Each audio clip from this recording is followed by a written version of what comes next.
Stop it right here. Stop right here. We gotta back up. Back it up. Back it up.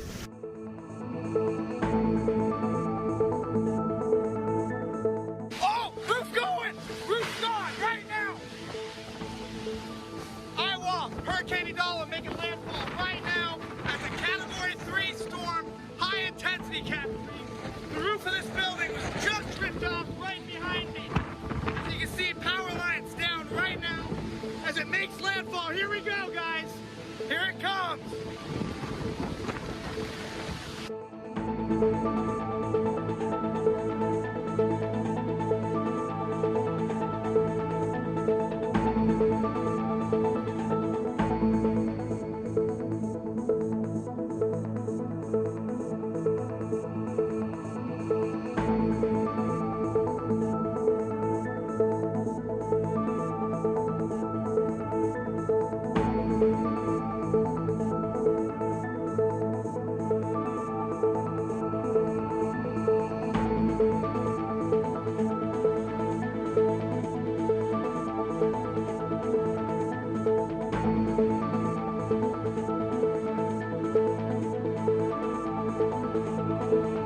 From a scientific standpoint, from a communication standpoint, this is a master class in meteorology. All the air is rushing in. We're basically in a vacuum right now. All the air is rushing into this area.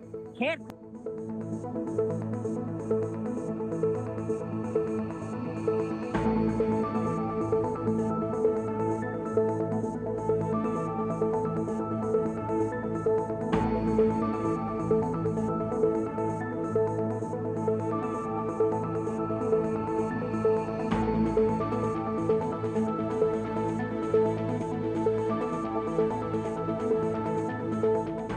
general disclaimer, obviously I'm very excited from a scientific standpoint, but I do, and we all are very well aware of the human impact of this. So even though it looks cool online, it looks cool to, oh, here's a bird. It looks cool to sort of see all this science in action.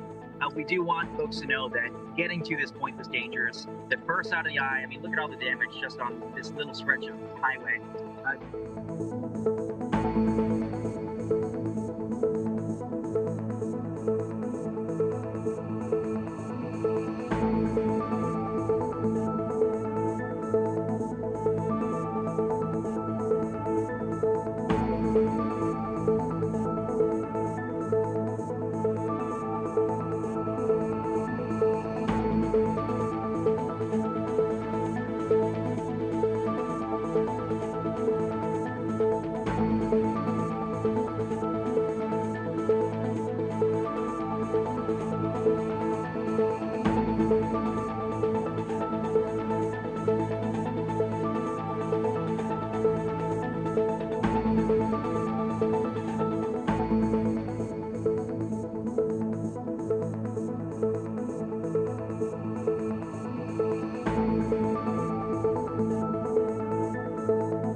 Flooding farther to my south, but when you have that and an acute tornado risk in one of the biggest, most densely populated areas of the country at night, not a great recipe for travel. The good news, though, it's Sunday, commute not quite as bad as it could.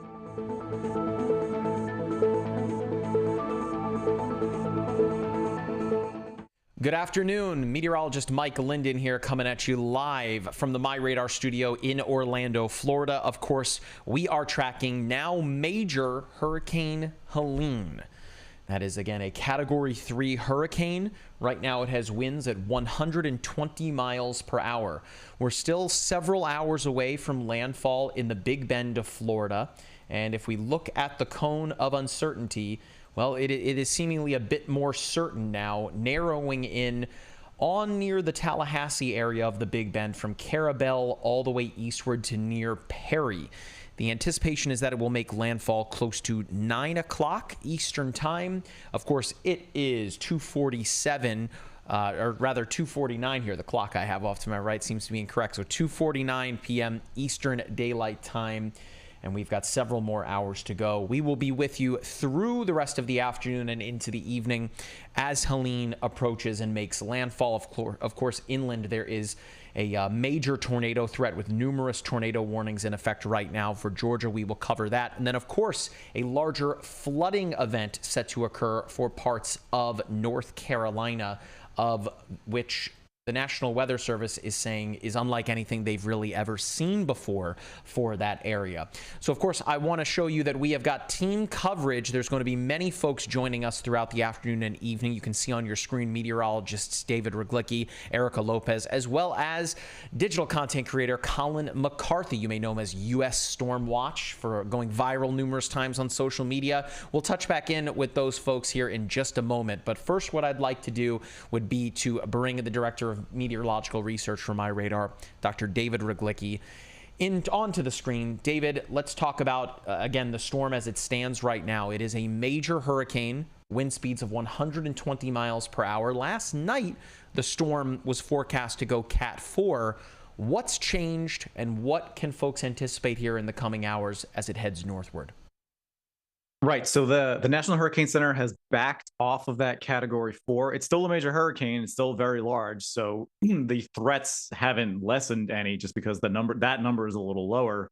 But I think what has happened is that the center took a little bit longer getting itself together.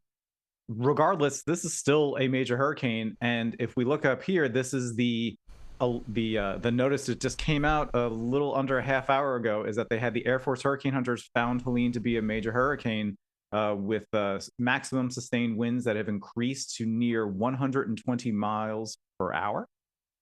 So this makes Helene a very dangerous Category 3 major hurricane.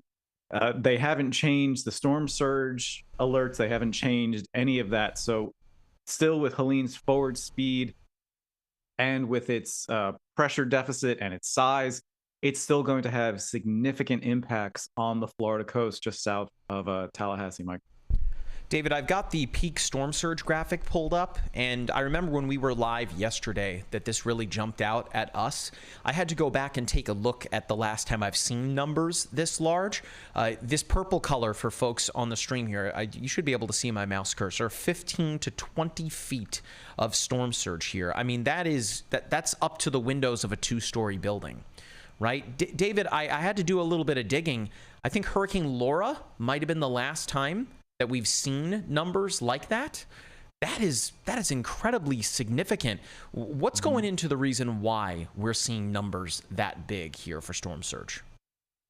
Right. The two main components here are, well, there's three, but the two main ones are storm speed and storm size. So that's what's so unusual, why these numbers, you think for a Category 3, these numbers ought to be a little bit lower. But due to the fact that this storm is about to be squeezed between a trough sitting over the Mississippi-Ohio River junction and a ridge that's sitting over Bermuda, the Bermuda High, that's going to squeeze these two and basically give it some forward momentum to move more quickly northward. The other one is size, and there was a study recently done by our friend Phil Klotzbach that showed that damage is mostly associated with pressure. Less wind speed, more pressure. Pressure has more to do with the structure of the storm. So it has to, and since this storm, the pressure is lower than what you'd think for a Category 3 storm. It's just because this storm is so large. So it's all those things put together that is going to result in a storm surge of this incredible height. And as you pointed out, this is not a survivable surge. So if you're at the point where they're telling you, the emergency management is telling you to get out, and they are, everyone needs to get out of there, because this is not something you can just ride out. As David touched on there, the National Hurricane Center, the National Weather Service, calling this storm surge unsurvivable. Those are not words that they choose lightly. Let's bring in meteorologist Erica Lopez now. Again, we're going to do a bit of an around the horn here, at which point we'll be pretty much doing that for the next several hours. We'll also be joined soon by storm chaser Jordan Hall. Meteorologist Matthew Capucci is out in the field. We'll also be joined by digital content creator Will Cano as well. So Erica, this is not only a scenario where we're expecting an incredible amount of storm surge there. Again, with as high as 20 feet. I still can't really even believe that number, but it's the wind field here. I know above my head, at least streaming across most of our platforms, we can see the satellite view of the app. I mean, this is just an incredibly large storm, a 400-mile wide wind field, and those threats, Erica, going to be felt far outside of the eye of the storm. Yeah, I mean, over the next several hours, especially, we're focused in on where Helene will make landfall. But if you look on this map, the wind, like you said, it's such a huge storm, such a large hurricane that the wind field expands even into parts of Georgia and South Carolina and even across Florida's east coast. So anywhere in that yellow, really, that's where you're going to see tropical storm force winds. Of course, really watching for those dangerous and potentially catastrophic winds that will occur there near Florida's state capital in Tallahassee. So huge chunk of a lot of y'all are going to be affected by this storm. So something to keep in mind. I know, we were here last night and there was a lot of concern about what the winds are going to do over this area. So, most of Florida, you'll see tropical storm force winds. Really what we're focused in for those really strong winds will be close to where the path of the storm is going. Another thing that we're watching as well, and usually with these storms, we have this level 3 out of 5 enhanced risk of storms. So this is all associated with Hurricane Helene. And we were also talking about this yesterday because of how large the storm is. This area is a little bit more favorable for those rotating storms, although there will be quick spin-ups. Something we don't typically see from the Storm Prediction Center is showing a 10% chance of tornadoes during a landfalling hurricane. So the ingredients are just favorable for this, especially, and they have expanded this. Yesterday, it was more focused in on Southeast Georgia. Now it's across South Carolina. So something to keep in mind, although it will not be making landfall over these areas, especially on the eastern side of the storm. That's where we get a little bit more of that rougher weather. And that's where we're definitely going to see the potential of tornadoes later on today. Already seeing several warnings out for Georgia this morning, and that'll just continue. Several watches have been issued already across Florida and Georgia and the Carolinas. So something to keep in mind, if you're under a watch, that means the conditions are favorable for a tornado. A warning means that you need to seek shelter immediately. And another thing that we're watching, and Mike was talking about this earlier, is that excessive rainfall risk, a high risk of excessive rainfall. And this is pretty rare, I think, especially for parts like Georgia and even the Carolinas, because of the system that was affecting it yesterday from a totally separate weather event. The ground's already saturated. We're going to get a lot of impacts, especially across Georgia and the Carolinas. So something to keep in mind. We may see several toppled trees down. That'll lead to power outages. And of course, that flooding, that's going to be a major, major risk. Life-threatening flooding is expecting over this area where we're seeing that high risk of excessive rainfall. And after all of this is said and done, some areas may pick up 10 to 15 inches or maybe even more of rainfall as Helene makes landfall here. So speaking of, when exactly we're going to get that landfall, maybe a lot of you are wondering when the impacts are going to start to arrive here over the next several hours. And so you're seeing here on your screen, this is just what it's going to look like in the future. And we're going to play it out because you're already starting to see impacts, I think, especially across Florida's west coast from the Tampa Bay area. Impacts could arrive as early. You're already seeing some of the initial rain bands, but I think conditions will just start to get worse. And really, after the 4 o'clock, 5 o'clock hour, that's when you're going to be in for a very prolonged period of rough weather over these areas. And you can see as Helene inches closer, we may get a landfall later on tonight. I would say maybe between 9 and 11. So there you see it in parts of Florida's Big Bend region. Impacts will continue, and especially if you're across Northeast Florida, Southeast Georgia, the overnight hours will be pretty essential for you guys. This is where you're going to see some of the roughest weather, and then eventually Helene will trek inland, and even Friday, I think that's when we're going to start to see some of the impacts that will continue over parts of the southeast. So a lot to take in. I know with this storm, we have the flooding risk, we have the storm surge risk, we have the tornado risk, and even the wind risk. So something to keep in mind. You still have a couple of more hours, but you should be prepared for the storm already as it's already a major Category 3 hurricane, and it still has hours until it makes landfall. Erica, we of course are streaming live across all of our social media platforms. We are in the app, we are on X, YouTube, we are on TikTok. I see all y'all that are watching in TikTok. We're going to be taking your questions for the next several hours here, so be sure to get those questions into us. For more on somebody watching out for your questions, let's send it over to Colin McCarthy. Colin, we're glad that you're able to join us here. It wasn't too long ago that you and I were, of course, tracking Hurricane Francine as that made landfall. And now, of course, we've got arguably the biggest storm and the most potent storm that threatens the United States, that being Hurricane Helene here, a major hurricane. Colin, welcome in. It's great to have you. What are you seeing from folks that are asking questions on social media? Yeah, thanks for having me. Well, I just wanted to touch on first some of the something that a lot of people don't think about is this inland flooding threat we're looking at. We're looking at up to already, as you can see on the page right here, we've seen 10 inches of rain in the southern Appalachians, and that's well before the heaviest rains have even arrived. And the National Weather Service in this area is calling it possibly the most significant weather event of people's lives in this area. I mean, we're already looking at Asheville that's seen 7.5 inches of rain in the last 24 hours. And they could see another 5 to 10 inches, maybe more in those mountains. So this is something people don't think about as often because this is so far inland away from the landfall. But since this is such a massive storm, we're seeing impacts hundreds of miles away from the center. It's certainly an instance here where I know earlier today the National Weather Service talking about the flooding threat for North Carolina being completely unprecedented. In fact, if I pull up the rainfall forecast from the National Hurricane Center, Jack, it's over here. There you go. This bullseye here, that's more than a foot of rain. In fact, just to the east of Chattanooga, Tennessee, and to the south and east of Knoxville, Tennessee. So we're talking kind of near the Asheville, North Carolina area. I mean, that is an insane amount of rain, upwards of 1.5 feet of it over the next couple of days, most of which is going to fall as we get into Friday and particularly so into Saturday.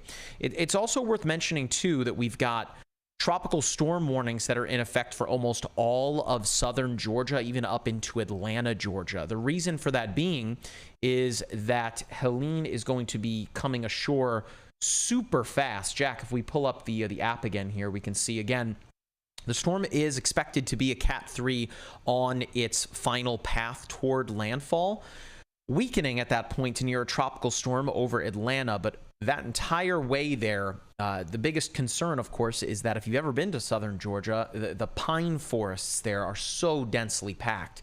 And my assumption is that you're going to likely see numerous power outages into the overnight hours. I believe that emergency officials saying that some of those power outages could last not only days, but possibly even weeks as well, as it takes time to recover from that. In fact, I've got the MyRadar power outages feature pulled up. It's in the layers menu. If you scroll down, you can see power outages here. I've got that turned on. We can already see numerous power outages in effect here for southwestern Florida, that being Fort Myers down there, Lee County, and so on. Right here for Wakulla County, roughly 640 customers without power. That was from yesterday. So there's still quite a few folks out there that are still without power, not to mention a major hurricane is coming ashore, will be coming ashore here over the next couple of hours. So we are very likely to see that number continue to climb. I'm going to take a chance here to check out some of your questions coming into social media. And again, Colin is going to be kind of putting together a list of your questions, particularly those of you on TikTok. Let's see, there's 1,000 of you in here. Thank you so much for watching us. We'd really appreciate it. Hey, if you haven't already, to shoot us a follow. It's completely free to do so. We are well on the path to 100,000 followers on TikTok. It's completely free, of course, to follow us. That we always know whenever we drop a new TikTok, or of course whenever we go live. We will be with you for the next several hours here as Hurricane Helene makes landfall in the Big Bend of Florida. So of course, follow along. We have got you covered through the rest of the evening. And while you're at it, download the MyRadar app. That's what I'm using right here on my Windows PC. But of course, you can also download it on any and all major mobile platforms. So on iOS, Android, as well as even on the Amazon platforms. Coming soon to Apple TV. I saw a beta of that earlier today, in fact, with one of our live streams from the past couple of days. And boy, that looks super cool. I can't wait to have that app. So again, Get your questions into us. Again, there's 1,000 of you in here. Clarice, thank you very much for that gift. Appreciate it very, very much. And I see you folks also over on X and YouTube. So again, we'll be answering your questions. We have got so much time to fill. So we are going to be answering your questions as they come in. Let's answer this one from YouTube here. What would have... Oh, so, okay, so... David, let's bring you in to answer this question here. So this person on YouTube is asking about the center of the storm. If I zoom in here and we take a look at the path from the National Hurricane Center here, the center of the storm, the eye of it there, is it's starting to kind of really come together there, is just a smidge east of the path here. Do you think that could ultimately change the guidance from the National Hurricane Center, or do you think that this path that we're seeing right here is pretty close to what we're going to see when all is said and done? Well, you have to remember that sometimes you are going to see little wobbles in the track. It's something, the $5 word here is something called a trochoidal oscillation. And we know that's when, as the hurricane moves, it does this little wobbling that just goes and goes and goes, this little oscillation here. There we go. This little oscillation like this as it does something like this. So what the Hurricane Center tries to do is account for that. So as the center is doing this, they're trying to find a way to navigate straight through that and sort of account for that, because you don't want to be fooled. It matters a lot at landfall, because that little trochoidal oscillation, that little wobble, could mean destructive storm surge just a few miles different depending on where the eye wall makes landfall. So yeah, if you see this on these shorter timescales move a little bit outside of the cone, you usually have to wait maybe a half hour or an hour, and maybe it'll wobble back. So this is one of the tricky things as it gets closer to land. We can identify this a little bit better, Mike, in radar, the radar imagery.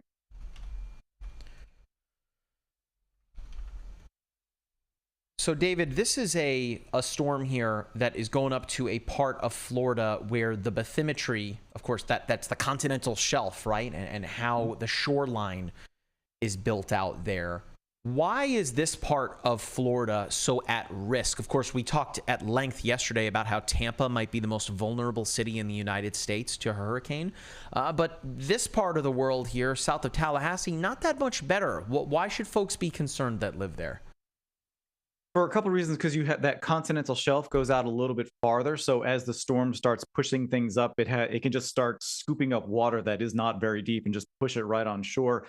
The other part is that part of Florida is a lot of marshlands. So there's not a lot in the way for this, for the land to actually deter, for lack of a better word, the storm surge that is coming its way. So it's a combination of both, as you said, the bathymetry of the Gulf at this point, and the fact that the coastline is mainly swamps and marshes, Mike. For folks on TikTok that are asking, what app is this? It's MyRadar. I mean, if you're watching us on TikTok, you're on the MyRadar TikTok account. So, again, appreciate it very much for y'all watching there on TikTok. And again, get your questions in on TikTok and across our other platforms. Colin is going to be putting together a list there, and we're going to answer some of the best ones that we got. And appreciate it very much for those of you that are following us on TikTok as well. So, just to re-rack it from the top here, we are tracking Major Hurricane Helene. It is, of course, major, that meaning Category 3 as it stands right now, with wind speeds at 120 miles per hour. I have a question for David. We'll bring him back in momentarily. But as it stands right now, a Category 3 hurricane, 120 mile per hour winds. It is forecast to remain a Category 3 here over the next several hours on its final destination here to the Big Bend of Florida. That cone of uncertainty is really shrinking here. Of course, that line in the center, remember, that doesn't represent the path of the storm. It's just the approximate middle of the cone. The cone is called the cone of uncertainty, the cone of probability. Effectively, what that means is that any of the areas here within that cone are at risk of seeing a direct landfall. That includes Carabel there, or as far east here as just near Keaton Beach. As David touched on here, this part of Florida is a marshland there. So a pretty dangerous part of the state to be caught in here. Let's pull this up, Jack. I've got the satellite view of the app here. I want to show folks what this looks like here on a big scale here. Of course, looking at it from outer space. There it is. So that's a look at the storm from outer space. David, this is a gigantic storm. I mean, we're talking a 400-mile wide wind field here. Can you recall a storm of this and this size and of this magnitude? Of course, it's not a Category 5 when we're talking about simply wind speed, but when it comes to just the wind field, this is as big as one we've seen in quite a bit. Yeah, so the National Hurricane Center, during their analysis over the past couple days, determined that the outer wind radius, the way they measure, it's usually 5 knots, the way they measure the size of storms, it's in the 90th percentile. And one of the most famous storms that was about this size was Katrina. Now, again, we're not saying this is going to be Katrina. And don't remember, Katrina made landfall as a Category 3. It just made landfall in a really terrible spot. But it's similar in size to Katrina. So we haven't seen something like this in the Gulf of Mexico in quite a while, Mike. All right, we've got a lot of another folks. thing, I just wanted to piggyback. So we're starting to get observations that came in for the 1450, the 250 observation. So for example, Lakeland Airport, we have sustained winds of 25, gusts to 40, and as being an on the ground observer here in Lakeland, I can confirm that the trees are starting to bend a little bit more than they have for the earlier part of today. So yeah, this wind field, like we're not seeing much rain, but the wind fields from this storm is absolutely massive, Mike.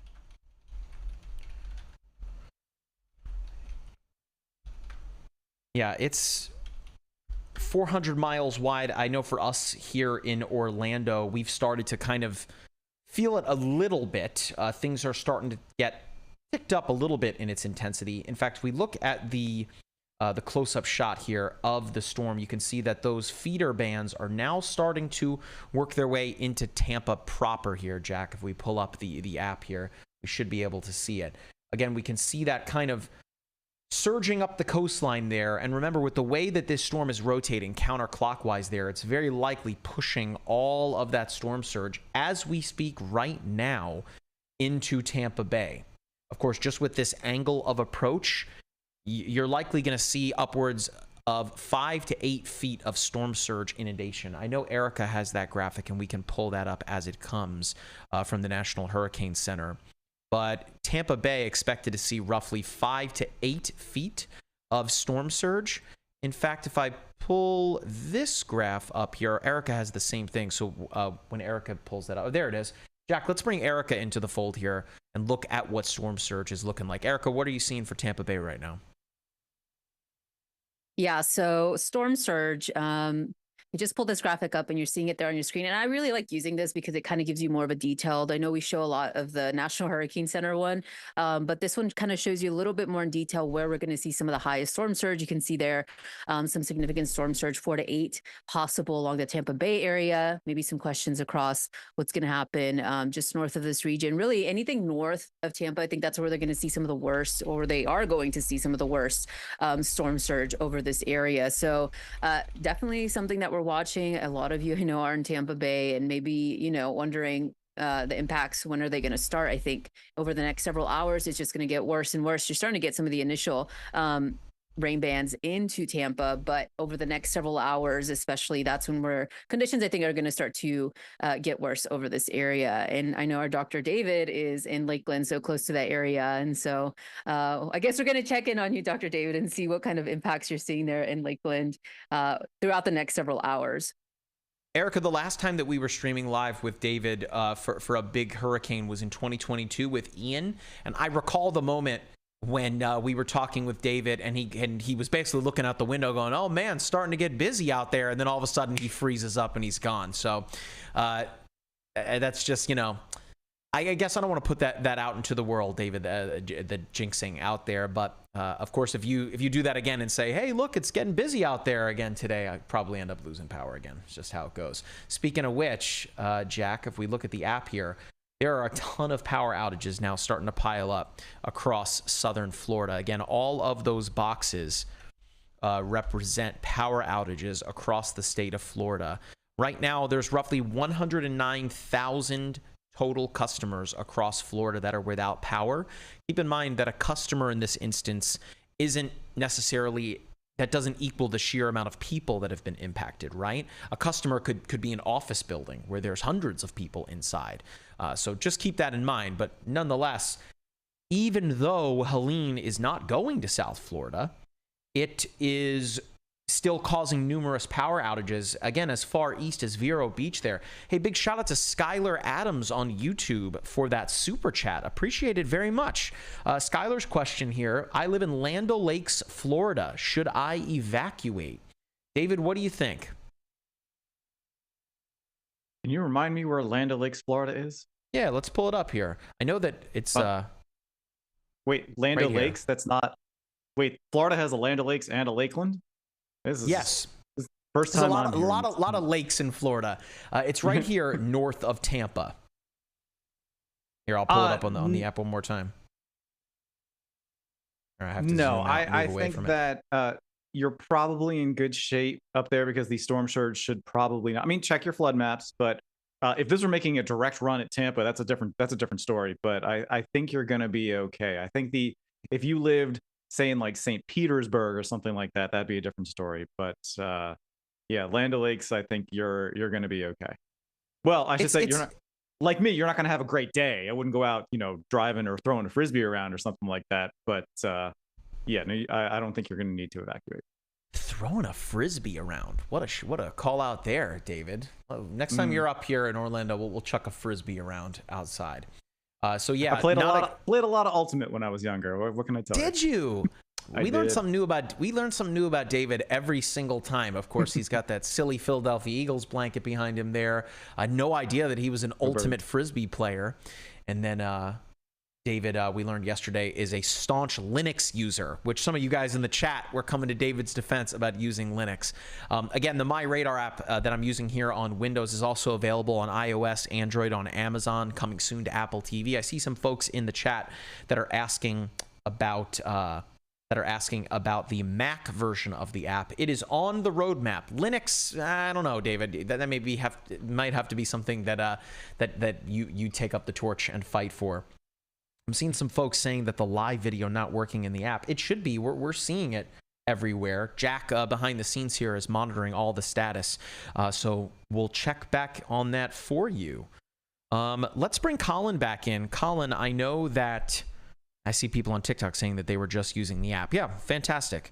Colin, let's bring you back into the fold. I know that you are compiling a lot of questions from folks out there. Of course, there are so many questions coming into us across TikTok and all of our social media platforms. Colin, let's go through some of them, shall we? What are you seeing from the people? Yeah, so this one's from Kimberly Loop 924. What time are they predicting landfall? I think we're seeing about 6 to 7 p.m. probably is going to be landfall local time. But actually, sorry, that's my time. Sorry, I'm on the West Coast. Colin's in California. Yeah, sorry. 9 or 10 p.m. Eastern time is looking like about when it should make landfall. Another question, is Tampa, Florida okay? We just touched on that a little bit, but we're expecting 5 to 8 feet of storm surge, which could break the record for storm surge in Tampa. So if you live near the water, you need to be looking at your evacuation maps and just heed local advice based on if you're in an evacuation zone or not. I guess, Mike, you can answer this one from Sunny Day. How is this going to affect Orlando, Florida?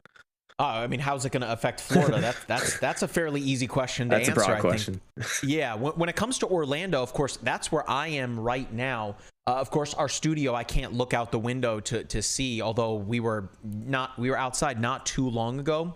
Of course, all day long, it has been raining on and off heavily at times, then taking a bit of a break.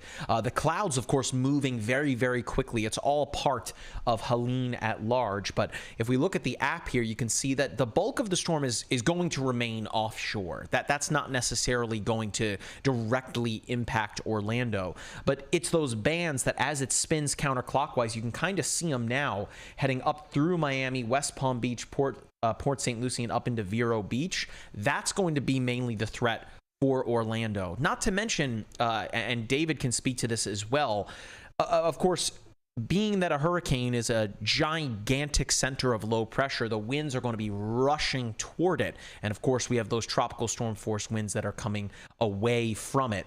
So for Orlando, we're looking at a kind of second half of the day into the evening where those tropical storm force winds arrive. In fact, if I go into the app here, under the hurricane tracker, I'm going to turn the wind speed forecast on.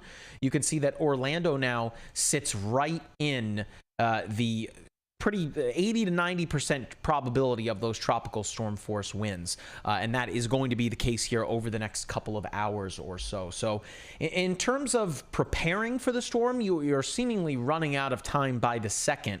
But my advice is that if you do live in the Orlando area and you have anything outside that you would hate to, blow down the street or into your neighbor's yard, probably a good idea to maybe bring those in, put it in the garage. Again, 39 mile per hour winds, that's kind of the baseline. Could be as strong, in some parts, as strong as 50, even potentially even 60 mile per hour winds. So probably not a good idea to put the trash can outside tonight. Again, the power outages continuing to pile up here across the state of Florida.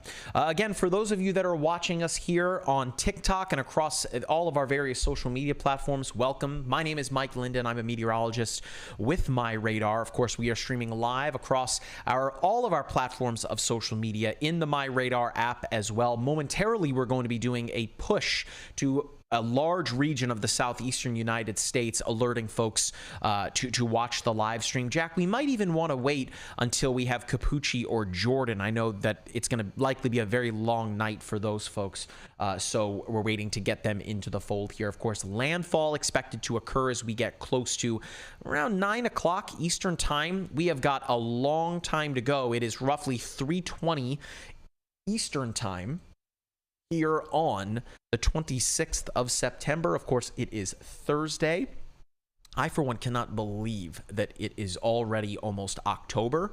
That is so nuts to me. But what's super wild is that we are right here in the peak of hurricane season. Just 2 years ago, this week, we were talking about a little old storm named Ian that was coming up through Cuba that, of course, brought catastrophic damage to southwest Florida. And now, 1 year later, after Idalia last year around this time,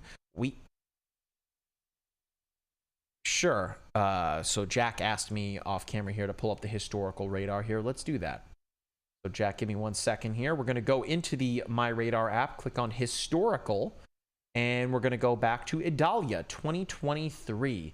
Of course, we were streaming live for that one as well. I just have to find it in the list here. Where is Idalia? There we go. Of course, look at that path. Really, really, really close, David. I remember when we were streaming live, it made landfall as a Category 3. When I was talking to Capucci this morning, he was surprised that they didn't, that the National Weather Service, National Hurricane Center didn't reclassify it to a Category 2, being that he was on the ground and, for folks that have chased hurricanes before, Capucci and Jordan, they are certainly well seasoned. They both said that it really didn't feel a lot like a category, like a major hurricane. What are your thoughts there on that?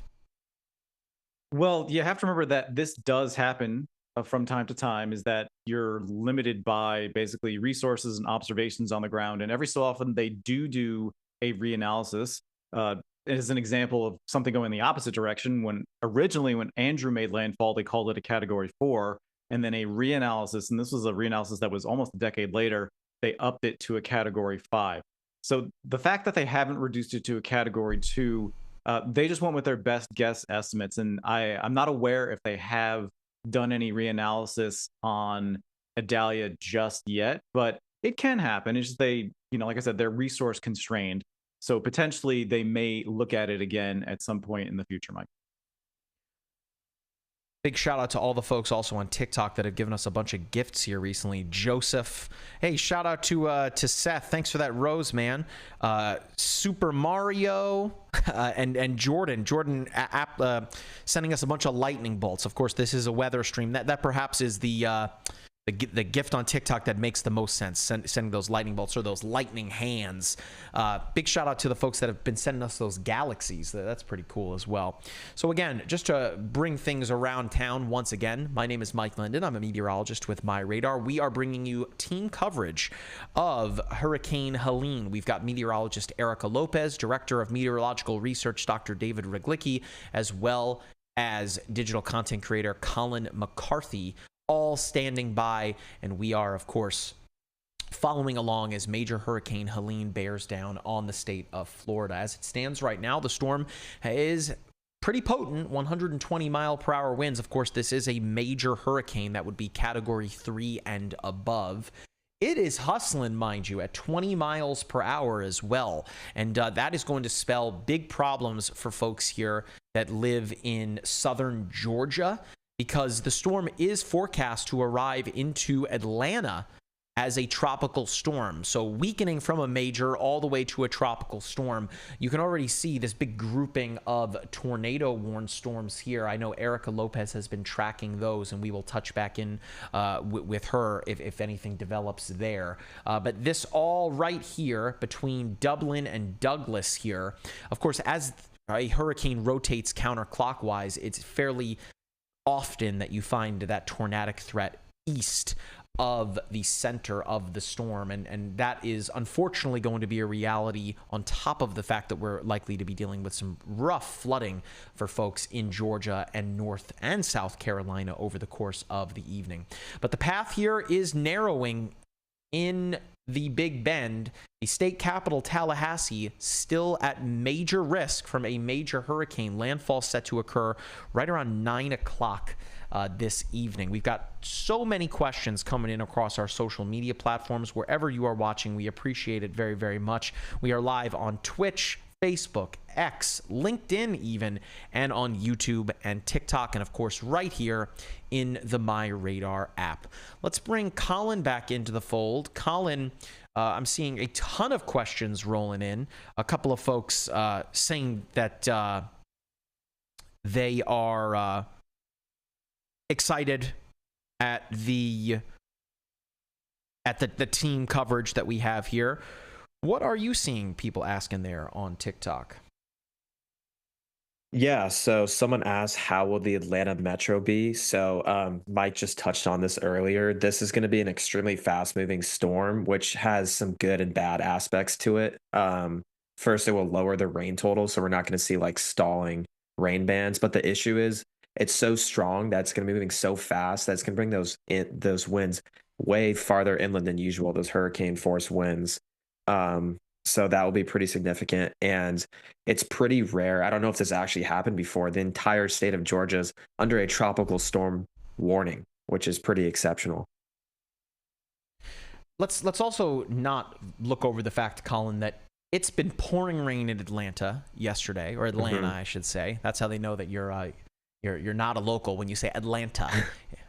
Yeah, it's already been raining for a good day in and around, of course, the perimeter of the city there. It's raining right now, and there is even more rain coming. So a big-time flooding threat for Atlanta. Strong, tropical storm force winds coming overnight tonight and into tomorrow. And, of course, you have a tornado threat. So a pretty rare event for southern Georgia. I know when we pushed out a video earlier from Matthew Capucci, he was really keying in on the impacts that might be felt for southern Georgia due to those threats. And of course, the forests there, Colin, are so densely packed with their trees that it's very likely that we see power outages there that could last for quite a while. Let's see what else we got going on. Again, for the folks that are watching on TikTok and on any of our social media platforms, while you're at it, shoot us a follow. We'd really appreciate it. We are almost at 76,000 followers on TikTok. So, hey, if all of you follow us right now, we would go over that number. David, thank you very much. He just popped in my ear, said David's got to get going. But David's going to rejoin us later when he is finished. We've got a lot going on. across the entire MyRadar company right now. But again, we really appreciate it on TikTok. If y'all were to follow us, tap on the screen. Let us know that you are digging the live stream. And hey, while you're at it, more importantly, if you can share the live stream. You never know if you know somebody that knows someone that knows someone that lives here in the Big Bend of Florida. Of course, Florida State University is in the path of the storm. Of course, that is in Tallahassee. I'm sure some folks would probably want them to wash away their football record thus far this season. Boy, has it been a tough start to the season for those Florida State Seminoles. But anywho, back to what is going on here. Erica, I see that you're looking at the latest radar loop there.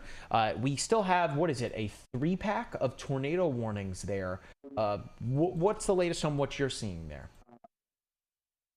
Yeah, so I've been trying to, multitasking, trying to post all over social media with some of the latest updates. And by the way, if you're watching us, don't speak English, you speak Spanish or have Spanish-speaking friends, we have a MyRadar en Español account, which I'm trying to keep up to date here as we get more updates. But as you're seeing there on your screen, we do have 3 tornado warnings right now so far in the state of Georgia. Now, I don't think any of these have been confirmed tornadoes, but this is something that we're going to continue to see throughout the rest of the evening. So tornado warnings, again, we have 3 of them, and they're mostly in that cluster in Georgia, of course.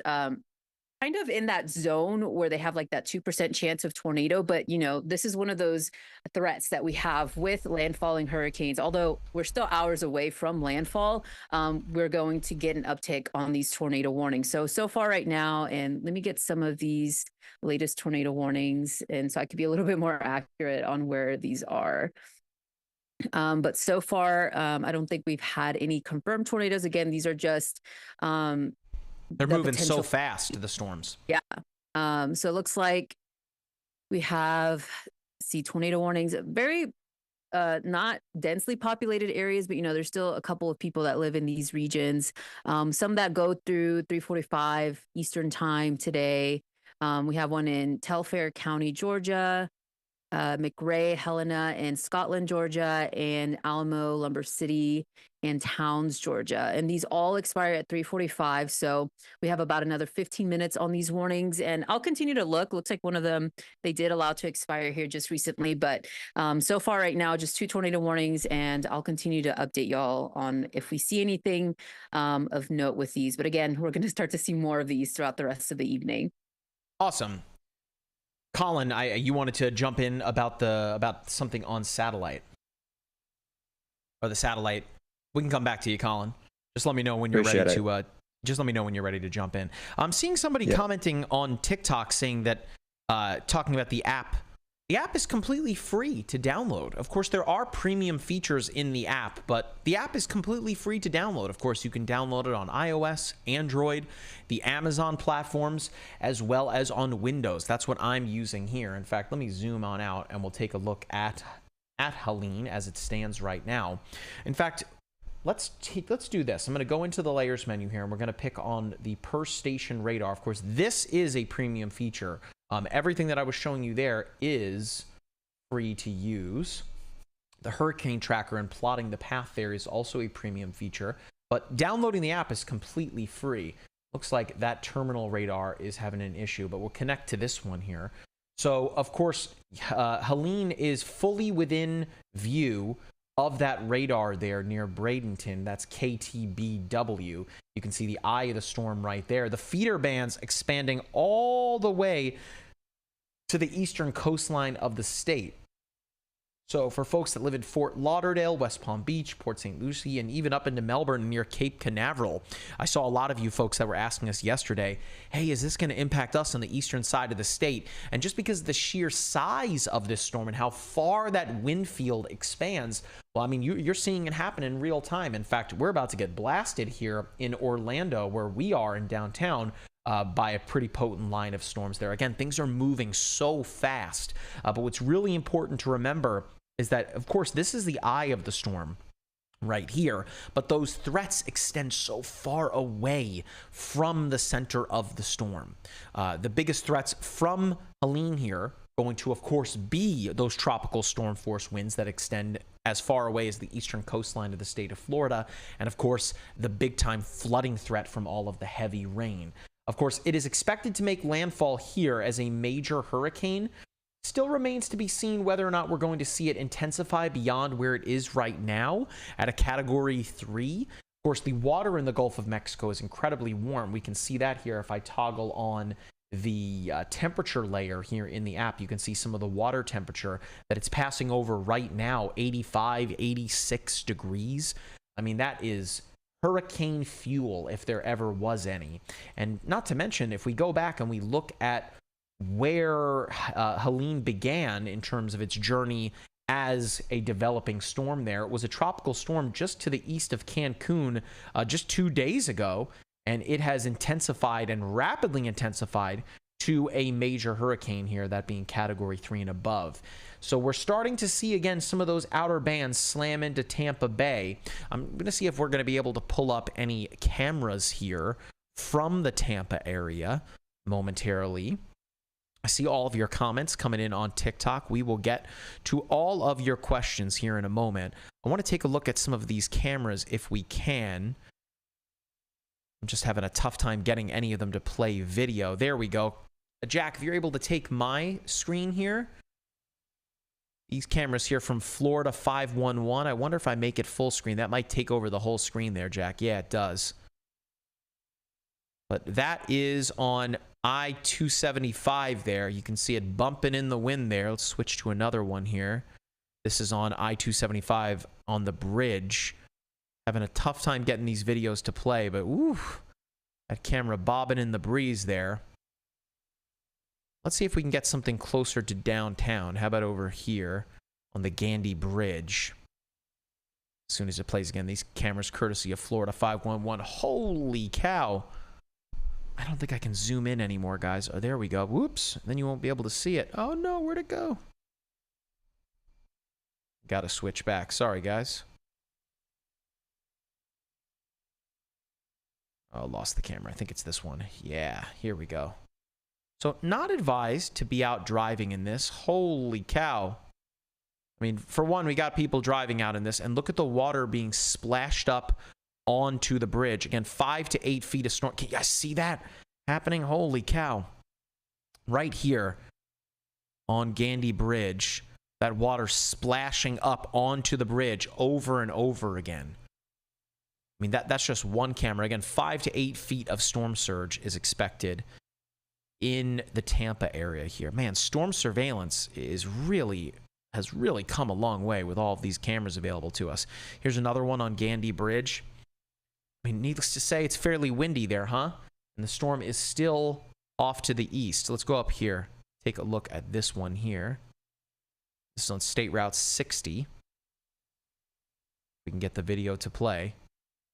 Now this one's struggling. But yeah, you can see how that water is coming up along the coastline there. I'm looking for something. I guess we'll go closer to downtown. Let's go down here. Yeah, that's the one we were looking at. So anyway, we'll keep looking back there. Storm is still off to the west there. But again, if I go back to the peak storm surge, you can see that the Tampa area expected to see roughly 5 to 8 feet of storm surge. In fact, if I go up here, let's take a look at the storm surge inundation. And we can really get a granular look at this. You can see, again, it's just the way that the bay is shaped, that when the water is pushed into the bay, there's really nowhere for it to go, right? All right. Let's come back over here. Colin, were you ready with that satellite view? Oh, I can't hear Colin. You hear me?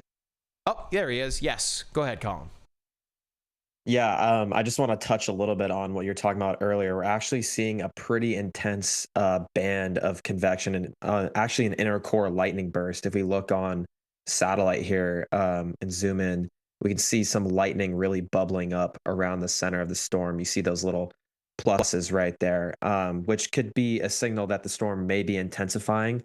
We still have 6 to 7 hours left before landfall, and we're at 120 miles per hour. So it's only about 10 more miles until Category 4. You might think that's not very significant, but part of the hurricane scale is it's logarithmic, which means it's exponentially goes up in damage indicator. So just for example, look at the difference between 120 mile per hour Category 3 and 130 mile per hour Category 4, almost double the damage, pretty much damage multiplier that it can do. So despite, oh, it's only 5 or 10 miles stronger, it doesn't sound strong, but that is a significant difference. So we're going to have to keep an eye on the storm and see if these cloud tops keep on cooling, which would indicate further strengthening of the storm. And it's an excellent point, Colin. I mean, with us seeing that big burst of the convection, that is, of course, indicative of the fact that those big hot towers, it's kind of like a piston in a car engine, as they're just, pumping out power there. It just goes to show you that the engine room of the storm is quite strong. Here on the satellite loop, as Colin was talking about, it's those purple and white color right here. Let me pause it so you guys can see it. This is loop courtesy of our good friends over at tropicaltidbits.com, a fantastic website for weather modeling, might I add. Big shout out to Dr. Levi Cowan. A Florida State Seminole graduate, or Florida State University graduate, I should mention. So again, right here, this is what's called a hot tower around the eye. Again, those are like the car pistons that are pumping, right? And this is just indicative of the fact, as Colin mentioned, that the storm is strengthening. Of course, we have an eye that is closed off. It's not really pulling in a ton of dry air. You can see kind of down here at the base of it here on the southern side. I think I have to zoom down or scroll down right here. So you can see that some dry air getting pulled in there, but not anything considerably. This is a very powerful storm. And as Colin mentioned, we could certainly see it tick up again. It's right around 3:40 Eastern time. We'll get the next big update from the National Hurricane Center at 5 o'clock. So that's when we will get a lot more there. Let's do this here on Tropical Tidbits. We can head on over to the aircraft recon here, and we can see that there is a mission from the Air Force. They are flying into the storm right now, trying to see what they have gathered here in terms of that wind speed. So, of course, they've done several passes through the eye here, trying to determine what they are finding. Yeah, there's the NOAA mission. So those are the NOAA hurricane hunters, but the Air Force flying into it right now. Taking a look here at the surface winds up there near 85 knots. So again, the storm is strong.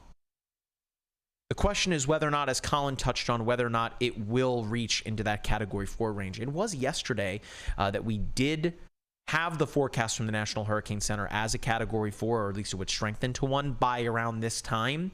So they backed off on that this morning due to the fact that the storm was struggling a little bit overnight. But we are still have plenty of time to go here. Let's take, again, a look at the cone here, Jack, in the app. So, of course, the storm right now is a Category 3 hurricane. Remains to be seen whether or not it will intensify beyond that to a Category 4. Of course, it is already a major hurricane. We can click on it here and we can see 120 miles per hour. It's moving at 20 miles per hour. It is forecast to get up there near about 25 miles per hour, which you got to understand, for a storm of this magnitude, in the top 10% in terms of storm size that we have ever seen, to be moving at roughly 25 miles per hour is not great for the folks that live here in southern Georgia, because that storm is going to rush inland. It will, of course, begin to weaken as it's no longer over the warm water of the Gulf of Mexico. But boy, from then until it reaches Atlanta, a tropical storm, at which point it's going to knock down a ton of trees, of course, leading to some flash flooding as well. Of course, we are streaming to you live across all of our social media platforms. I can see the chat here on YouTube and X and Facebook, and of course on TikTok as well. I see all y'all on TikTok. Hey, if you haven't already, be sure to follow us here on TikTok. We'd really appreciate it very, very much. It's going to be the best way, of course, for you to know whenever we drop a new video, or of course whenever we go live as well. And hey, while you're at it, if you'd be so kind as to tap on the screen, share some likes, let us know that you're enjoying the live stream. We greatly appreciate it. Hey, and let me thank all these folks that have sent us gifts here. If I can find my mouse cursor, there it is. Let me see here. We've got Shan, Seth, that one guy, Danny, Trucks, Jackie. Thank you very much for the gifts. We really, really appreciate it very, very much. Your support it has been incredible these past couple of days. Again, if you guys have any questions for any of us, we will try our best to answer them. Lauren, I see you. Is he answering questions from the chat? I'm trying my best. We've got a lot going on. We've got hours to go until landfall. Landfall expected to be right around 9 o'clock Eastern time here, right in the Big Bend of Florida. And we are going to pretty much be streaming until we stop streaming into the overnight hours. So again, if y'all have any questions, Colin here is keeping an eye on those questions. I am watching the questions, and I see you guys on YouTube as well. I see someone says they're ready for the hurricane party. Hey, whatever you got to do, I guess, to keep yourself safe, just better to do that than to be outside in it. Of course, depending on where you live, it could be worse than that. Colin, you're saying that we've got a pretty significant report coming in from a buoy near the storm. Yeah, let me share my screen here real quick.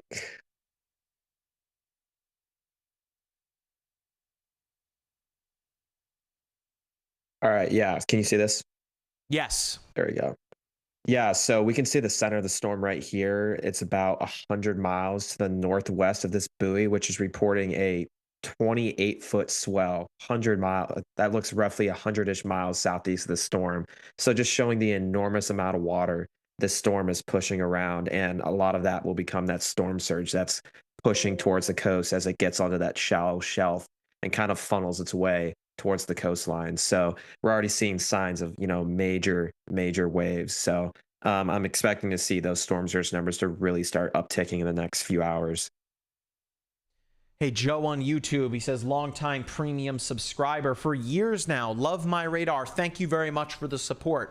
If y'all want to be like Joe, download the MyRadar app. You can see it on my shirt, a little smaller than on my shirt from yesterday. But of course, the app is completely free to download. I've got it right here on the Windows app. I've got it above my head on our stream that's going out to everywhere but TikTok. But you guys can see it. I'm using it, breaking the fourth wall here, using it on an iPad. We also have, of course, an Android version of the app. The app is coming soon to Apple TV. And of course, we are one of the first weather apps to also be available in Apple CarPlay and Android Auto. So you can bring the app in the car with you now. But if you are a premium subscriber, you get access to a feature called Routecast, where you are able to get turn-by-turn directions using the MyRadar app while you're driving, and we will route you around bad weather. Really, really cool stuff. And there's so much other exciting, so many other exciting features that are in the works right now that our developers are hard at work on. Of course, the app's been downloaded over 50 million times across the world. So we know we've got a lot of fans out there. Joanne asking about Port Charlotte. So let me show you a feature here in the app, the location search. So you click on the little magnifying glass, and we can basically type in a location, in this sense, Port Charlotte, and then it takes you right to it. So, of course, that's right here, Port Charlotte. It's in southwest Florida, of course, near Punta Gorda, which I would imagine a couple of years ago was pretty rough going for you, that with Hurricane Ian 2 years ago there. So Port Charlotte, where you are watching from, Joanne, there are roughly 4.5% of customers that are without power there in Charlotte County. And that number, 6,289. Remember, a customer it could be a house, an office building, a plaza, outbuilding, whatever that happens to be. So likely the human impact far greater. It's part of a larger issue right now in Florida, where, let me get you the updated count here, 114,000 total customers are without power right now. If you want to track power outages live in the app, it is right here in the layers menu. You click on the stack of cards, and that's where you can find all of the goodies in the app that you can use, from orbital tracking, aviation, air quality, road weather fronts. All you have to do is toggle on the power outages, and you can see all of them across the United States. So this is just South Florida. We are likely going to see a considerable more of those right here along the Big Bend starting to tick up, and then same thing goes in southern Georgia as well as the storm begins to make landfall. You're welcome, Joanne. Appreciate it. All right, we've got Julietta on TikTok asking, how's it looking for Tallahassee? Well, the plain answer there is not too great. The cone continues to shrink. Of course, remember that the cone is the cone of probability in the sense where everything in it could see a probable landfall, okay? So that means that anywhere from Carabel here to as far east as just to the west of Athena there, that we may possibly see a landfall from the storm. And again, what that means is that you might see the direct eye of the storm go over you, but what's more likely to occur, again, are those outer rain bands that continue to slam into parts of western Florida. Remember that the wind field from this storm is 400 miles wide. Okay, so even though you may not see the direct impacts from the eye of the storm, you might still, again, feel the real brunt of Helene as it works its way inland. Regardless, if this thing does wobble west or east just a little bit, Tallahassee kind of stuck there in the middle, right? So if you do live here, you are really running out of time to get prepared. I mean, it has been pouring rain over you more than likely for the past couple of hours. A bit of a break right now, but again, there is more rain on the way, and a lot of it, might I add, as Helene begins to work its way northward, again, as a major hurricane. All right, what else we got? Hey, Sandy Rose, thank you very much also for being a premium user. Appreciate it very, very much. All right, we've got Jordan Hall here. I see tweet and Colin just sent me that, so maybe we can pull Jordan into the stream, Jack, if we can work on that. I don't know if his is Jordan's camera up yet, Jack? No, not yet. Let's reach out to Jordan and see when that's going to be, because once we have Jordan and we have Capucci, we can do that big push and get folks involved here. All right, let's see what else we got going on. I see there's roughly 800 people watching on TikTok. Connor asking about Orlando. Of course, that's where we are right here in the MyRadar office. So we just had a big cell pass by Orlando. A bit of a break right now, but of course the winds have been going kind of all day. They're likely to pick up here. It's likely to get a lot busier here within the next hour or so. Helene looks like it's moving slowly, but if you click on the storm here in the app, it's moving at 20 miles per hour. Mind you, this thing is 400 miles wide. It's like trying to turn a cruise ship, right? They're not as nimble as a human being or even as a car where you're able to cut a turn real fast. This is a gigantic, gigantic storm. So even moving at 20 miles per hour is incredibly impressive. What else we got here? Again, for those of you that are watching on social media, if you get your questions in, we will try our best to answer them as they come in. We are going to be with you for the next several hours. It is coming up on 4 o'clock Eastern time, and we are going to be continuing to stream. Of course, we have got meteorologist Erica Lopez, as well as Colin McCarthy that are joining me right now. Dr. David Ruglicki will be joining us as well. Not to mention that we will also have live storm chasers on the ground, that being meteorologist Matthew Capucci as well as storm chaser Jordan Hall. They'll be giving us live reports from the ground. Bear in mind that it's going to be a long evening for the folks that live in the Big Bend, for us streaming with you, but for those storm chasers, that being Capucci and Jordan, they've got to stay super vigilant here and keep themselves safe, being that there is an incredible amount of storm surge heading their way. Jack, let's pull that up again, the peak storm surge graph here, because it is unlike a graph that I have seen in quite a long time. Can you guys see this purple color here? I might have to zoom in a little bit on TikTok. There we go. You guys see that better now? Oops, I keep opening up another window. Sorry about that, guys. Let's slide over a little bit. So you should be able to see it, right? Let me know in the chat if you guys can see this here. Give me a yes or a W or a 1. Let me know if you guys can see this purple color here. Okay, I see a bunch of you saying yes. That's great. So this purple color here, that is 15 to 20 feet of storm surge. I repeat, 15 to 20 feet of storm surge. And what storm surge is, we did a fabulous animation that Erica put together where we talked about what storm surge is. And effectively, that is water being pushed above sea level. So 15 to 20 feet. I'm roughly 6'3". So I'm underwater in most locations here, let alone 15 to 20 feet. That's the second story of a house, right? Like to window level. So if you live along this purple line here, particularly right here in the Big Bend, the National Hurricane Center is referring to this level of storm surge as unsurvivable. Now, if there are, if there's one thing that the National Hurricane Center does not do, it uses a word like unsurvivable all that often, right? So you certainly want to heed all advice from local emergency management and do not put yourself outside in a situation like this. If you were told to evacuate, mind you, and you choose not to, this might sound grim, but if you were then in an emergency and you needed help, emergency services are not coming, right? That's kind of the risk that you take if you ignore mandatory evacuation. It's just not a good idea to put yourself there, right? That's often how people die from flooding. It's one of the most dangerous natural disasters. It's not the storm itself, like the winds, right? It's the other impacts that come with it, and storm surge happens to be one of them.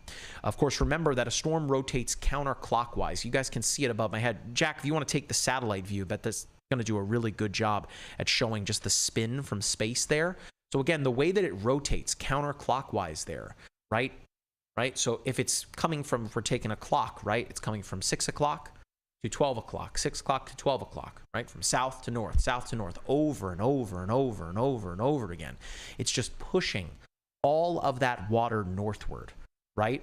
And of course, that's only going to pick up as the storm continues to work its way farther to the north, right? So we already saw that on some of the tower cameras earlier. I'll work on pulling one up, Jack, while you leave that up there.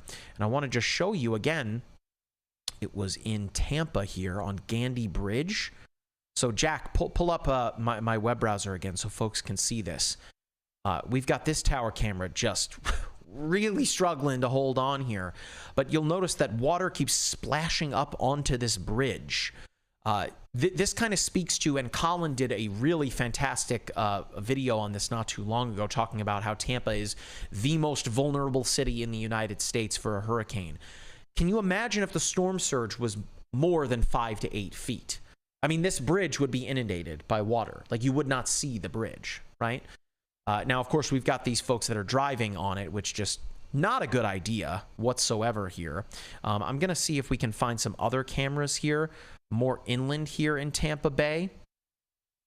It looks like some of them are struggling. I do want to chime in too. Go ahead, Erica. Go ahead. The storm surge. I've just been looking out. There's a lot of questions. Something to consider important with storm surge is when is the low and high tide going to occur? So I don't know if we can put what I'm sharing on your screen there. But at least in Tampa Bay's favor, we are going into low tide. And I'm sharing my screen, Jack. So if you can put that one up instead of WSI, that'd be great. Just so I can show where exactly we're seeing the high and low tide. But Tampa Bay right now, you're going into low tide, which I think is going to be in your favor.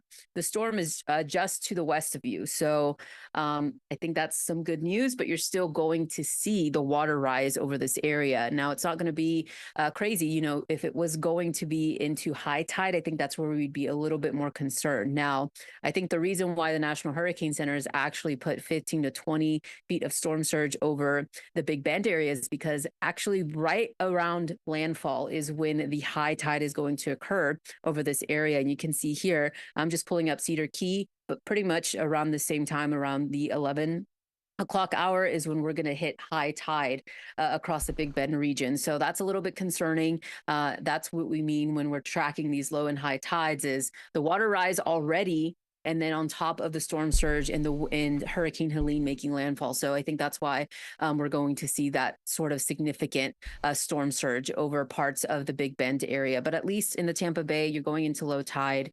It's a little bit more beneficial, but I still think you should be ready for some of that storm surge that's going to arrive here over the next several hours. Erica Morgan on YouTube popping in with some great context here, saying storm surge in Katrina was 25 to 28 feet. Let's not forget, though, that Katrina also came with a humongous engineering failure with the levees being completely overwhelmed. Before I send it over to Colin, Jack, can you take my screen? I know part of it might be cut off here, but I mean, can you guys see this tower camera here? This is I-275 in Tampa. Remember, the storm is still well to the east. Jack, we're going to have to find a way where if I make this full screen, this may be the way that we can pull in some of these tower cameras more easily. I guess it's with the region share of my screen. We might have to figure it out. Maybe we just get another monitor in here. Kind of doing some live technical analysis here. Boy, look at how rough that water is. And of course, people are driving through it. Looks like we have some police on the roadway there that are likely heading to an emergency. You guys can see here as to why Tampa is one of the more vulnerable cities in America. Remember, the core of the storm is just now to the west of Tampa, but that storm surge going to continue for the next several hours. Can you only imagine, Colin, if 10 to 15 feet of storm surge would occur in Tampa? This on the lower end, right, at 5 to 8 feet, but it just goes to show you, my gosh, that camera is bouncing around in the breeze here. We might even see it rip off of the tower camera there. If they, well, pretty much we're seeing 15 to 20 feet of storm surge in the Big Bend region. If we were seeing a direct hit with Helene on Tampa, I mean, we'd be seeing 15 to 20 feet of storm surge there. So very concerning. But something I wanted to chime in on that's actually very concerning is a Hurricane Hunter plane just flew into Helene. And as we're seeing on satellite, it's exploding. Convection is exploding around the center. They actually found that pressure has dropped 7 to 8 millibars in the last hour and a half. It's now down to 951, which is indicating rapid, if not explosive, intensification of the storm, which is obviously very concerning as lower pressure equals higher damage and higher winds. So, of course, we'll get the next big update from the National Hurricane Center here in the next hour. So if you guys are watching here on the stream, or if you are joining us on social media, you will see it live. And, of course, we will break things down. We should have Dr. David Ruglicki back at that time as well to break down things further. What'd you say, Jack? We have Jordan's camera. Excellent. All right. Let's, and I guess you'll probably have to rearrange some stuff on the screen there. But let's pull up Storm Chaser Jordan Hall's camera. There he is. So where is he? He's at Crawfordville, Florida. I'm going to pull that up in the app and we will show you guys some context here. So if you can take the MyRadar app there, Jordan, or Jack rather, so many J names here. Might have to do a little reorganizing. Crawfordville is right dead center of the cone. You guys can see my screen right there in the corner. I'm drawing a circle around it. You can't see it on TikTok. We're a little more limited on the vertical platforms, but if you're watching us elsewhere, Jordan is right here in Wakulla County. So Jordan is prepared to take the full blast of the storm here as we head into landfall, and that's going to be around 9 o'clock Eastern time. So we've got Jordan. I wonder, Jack, if we can work on getting Jordan onto the stream, and then we might even want to consider doing our big push, Jack, as we get close to 5 o'clock for the next National Hurricane Center update. If you're just joining us, it is 4:01 Eastern Time. My name is Mike Linden. I'm a meteorologist with MyRadar, and you are joining us here either in the MyRadar app or across social media. We are bringing you team coverage of Hurricane Helene. As it stands right now, Helene is a Category 3 hurricane. That is a major hurricane with winds at 120 miles per hour. As we just touched on earlier, of course, I am joined by meteorologist Erica Lopez, as well as digital content creator Colin McCarthy. And as Colin just touched on before, the latest information from the National Hurricane, or from the Hurricane Hunters, I believe it was the Air Force, right, Colin, that flew through? Yep, it's down to 951. Mission? Yeah, that the central pressure dropped to 951 millibars. What does that mean? It means that the storm is strengthening at a fairly impressive clip, right? The Gulf of Mexico is insanely warm. There's barely any wind shear working against this storm, and what we mean by that is, of course, winds that differ with height and speed. So there's nothing really working to kind of shave off the upper levels of this storm. It is just chugging along here. I'll pull up the satellite view here momentarily, or Colin, if you can pull that up here. We'll send it over to Colin here in a second, unless you have it, Colin. I actually wanted to show what we call microwave satellite imagery real quick. Sure. Give me a second here. Okay, just let us know. Just let us know when you got it ready. Yeah, I'm ready. There we go. Okay, there it is. Let's send it over to Colin. Yeah, so this is kind of what we call a meteorologist looking under the hood. So this is the core of the storm, and we can see that it is completely closed off, and this is going to allow the storm to rapidly intensify, which is exactly what we're seeing. Earlier, the last 24 hours, we were expecting like a little bit faster intensification, but we were getting some dry air that was kind of impeding the storm from completely closing. And now we can see that core is completely locked in, and that's going to allow the storm to rapidly intensify right up until landfall. An update, 116,000 customers without power across Florida. Looks like I might have lost that Tampa traffic camera here. I'm working on pulling it back up, but it seems that the Florida 511 website is probably dealing with quite a bit of traffic coming its way right now, coincidentally. Let's see if I can pull it back up here. I see a lot of folks asking a lot of questions here on TikTok. Jack, it might just wait to pull that up. I'm really struggling to get any of these cameras to play here. Again, I'd imagine that the website is dealing with a lot of traffic coming its way right now. For folks, again, that are watching us in MyRadar or on our social media platforms, again, we are coming at you live. If you are watching us on TikTok, hey, there's about 1,000 of you in here right now. Thank you so much for joining us. Hey, we're almost at 76,000 followers. If all of you follow us right now, we will break that number here live, which is incredibly cool to see. Again, if you follow us as well, that way you know whenever we drop a new video, or of course, whenever we go live. And tap on the screen, let us know that you're watching to show some support. We really appreciate it either way, if you just want to hang out and watch. And hey, while you're at it, share the live stream. Of course, our goal is to make sure that folks that are in the path of this storm are given potentially life-saving information. So you never know, if you know somebody that knows somebody that lives in this part of the world that needs to see this information. Big shout out to all the folks that have been sending us gifts as well. Jackie, Nina, Emily, Melody, Salesman, still here and trying. Aren't we all? Thank you very much for that heart. Appreciate it very much. And again, the app that we are using, you can see it behind me. You can see it on your screen. That is the MyRadar app. That is the label that pays me. It's right here on my shirt. Boom, MyRadar. The app is completely free to download. I'm using it on, breaking the fourth wall here, on an iPad. That's on iOS. I've got the Windows version of the app open. Of course, you can also download it on Android and the Amazon platforms. If you have the Echo that has the screen on it, that's a really cool version of the app that I really enjoy. And of course, it is also very soon, a little breaking news for y'all watching, it is coming to Apple TV very, very soon. I was looking at a beta build this morning. So you will be able to have MyRadar up on an Apple TV.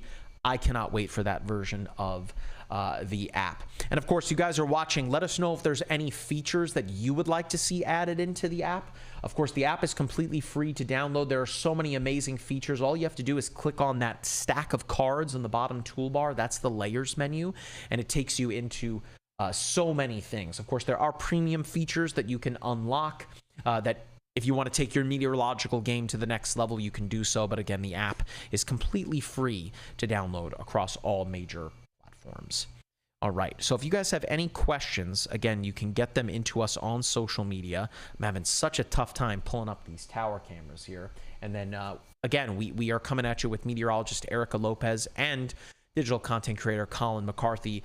Those folks can chime in whenever they have anything that they want to touch on here. Jack, I finally got one of these cameras working again. If you want to come back to me here, this is I-275 northbound at the Cypress exit in Tampa. I'm going to take it full. Again, the screen share, Jack, might be a little wonky here. Let's see what it looks like. I mean, that's a good enough view to see kind of what we want to see.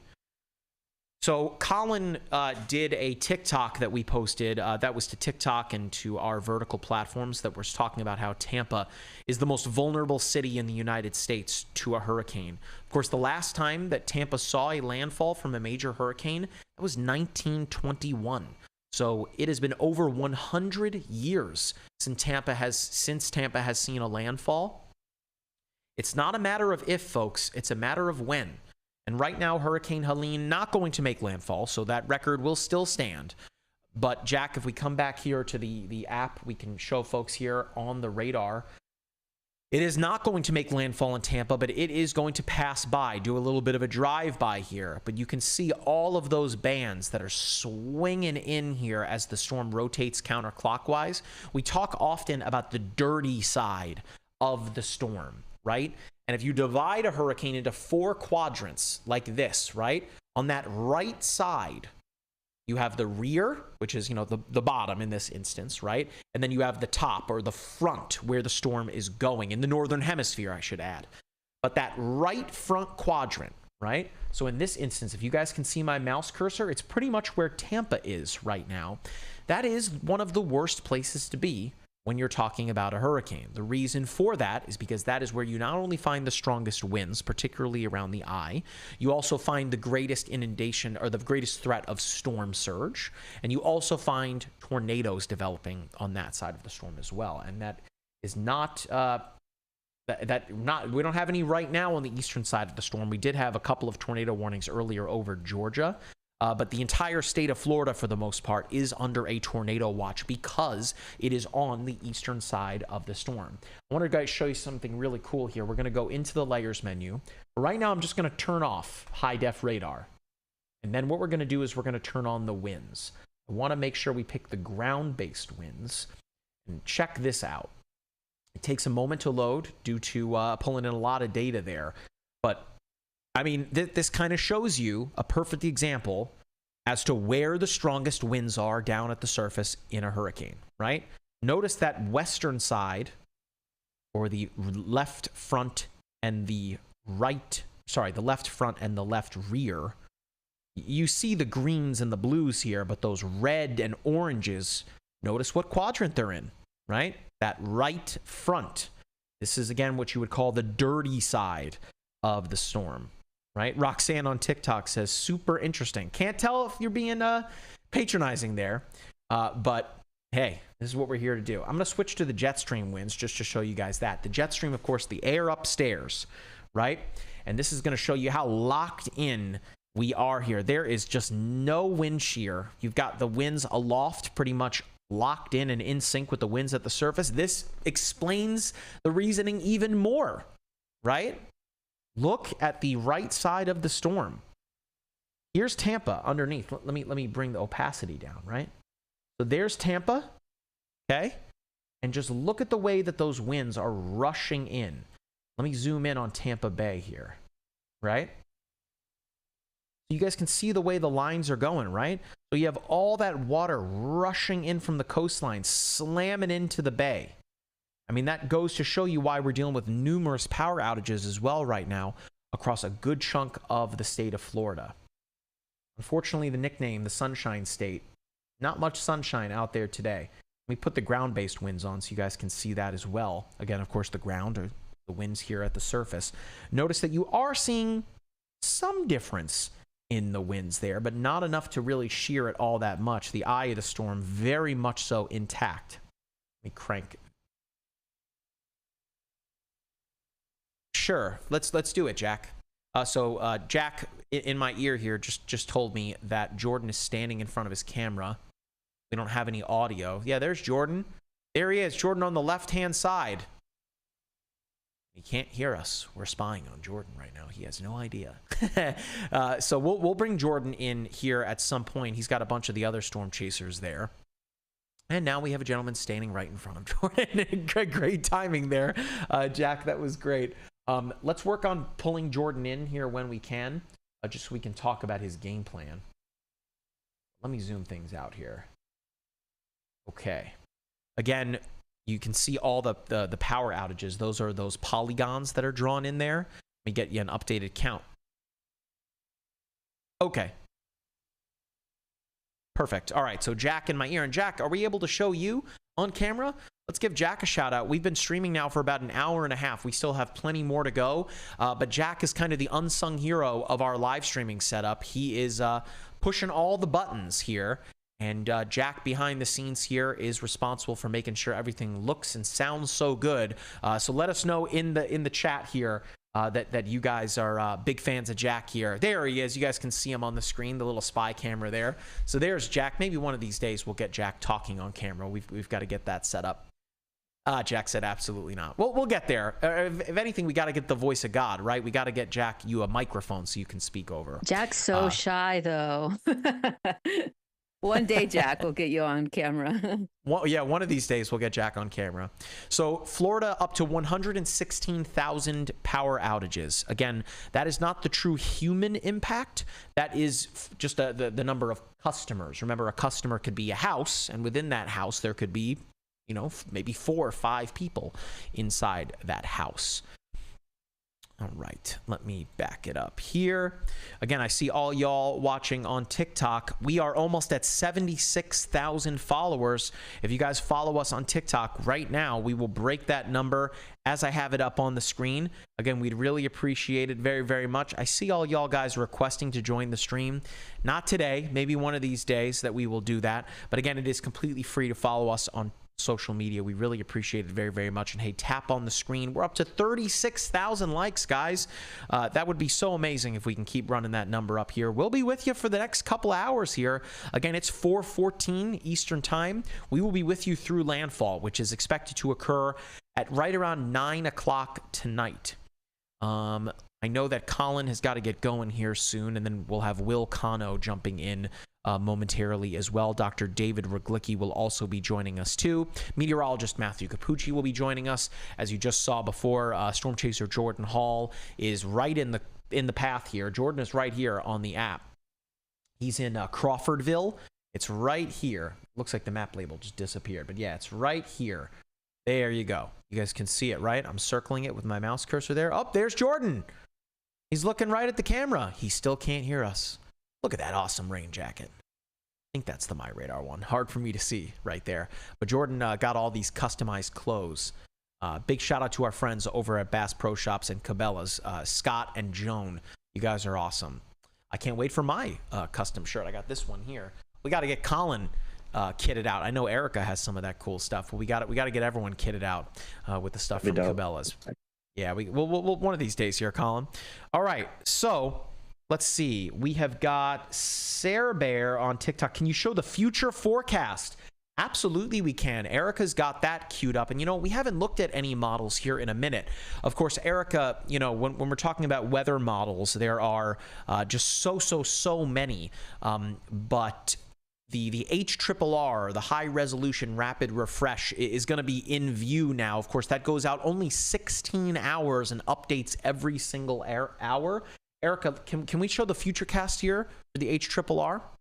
Yeah, I have it pulled up. Perfect. So we can kind of walk through it if you want. Yeah, I think, you know, a lot of concern is, when is the rain going to arrive? When is the wind? When is it going to make landfall? I really don't want you guys, and I'm seeing so many of you asking, when is it going to make landfall? It doesn't matter when it makes the landfall. If you're in Tampa, Orlando, or Jacksonville, you're going to already start to see the impact. So don't focus in on a specific time.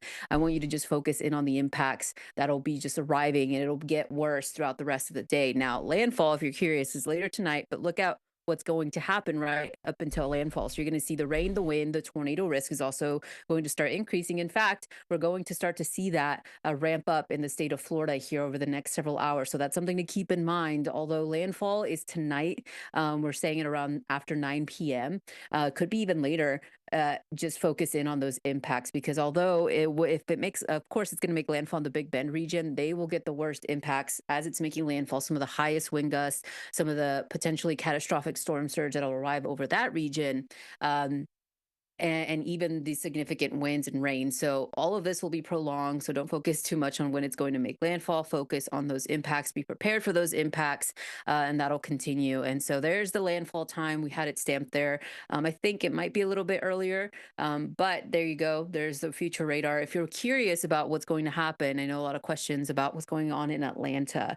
And in Atlanta, you're in a very tricky spot because typically you don't really see these types of impacts. But because your grounds are already saturated, I think the biggest impact that we're going to see in Atlanta is the flooding risk. We could see some significant flooding over here, possibly catastrophic. And that's why the Weather Prediction Center has highlighted this area as a high risk of excessive flooding. You don't typically see that in Metro Atlanta. So something very much concerning over this region. Of course, this will last through tomorrow. And then as what's left of Helene pushes up to the north, we're still going to see the rain, even the tornado risk. Although we're focusing in on the southeast today, the tornado risk goes into the Carolinas for tomorrow. So even though it makes landfall tonight, we cannot let our guard down, especially if you're anywhere from Georgia to the Carolinas, because that threat will continue. So that was one of the models that Mike was mentioning that we were tracking. So, I don't want you to focus in on too much on what the model is doing, because either way, we are expecting this to make landfall tonight.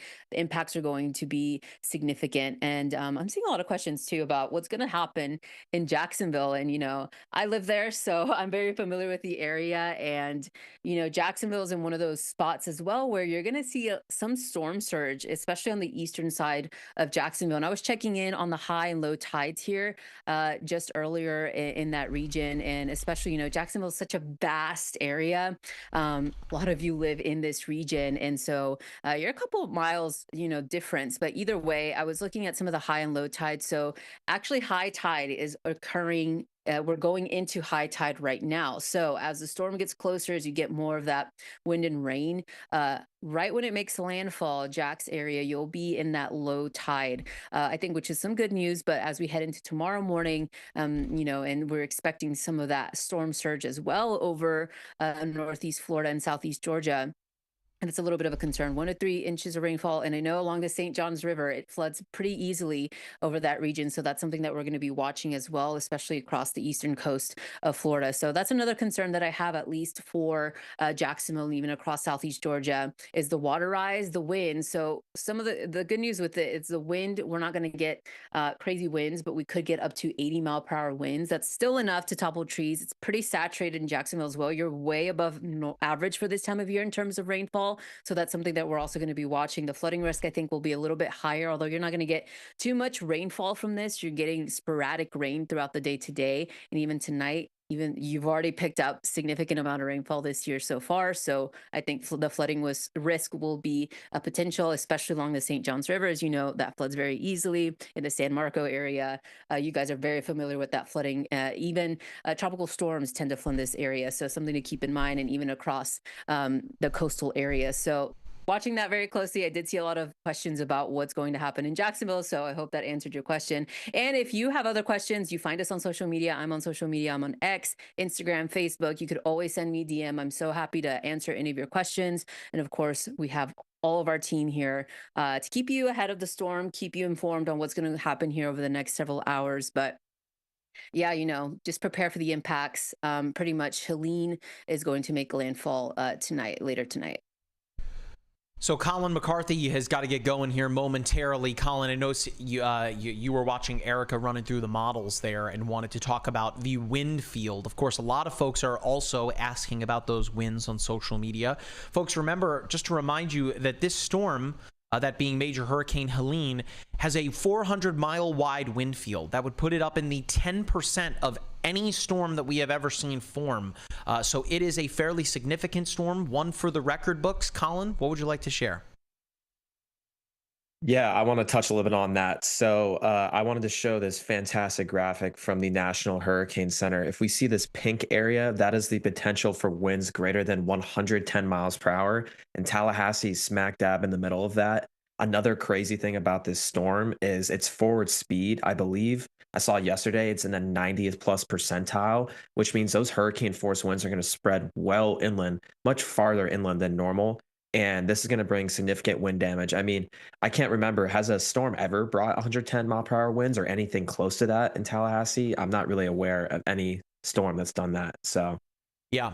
Not to mention, as you touched on, Colin, you know, for folks that live in southern Georgia, this is likely something that area just has not experienced, if ever, or in a very, very long time. The storm right now moving at 21 miles per hour.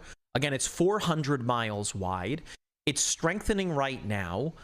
All of the factors that we just mentioned don't make this a great situation for the panhandle of Florida and into southern Georgia, where the forests, I mean, for those of you that are watching that have maybe never been to that part of the United States, it's so it's like Q-tips out there with how close the trees are. And these winds will easily take those pine trees down, easily. And the National Weather Service talking about how power outages, and emergency management officials talking about how power outages there will not only last days, but possibly even weeks, if not longer. So when we tell you, and I'm not trying to instill any kind of panic or fear monger, that's never what we're trying to do. We're just trying to make you understand that it really only takes one storm to impact you before you really kind of understand why you need to take this very seriously. And I would imagine that for folks that live there in southern Georgia, Colin, they probably weren't thinking going into this season that they would be impacted by hurricane force winds, right? Let alone the people in Atlanta, right? Look how far, surrounding Metro Atlanta, and the airport there, of course, is one of the busiest airports in the world. And I think it is the busiest. Yeah. Right. Number one. So big impacts coming to that part of the world with a strengthening storm right now, one that is down to 951 millibars. It is picking up in its forward speed, and that forward momentum likely to be a huge issue going forward. Colin, I know you got to get going here soon. Thank you very much for joining us, folks. Colin is going to be hopping away, but then he'll be joining us later this evening. Colin, you're good to go whenever. Again, we will be here, so we'll see you when you get back later. Thanks again, Colin. Appreciate it very much. And for those of you that want to follow Colin on social media, he is US_stormwatch. Colin is super viral on the weather world. There it is. You can see on the screen. There's his lower third right there at US_stormwatch. Be sure to follow Colin for all things extreme weather. Of course, he has been stitched on TikTok by Billie Eilish and Trevor Wallace and all these humongous celebrities. I think maybe one of the Kardashians I saw once too. So big shout out to Colin. Yeah. Appreciate it very much for spending some time with us this evening. All right. So we're going to be joined momentarily by storm chaser Jordan Hall. It is 4:24 Eastern time. We are about 40 minutes away from the next big update from the National Hurricane Center, Erica. It's just me and you right now until David rejoins us. That next big update here at 5 o'clock, I think is going to really tell us a lot here. As Colin touched on a couple of minutes ago, for those of you that have been with us here, the storm is strengthening. It has deepened in its central pressure quite considerably at 951 millibars. You guys can't hear Jack, but Jack, our stream director and meteorologist Matthew Capucci, they flew into... Was that Hurricane Lee, Jack, that you guys flew into last year? It was Lee. A Category 3. So similar, right? You know, the central winds, you know... And anyway, point is, they flew with the hurricane hunters. You guys can't hear Jack. This is why we need Jack on a mic, so Jack could talk to us about this experience.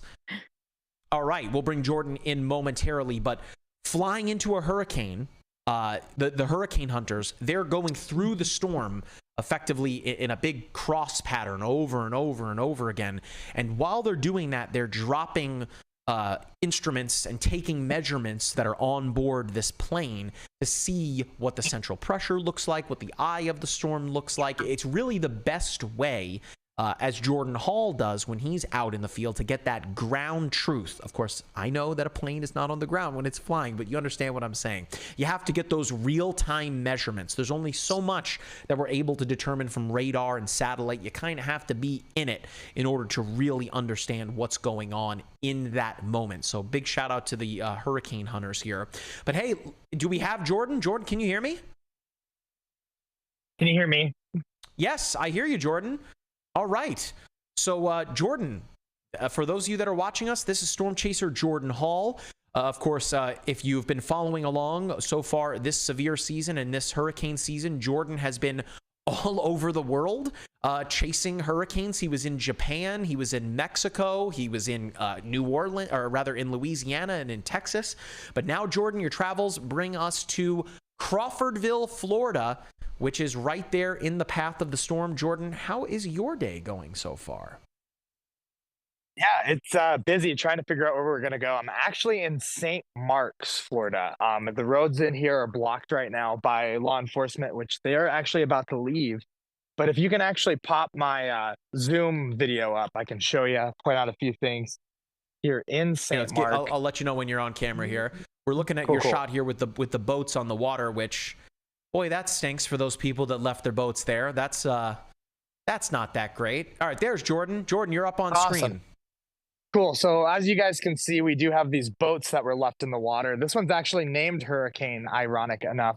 But right now, where I'm at, we're about 3 feet in elevation here in St. Mark, and there really ain't very many places here in town that are any higher.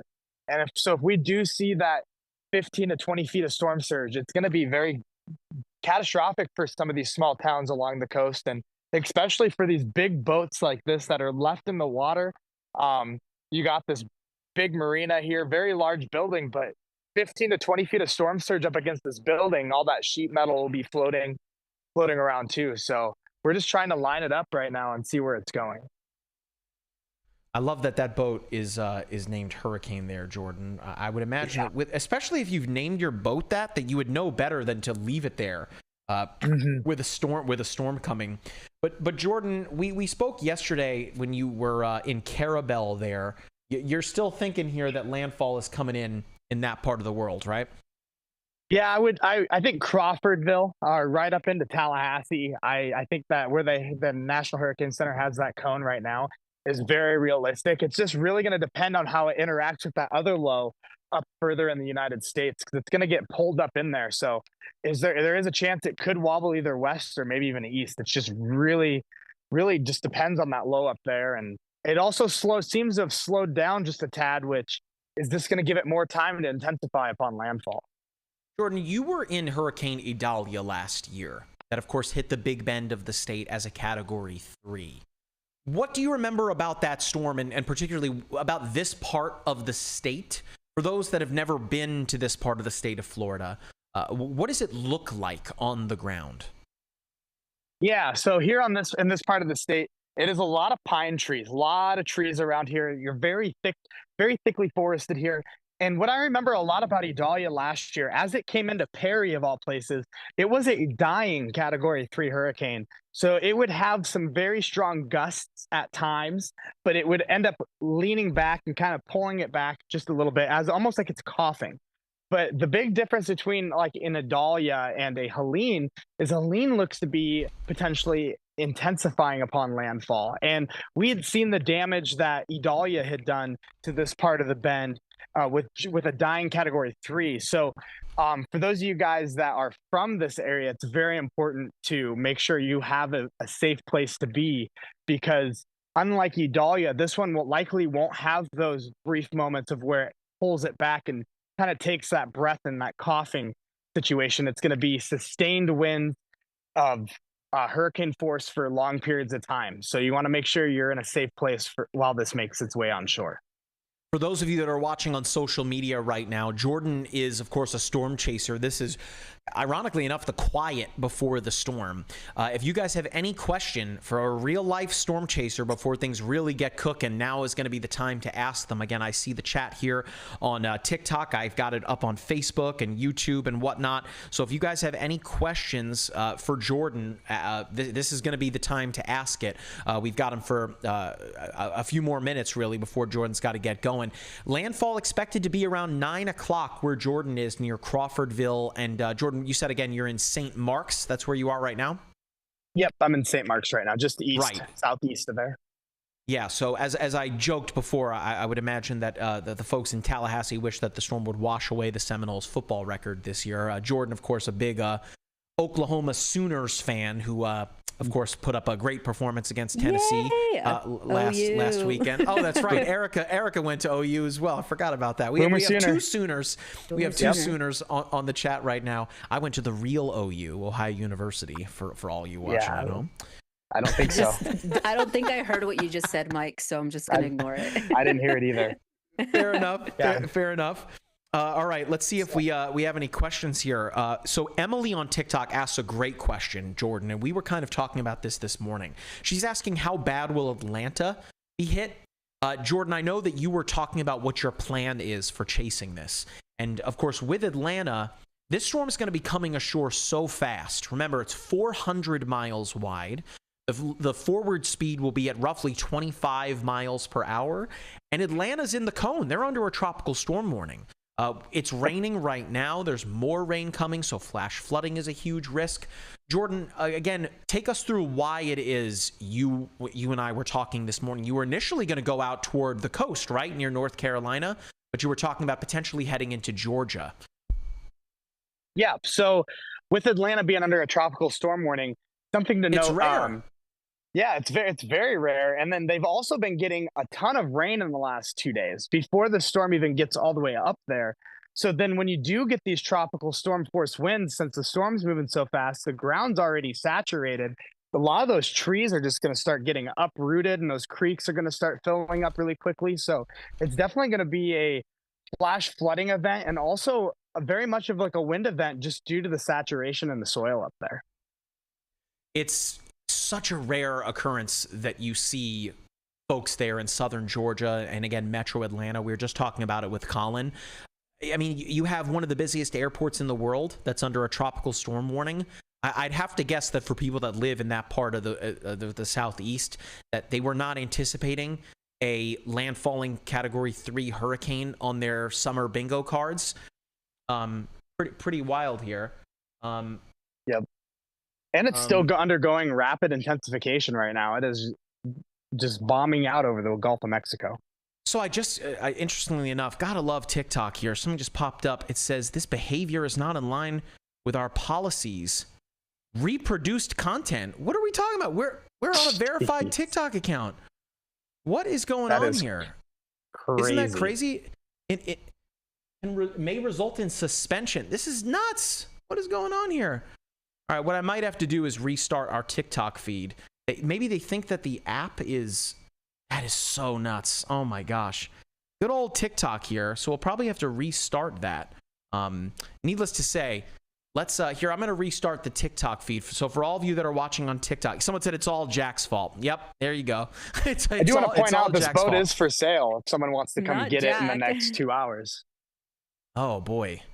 Well, Erica, why don't you take over here for just a moment? I'm going to fix the TikTok stream here. Again, for all of you that are watching on TikTok, I'm just going to stop the stream momentarily, and then we'll just start up another one here. That is so bananas. Again, we're on a verified TikTok account. Why it thinks that we're reproducing content. Jordan, it wouldn't be because, I don't know. No, nothing to do with my stuff. Yeah, I wouldn't think so. I don't know. Whatever. All right, so I'm going to restart this. Erica, why don't you continue to chat here with Jordan? I'm just going to fix this on our end. Yeah, Jordan. I mean, you look, you look kind of wet. I don't know if you've been in rain or something. No, it's definitely raining here. There's no wind, surprising enough, so it is definitely calm, but it's raining, and we are under hurricane warning here, so I guess it is raining. But yeah, you look pretty wet. I was like, it looks like he just was under some rain or something. Definitely am. And I will point out too, if somebody wants to come pick this boat up in the next couple of hours, it's for sale here in St. Mark's. So it might be slightly used potentially, but it works. It's still floating. So yeah, Jordan, just curious what you've seen there so far. When you got there, what did you get there? What is your kind of plan? Where are you going to, feel landfall? Yeah, so I've been scoping out the coastline for the last 2 days, and I actually just went over to Perry and met up with Matthew Capucci, and we had discussed it a little bit too, and we both are on the same page of either that Perry area or coming over to Crawfordville and going up to Tallahassee, but just really depends on how it makes that final approach. A lot of preparations have been done. here along the coast. People have boarded up, sandbagged, and evacuated. I did see Taylor County put out a county-wide notice today on Facebook that was pretty heavy worded. I'm not going to repeat the wording on that, but basically, you definitely need to evacuate if you live in some of these lower areas, especially like St. Mark's, that's only sitting at 3 feet. When you're expecting something like 15 to 20 feet, that's definitely catastrophic in these areas. So just very important to not be scared, but just be prepared. As long as you go somewhere and keep yourself safe, that's all you can do. So. Yeah, and how do you prepare for when you're, out in the field? Like, is there something that you like to do, or certain things that maybe you wear? How do you prepare? Yeah. And I'm just curious. Every storm chaser is different. I know Capucci No. has his own way. So when I come out here, I always bring extra gas with me, and I always make sure I have supplies, tire plugs, air pump for the tires, spare tires.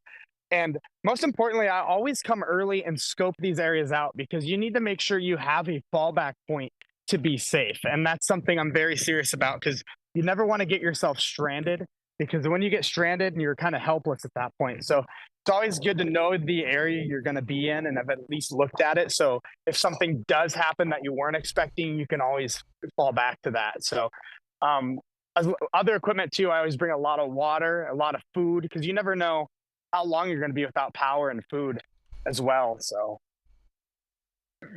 Okay, so we are back up. Let's re-rack things from the top here. What's going on, folks? My name is Mike Linden. I'm a meteorologist with MyRadar. We are streaming live across all of our social media platforms. We are, of course, in the app on TikTok, Facebook, YouTube, the whole nine. I had to restart the stream on TikTok. For whatever reason, TikTok is such a strange platform. We are literally a verified TikTok account.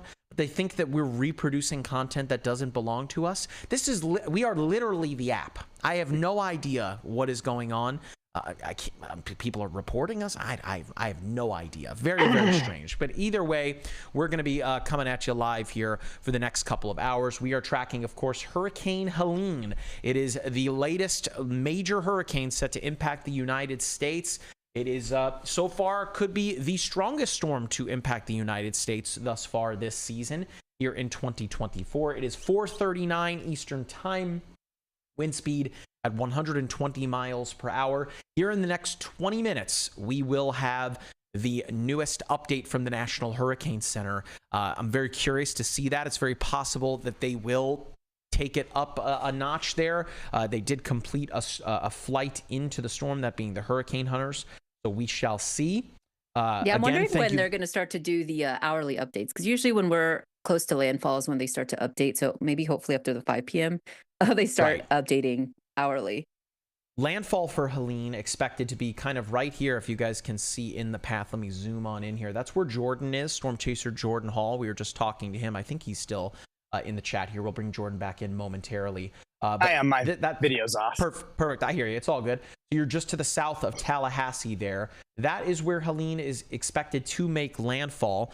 Right now, there are 149,000 customers without power across the Sunshine State. You can track power outages for yourself in MyRadar by going into the layers menu and turning on power outages. So the layers menu, it looks like the stack of cards there. And it's right at the very bottom, power outages. All you have to do is toggle it on, and then you can click on all of these numerous counties that will show you the number of power outages. We've got 2 tornado-warned storms as well. One right here for the DeLand area. This is in Seminole and Volusia County in Florida. And then we have yet another one right here near Englewood. Remember, being on the eastern side of a storm, or of a tropical cyclone, I should say, is typically where you find tornadic development. We've already had numerous tornado warnings up across Georgia, and this will not be the last there. Erica, if you want to chime back in and let me know if anything changes with those tornado warnings as we continue to ride things out here. Again, we're coming at you live across all of our social media platforms. Someone on YouTube said dumb TikTok. Yeah, I don't know what's going on with TikTok there with the live streaming here. We are literally producing original content. I don't get it.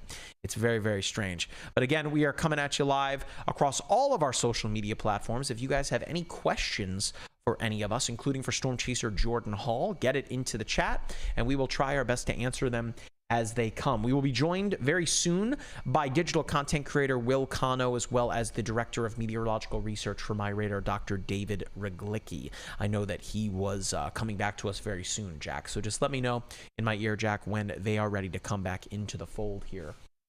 Again, the storm is expected to make landfall tonight by about 9 o'clock Eastern time. I think I just heard David in my ear here. I see him up on the big screen here.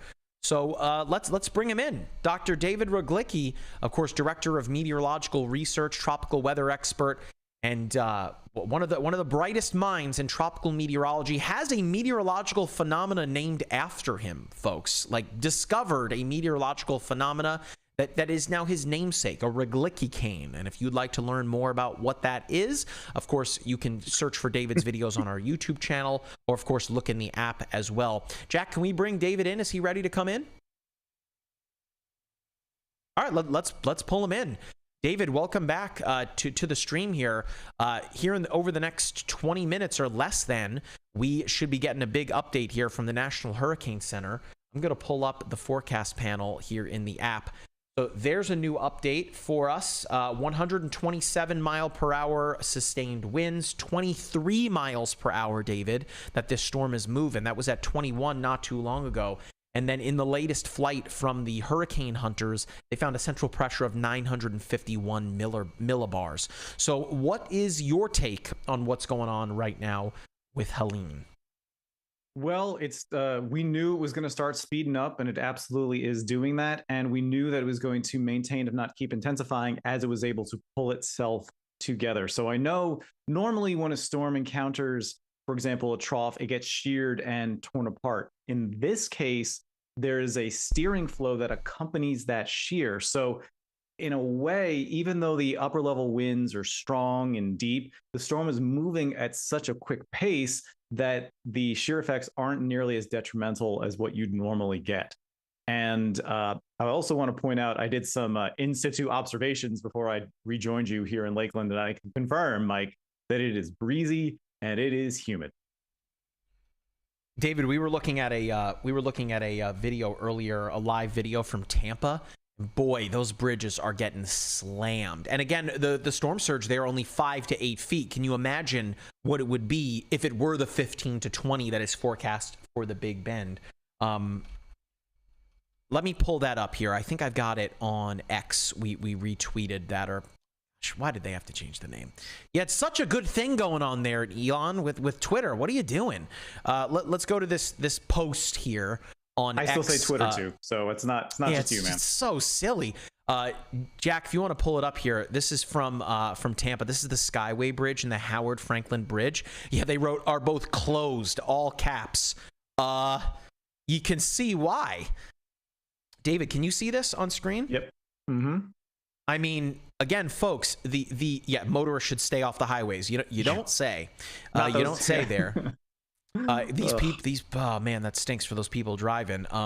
Remember, folks, Tampa was only expected to get 5 to 8 feet of storm surge. If I go back here to the National Hurricane Center's peak storm surge forecast, as we talked about earlier, David, that purple outline there for the Big Bend, 15 to 20 feet of storm surge. Did some research there. The last time we even saw that was during Hurricane Laura. So this is a big amount of water. Again, folks, to the window level of a 2-story building, 15 to 20 feet. Incredibly significant. David, why is this part of the state so susceptible to storm surge of this intensity? Combination of two factors. Setting aside the storm itself due to size and the forward motion, it's due to the bathymetry of the continental shelf in that area. Also, you have to remember, it is a bay, right, or a very large bay. So once the water comes in, it's going to be focused in a specific direction. The other part is that since it's marshland, there isn't a lot to get in the way as the storm surge gets pushed onshore. So it's going to push deeper and farther. And this is kind of what we saw with Idalia, right?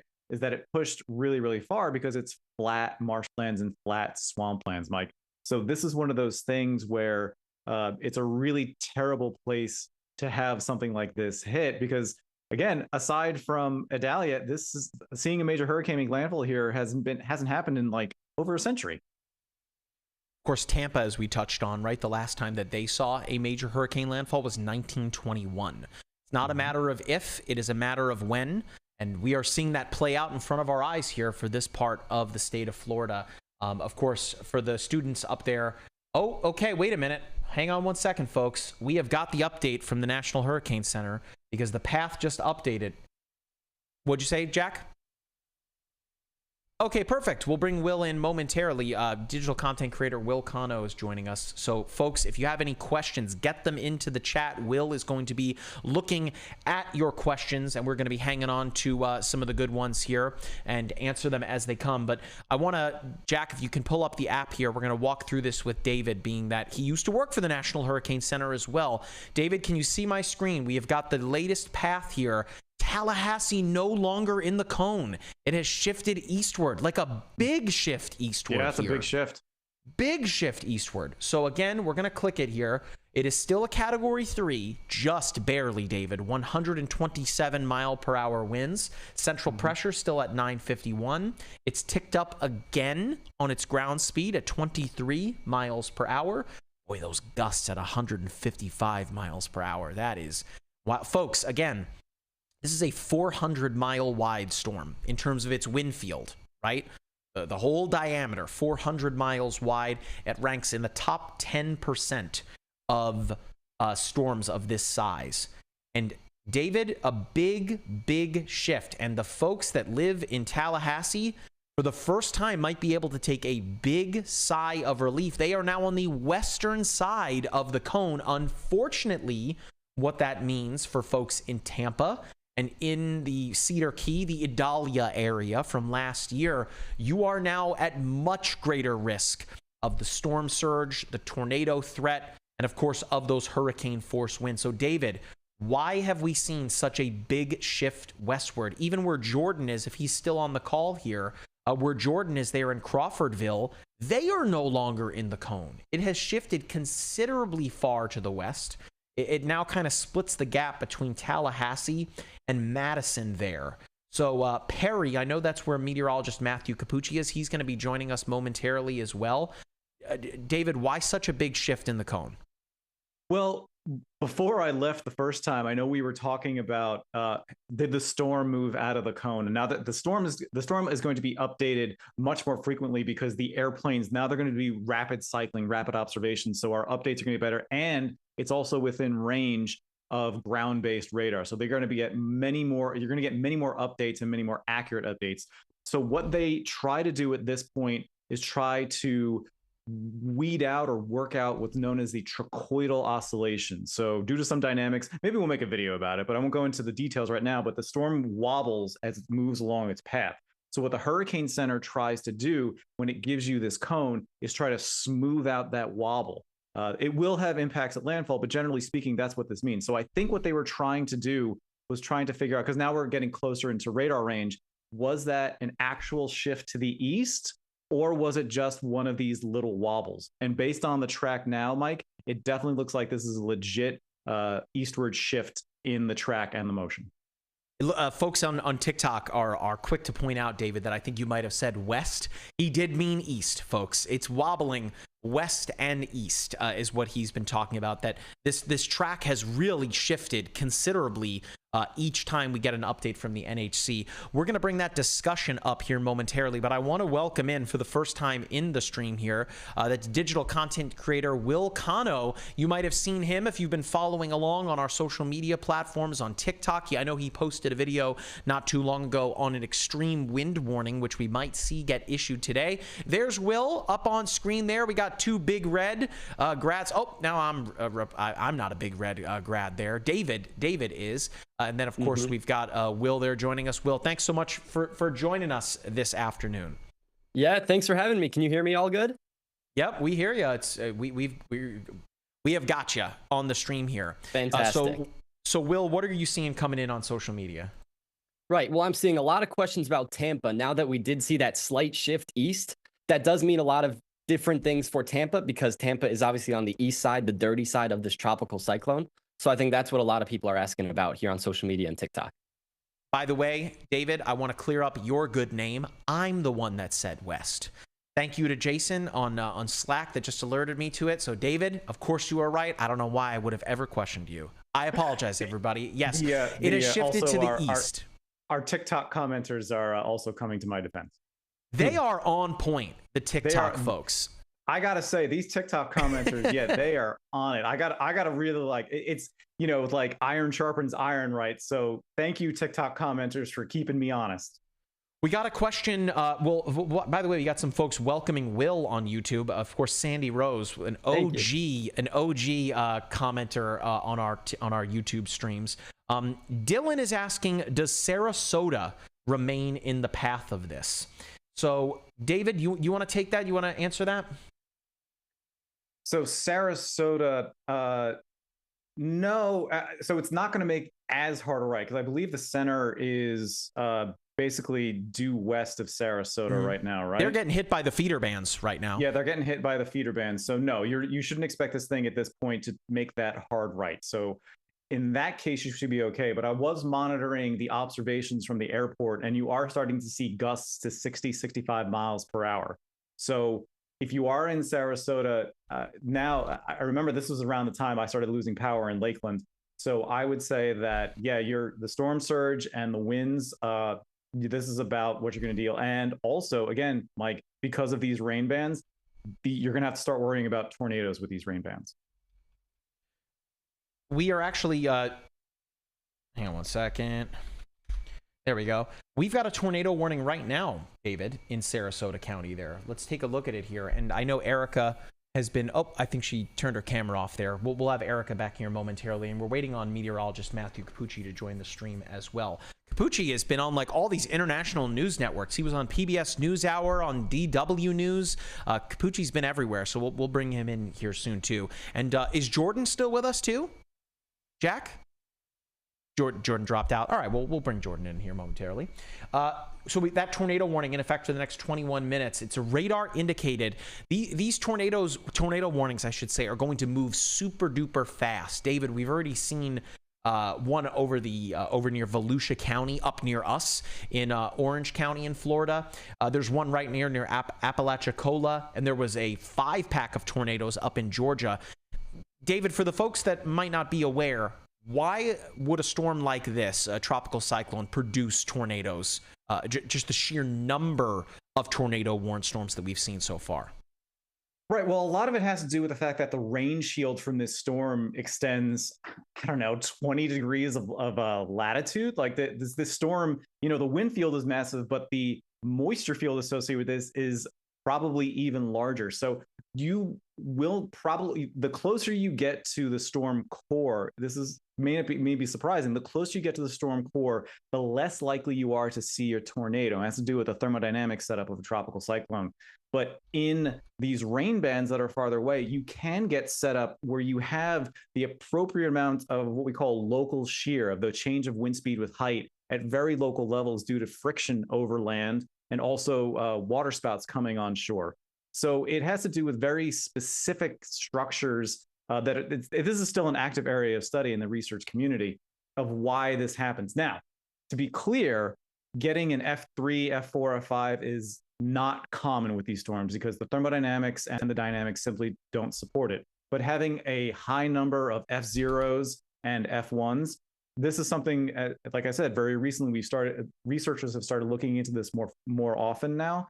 And we can say that, yeah, when a storm itself is sheared or starts tilting over, you are more likely to see this behavior in rain bands, just because of the very specific dynamics of those rain bands.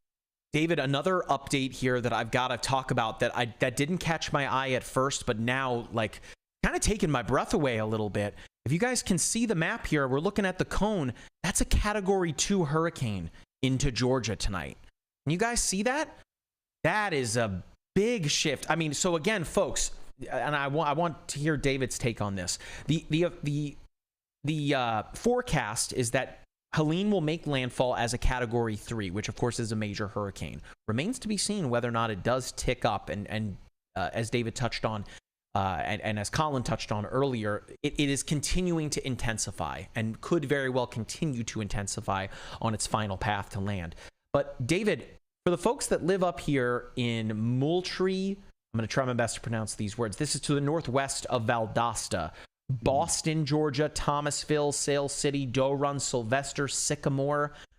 I can't imagine that they had a Category 2 hurricane on their bingo cards this summer. But this storm coming ashore and making landfall tonight at 25 miles per hour.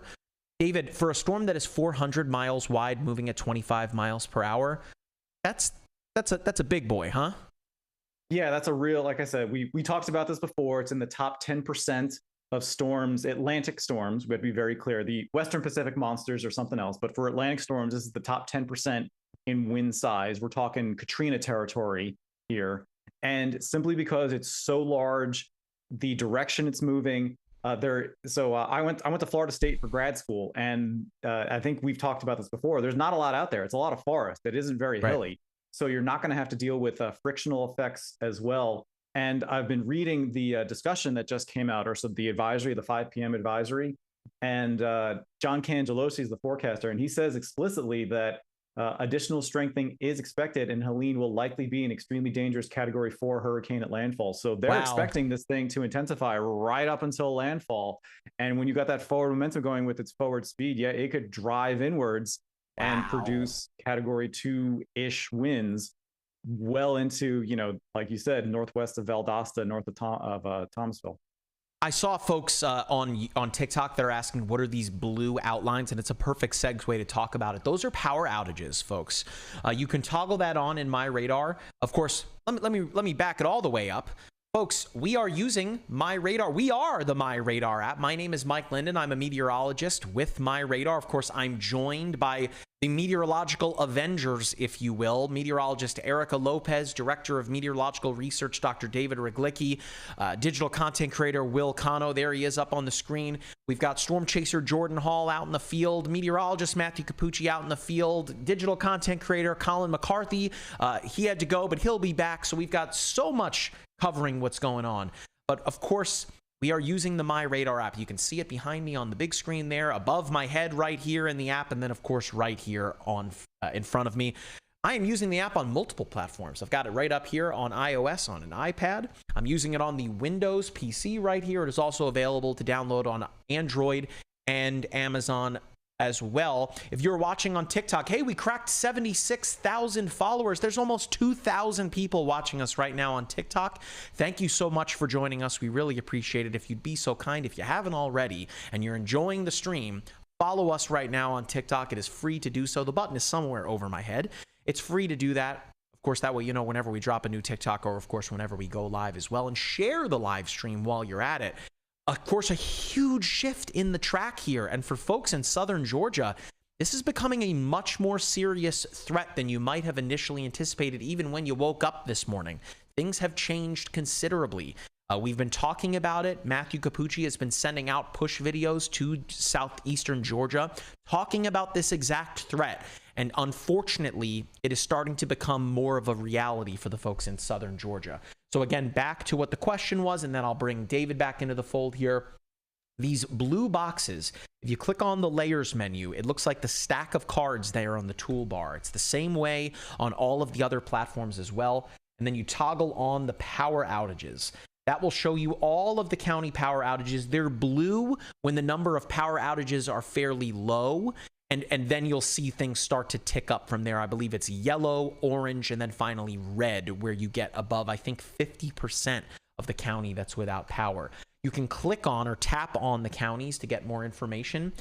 One thing that's really important to understand here in Collier County, that's for Naples, Florida, 17,000 customers without power. A customer doesn't necessarily mean a person, right? A customer could be a house, it could be a shed, even anything that's being fed power, an office building, right? And there could be tons of people inside that building. So that number doesn't necessarily reflect the human impact. It's very important to understand that. In total right now, across Florida, let me get you that number, 173,000 people or customers, I should say, without power. In Georgia, by the way, that number is up to 11,000.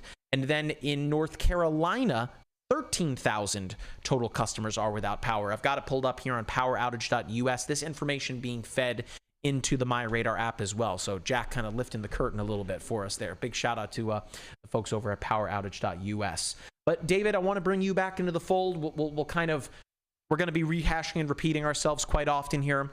Of course, it is 5:01 Eastern Time.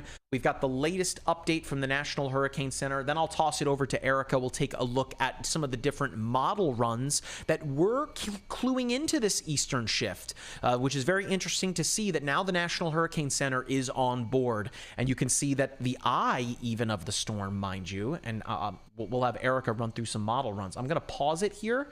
The eye of the storm, David, is east of the track. It remains east. It continues to kind of hug east. David, why are we seeing that? And why have we now seen such a huge shift eastward to the point where Tallahassee now no longer in the path of the storm? Why are we seeing this big shift eastward? This is due to just subtleties in the synoptic setup. So we've talked about this before, is that the real thing that steers these or in particular this storm, is the trough that's going to sit over where the Mississippi and the Ohio meet, and the ridge that's sitting over Bermuda. So what's probably happening right now is that large scale pattern is having just a little bit shift. Now remember, these aren't big changes. These aren't like hundreds of miles. But when it comes to hurricanes, just subtle shifts, something off, maybe 5, 10, 15 miles in the synoptic pattern can lead to track shifts like this. And because of the size of the storm, now actually, let's go back to the eye wall. So just a little shift, 5, 10, 15 miles, that could be half the eye wall. So all of a sudden, Tallahassee was in the cone, Tallahassee's now out of the cone. And I know we'll get to Erica in a bit, but you guys are right. Some of the models saw this early. And I think what the Hurricane Center was just waiting for was to make sure they weren't fooled by one of these little wobbles. So yeah, this is the nature of the beast. Sometimes you could just have just a little shift, 15, 20 miles in the upper level pattern, and something like this happens, Mike. Well, David, to shout out our CEO, Andy Green, who I know is a big fan of The Who, looks like the National Hurricane Center won't be fooled again, if you will. A little rim shot there. Shout out to The Who. David used to work for the National Hurricane Center. What is going on down in Miami as they are seeing all of these model runs? Because we're looking at the same information that they are, right? It's not like they have super secret stuff that they're looking at. We're all kind of looking at the same information. For the most part, a lot of it is publicly available, right? But what's going on as they're sitting around looking at the model runs? Of course, they're looking at satellite radar as we are. What's going into the decision making behind, making a big change to the path here? Of course, they're the tip of the spear when it comes to tropical meteorology, the best of the best that the world has to offer. What's going on when they're coming together prior to 5 o'clock to put together these big changes? Well, remember, the main purpose of the National Hurricane Center, their decision support services. That's the whole mission, the whole new mission of the National Weather Service. Now, Ken Graham, who is the former director of the National Hurricane Center, my dinner is here. The former director of the National Hurricane Center, he's all about decision support services. So that's what the National Hurricane Center is trying to do, is give you the best and most accurate information for you, the viewer, for us to make the best decisions for our personal safety.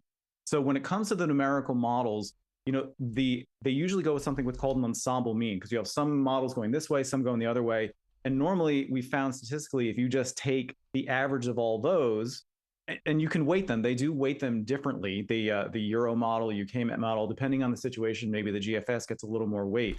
But that's on the experience of the forecasters, just looking at this over and over and over again. If you want to know the secret to being a great meteorologist, is just repetition. It's pattern recognition. That's really what sets these guys apart, is in the dedication to their craft.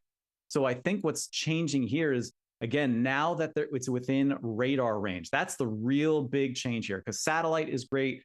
Flights are great, but flights, you get a snapshot, maybe 1-2 hours, and then you got to wait some time before the next plane comes in. But with radar, you're getting constant updates, 2, 5, 6, 10 minutes. And that allows them to track this thing more accurately as it gets closer to shore. So I think what's going on down there is that, yeah, they do have an eye towards the models and seeing what the models may be doing for the next, 6 to 12 hours. but it's the power of the surface-based radar that really is driving a lot of these decisions, Mike. And David, of course, with this big eastern shift here, that is only going to lead to the verification of those big storm surge numbers. Again, folks, you got to understand, 15 to 20 feet of storm surge. Jack, if you pull up my web browser here, and then I'm going to toss it over to Erica so we can take a look at some of those model runs here. I think that's not my screen share. That might be... Yeah, there we go. Perfect. 15 to 20 feet. That purple color, TikTok, let me zoom in for you so you guys can see it. And hey, by the way, on TikTok, if I can find my mouse cursor, we had Kim who subscribed to us. Kim, I didn't even know we had subscriptions on TikTok, but we appreciate it nonetheless. Thank you very much for the support. Indigo, Georgia Sweets, USA Deals, Horror King, Chase, Christie, thank you very much for all those gifts. We appreciate it very, very much, your support. Y'all are too kind. And there's almost 2,000 people in here right now, 1.6 to 2,000 to be exact. If y'all were to follow us all right now, we'd crack 77,000 followers. That would be incredible to do live. Again, we really appreciate your support. And hey, tap on the screen to let us know that you're liking the stream as well. That way, we'll keep doing what you guys want us to do. We are here to serve you, of course. But again, we're looking here at this purple color, 15 to 20 feet of storm surge. David, that is what the National Hurricane Center is referring to as unsurvivable storm surge. That is quite a descriptor. Not something that they're just going to say if they didn't mean it. 15 to 20 feet, by the way, folks, is up to the windows of a 2-story house. I'm 6'3", so let's just say I'm standing outside in the storm surge. I am underwater almost everywhere, from the yellow up here near Apalachicola all the way to the Florida Keys. I'm pretty much underwater, completely inundated. And that's a person standing outside, let alone the fact that this water is coming in fast and furious. Very dangerous. Again, unsurvivable is the way that the National Hurricane Center is describing the storm surge potential there. So, and I want to, Mike, before I want to give a shout out to some of our commenters on TikTok. Some of the people are telling us that they had to work today and they're out in St. Pete and they can't get home because all of the bridges have closed. Oh no! So they gotta ride it out at work today. I mean, that's I know we're all meteorologists here on the call. It's this time of year where like everybody calls you, right, and asks you, what should I do? What are you thinking? What should you do? When all y'all joke all the time and say, you guys get paid to be wrong 50% of the time. The amount of times I think we've all heard that before, right? But hey, when it hits the fan, who do they call, right? Let's pull up some of those tower cameras here over Tampa. I think Florida 511 is really struggling to pull some of these up. I'd imagine that the bandwidth is pretty wild. We'll get back to some of those once I can find it there, because I want to pull up a St. Pete camera there. But for now, let's toss it over to Will Cano, who, Will, I think you want to talk about the recon data, and then Erica, just let me know when you're ready. We can show those models. I see you editing over here on the side. Just let me know when you're ready, Erica.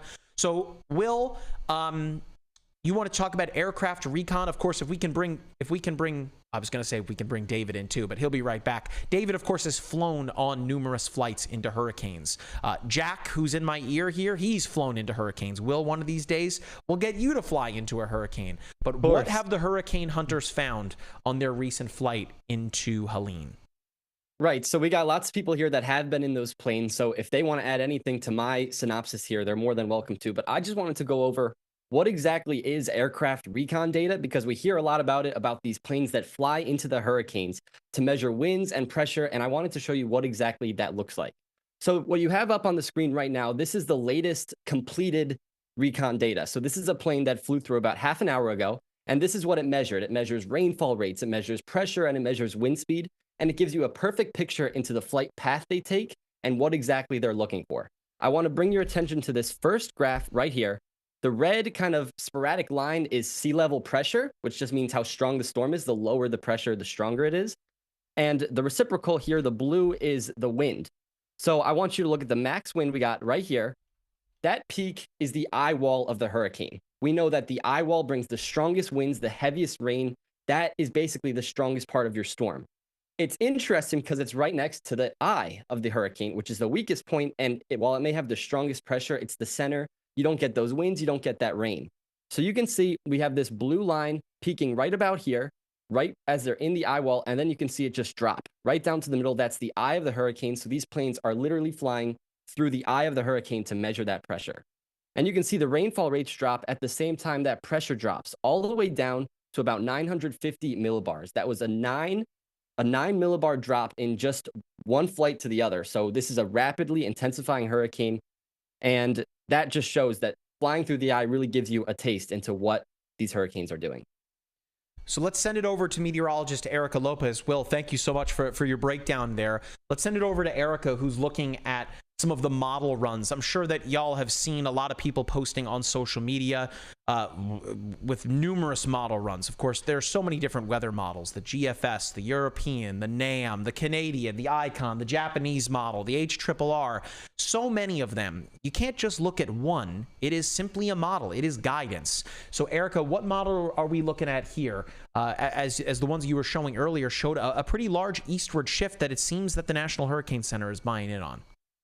Yeah, I think mostly they're kind of going off because this is the HER. And so I just wanted to show like the overlay of the track with what this model is projecting. And you can see that it's pretty on par with the track of the National Hurricane Center on where it's going to make landfall just on the southeastern side of Tallahassee. And then as it makes its way inland, you can see how it lines up with the National Hurricane Center track. So I think this is what they are honing in on. And that's why, usually when we are close to landfall, you're seeing the track a little bit more defined. So we are sure that it's going to make landfall over this area. And so pretty aligned with the HER model. It's just one of the forecast models that we use. And I did do that for another model, but I don't think I want to show that just because it's so far off skewed from what the National Hurricane Center track shows. But either way, something else to point out with the track as well is, a lot of people are focusing in on the landfall. When is the landfall going to be? It's going to be later tonight. But you can see how the impacts, the rain, the wind, the tornado threat even extends way beyond just the track. So that is why, if you're in the state of Florida, you need to be prepared for this. Impacts arriving now. If you're across the Panhandle and even across Northeast Florida, Georgia, the impacts will arrive later tonight. We're already seeing some tornado threats across that area. But I thought it was interesting with the latest track, and that's why I kind of waited until this 5 p.m. advisory to put over this. It's pretty on par with this specific model on what Helene is going to do here later in the next several hours. So just thought that was interesting to show on screen. And Erica, if you can jog that back there, Jack, we want to pull that model up one more time. Landfall for Helene expected to happen. Erica, so that shows by 11 o'clock. It's inland at that point. Man, as a 3 over the Florida-Georgia border. That is so nuts that it's going to maintain that intensity. But if you can jog it back, Erica, I'm curious to show what the models are showing in terms of landfall. Does it still look like 9 o'clock tonight? This one is showing, Close. Yeah. I think it might be later. I could, let's see, we could toggle this off just so we can kind of see where the eye of the storm. It's kind of hard with all these overlays here, but fair enough. See if I can toggle that off. I mean, regardless, landfall occurring tonight, which is of course concerning because you can't really see anything. So of course a landfall is called, David, can you hear me? I know that you might still be off camera. Okay, we're still waiting on David, but you need to have a good chunk of the eye over land, typically around 50%. So there's your landfall. Wow, that's showing near 11:30 tonight. Interesting. I mean, so it'll be at some point tonight, that landfall. Man. And then, of course, keeping its intensity to a Category 2 into southern Georgia. That is majorly concerning and kind of confirms some of our worst fears about Helene. Jack, can you take my web browser here? I've got a camera here on I-275 South for the folks that were talking about St. Petersburg. This is a totally bananas camera here. Look at this. That's saying that they can't get home. Look at this camera. I'll put it in full screen so you guys can see it. So we've got water lapping up onto the bridge there on I-275 southbound. And of course, the camera bouncing around in the breeze there pretty considerably.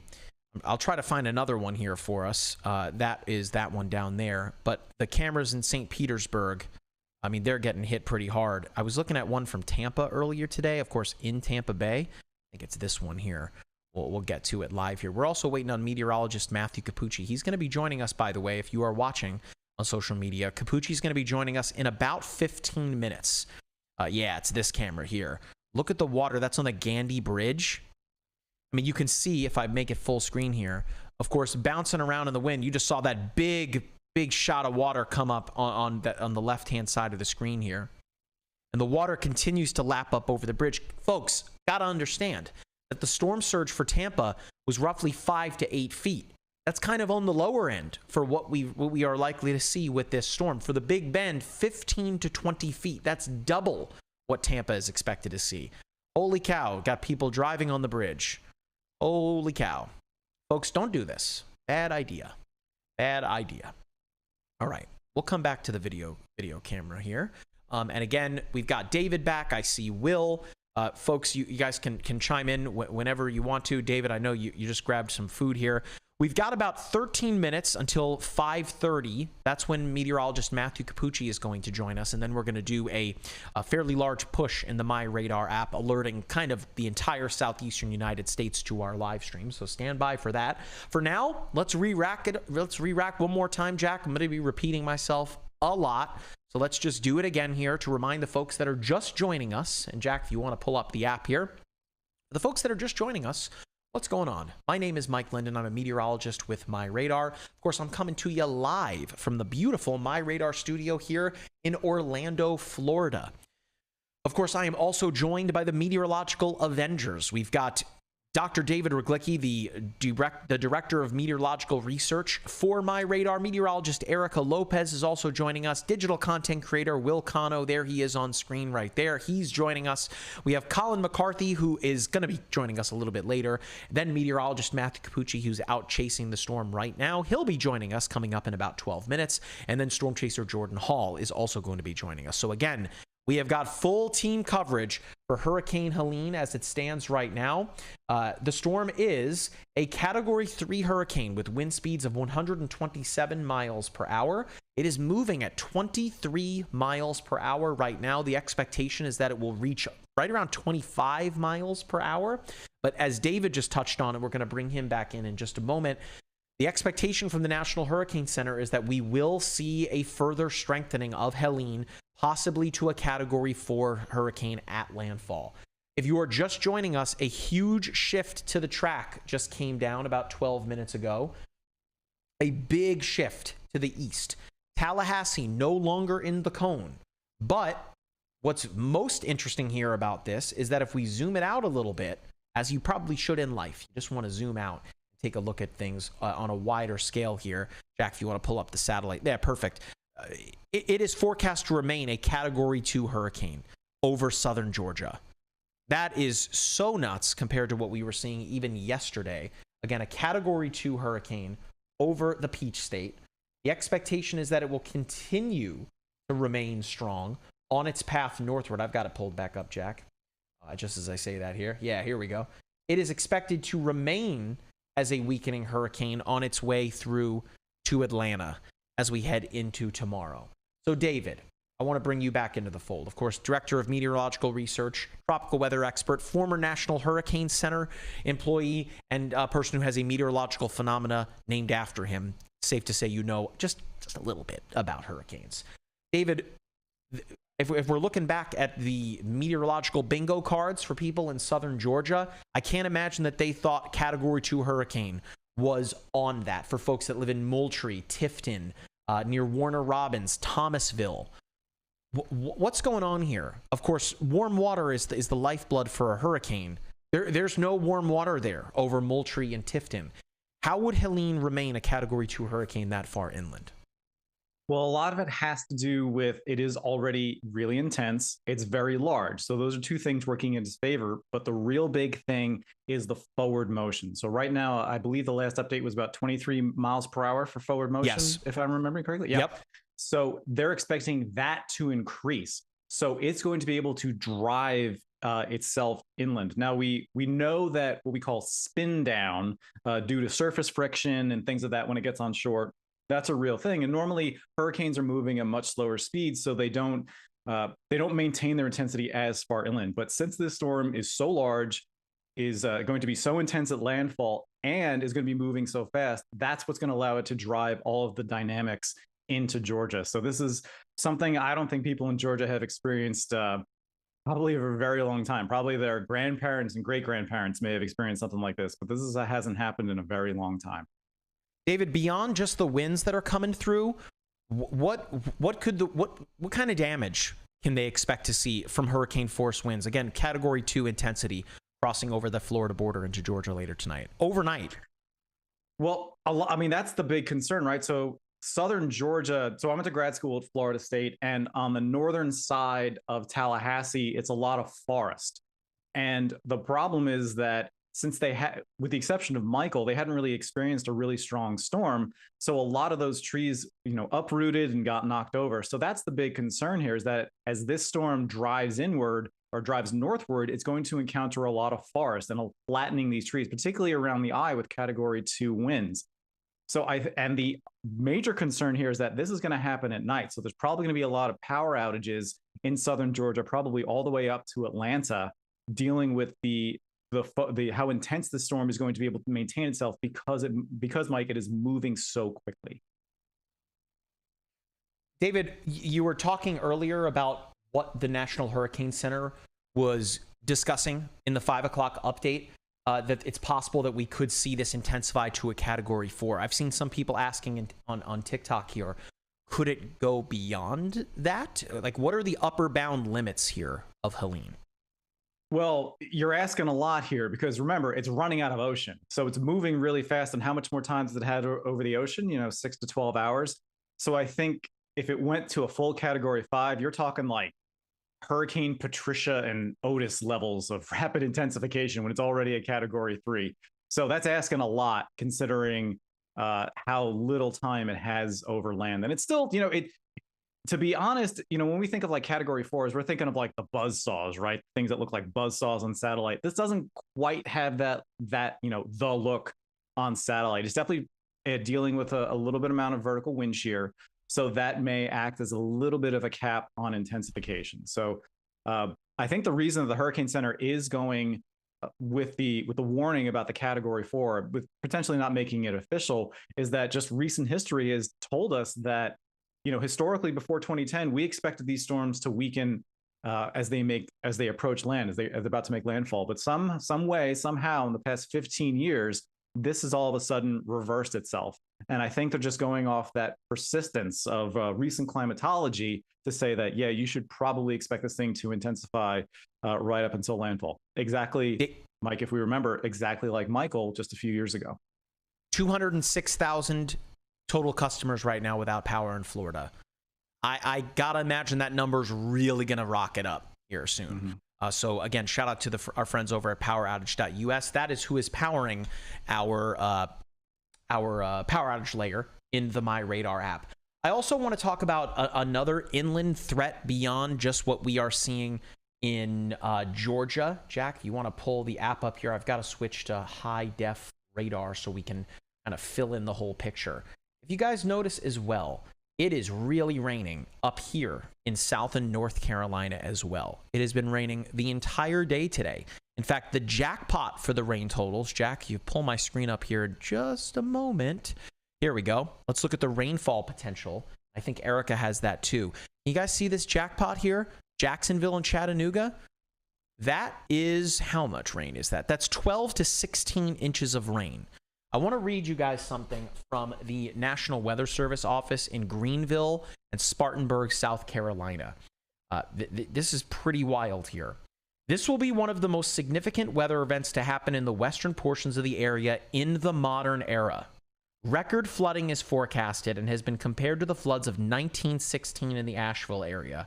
The impacts from this event are expected to be greater than Tropical Storm Fred from Francis and Ivan in upstate South Carolina.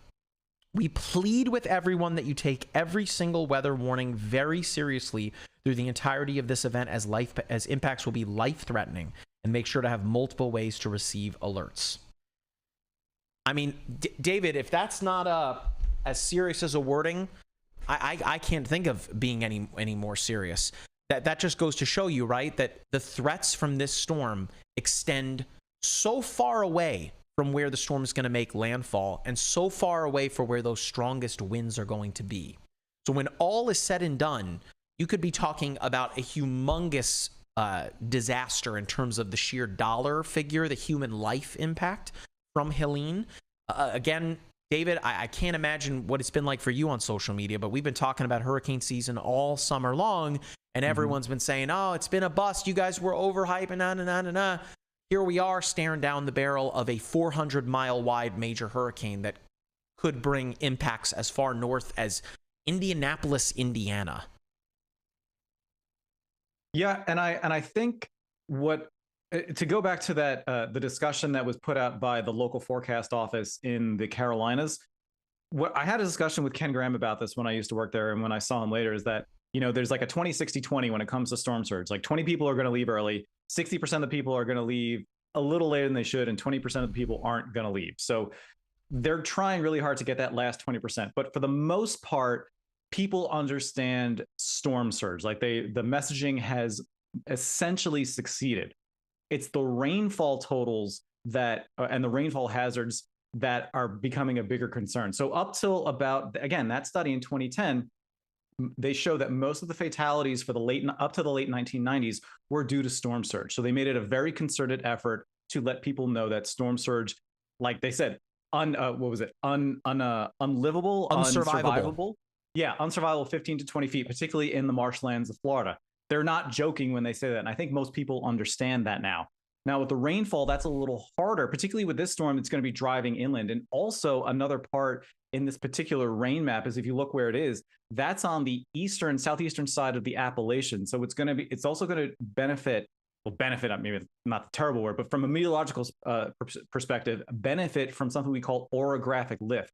So as the storm comes in and that cyclonic flow from the southerly flow on the eastern side of the storm is going to hit the mountains, it's going to be forced to rise. So you have this big plume of tropical moisture that's already really saturated from the hurricane. It's going to hit the mountains and be forced to rise. So it is just going to dump and dump and dump rain in these individual spots. And if you look at the precipitation map, you know, there are like little bullseyes of 12 to 16 inches of rain. So I think ever since that study, since the storm surge became a really good messaging tool, the messaging of storm surge has gotten better. The fatalities in these hurricanes is usually associated inland with rainfall. So I think this is a concerted effort, Mike, by these forecast offices and the Hurricane Center to coordinate together and really emphasize that, you know, storm surge is going to get the people on the coast. They got to get out. But after that, the rainfall and mudslides probably are really what's going to drive a lot of the problems inland. Okay. So that's Director of Meteorological Research, Dr. David Ruglicki. Again, Jack, if you want to take the app up here, here's what we're going to do. I'm going to send it over to Will Cano, who has been monitoring the chat. All you folks on TikTok that have been wondering when your questions are going to get answered. Will has been watching and been keeping an eye on the questions. Will, if you want to answer some of those questions for the folks, I've got to switch out my headphones. We've been going here for almost 3 hours, and I'm losing battery life here. So I've got to swap these out here momentarily. So let's send it over to Will. Will will answer some of your questions. Get your questions into the chat now. We've got it on TikTok. We've got it up on YouTube, Facebook, X. We are live everywhere. Shoot, even Twitch and LinkedIn. So get your questions in. Send it over to Will, and Will will answer those questions. Right, guys. So I'll be checking the chat this whole time. Keep sending your questions in. I've been seeing a lot of questions from Croji and Maria, for example, about Tampa. Now, Tampa, like we have said, is on the dirty side of that hurricane. They're on the southeastern edge, which means all that flow is coming off of the Atlantic straight into the bay. Now, the problem with that is that the bay is just taking it all in, right? That surge of moisture is coming in, that surge of water. And with such a large hurricane like this, it continually flows into the bay. So Tampa, you're getting about 5 to 8 feet of storm surge. That'll continue for the next couple of hours before it eases up, and that rain will continue to get worse. Some other questions we had are about Metro Atlanta and flying into Atlanta, for example. We got a question from Altro, saw yours about Metro Atlanta. Atlanta is so tricky because it is in northern Georgia, but it may still be dealing with a Category 2 hurricane by the time it passes over the city. Now, as we mentioned earlier, Atlanta is the busiest airport in the world. It has the Delta hub. It has plenty of other large aircraft hubs and stations that they will be dealing with. So looking at Atlanta, you saw we had that excessive rainfall outlook, and we really do have that risk extending into the city and beyond. It'll affect Athens as well. And Athens may be more in a tornado risk because it will be in that northeast quadrant, which once you get that flow from the hurricane, the northeast quadrant is where you're most likely to see tornadoes. So Atlanta, looking like a lot of rain. You're in that high risk of excessive rainfall outlook. Looking at our radar as well, you can see that it's already been raining there today from that predecessor rain event, and we've really been having a whole lot to deal with in Atlanta. All right, I'm Matthew, I back, see Will. you're up here. You want to add anything? Unfortunately, we have bad news on top of bad news with regard to this system. It is rapidly intensifying right now. For the folks at home, it's a strong Category 3 with 125-mile-per-hour winds, likely heading to a Category 4. In fact, there are very few limiting factors right now. And Will, I see you have the radar up. That is great if we can keep that radar up. You know, one thing we've noticed even in the past few scans of the satellite view is that we're punching out an eye very effectively. We're getting air sinking down, squashing out any cloud cover in the eye. And that is a surefire sign that this thing is intensifying and likely will intensify up until the point of landfall. Another thing, too, you know, at about 13,000 feet, the weather radar in Tampa is seeing 130-mile-per-hour winds. Now, only about 80–85% of that is mixing to the surface, but that's still gusts of 120-plus miles per hour likely in the core of the storm. Furthermore, we're seeing kind of ribbed eddies on the inside of the eye wall. We call these mesovortices. That's a sign that there is so much angular momentum in the eye wall. The eye wall is a furious ring of winds that some of that angular momentum has to be fluxed into the eye to prevent what's called a discontinuity, or basically going from all wind to no wind. And that's something we get only in the strongest storms. So with these current trends, I'm growing increasingly concerned for the Big Bend of Florida. That's been the concern the whole time. But the fact that right now we're staring down the barrel of a potentially very high-end storm system that will bring tornado-like wind speeds, erratic changes of wind, a potential 15-plus foot storm surge to very vulnerable communities along the coastline. Everything here screams to me to be a red-letter day, and it's quite concerning. All right, so for those of you that are just joining us, that's meteorologist Matthew Capucci. Capucci, where are you right now? I'm in the lobby of the hotel, so my gear is all set up inside the vehicle. I have not left yet because we still seem to have another 6 hours or so until landfall, 5–6 hours, given it's still about 125 miles-ish away from the coastline. So, Capucci, just to jump in here, your mic is coming in really robotic. I don't know if wherever the connection is or potentially the headset, not sure, but it's Jack is saying it sounds like it's the internet. Yeah, unfortunately, the internet here is in a pretty tough boat. I can break out all my streaming equipment and bring it inside if need be, if that's something we'd be interested in the lobby here, but just advise and I'll do whatever. Okay. All right. Well, regardless, Capucci is out there chasing. This is a situation that Capucci, you spoke about in your push videos that we sent out to Georgia earlier today, that Georgia you were concerned about, and you mentioned that to me this morning. Georgia, of course, now expected to see a Category 2 hurricane. That is certainly a unique situation. With Helene expected to make landfall as an intensifying storm, as the National Hurricane Center, as David brought up, the expectation is for it to be a Category 4 at landfall. What can folks in Georgia, Capucci, expect as this heads into spots like Moultrie or Tifton on its way to Atlanta into tomorrow? Yeah, so this thing is moving so incredibly quickly, 25 miles per hour, which is very unusual for storms of this magnitude at this latitude. When we get to Boston, New York, yeah, those storms are sweeping north very quickly, but not really so much at this latitude. And so for that reason, the storm will hold together so much better than it otherwise ordinarily would at that distance inland. In other words, it doesn't really put the brakes on. By the time it realizes it's no longer over water, it's already 50, 100 miles inland, and it's still bringing 90-mile-per-hour winds. So I think southeastern Georgia in particular will see kind of this spine of exceptional wind gusts pushing through.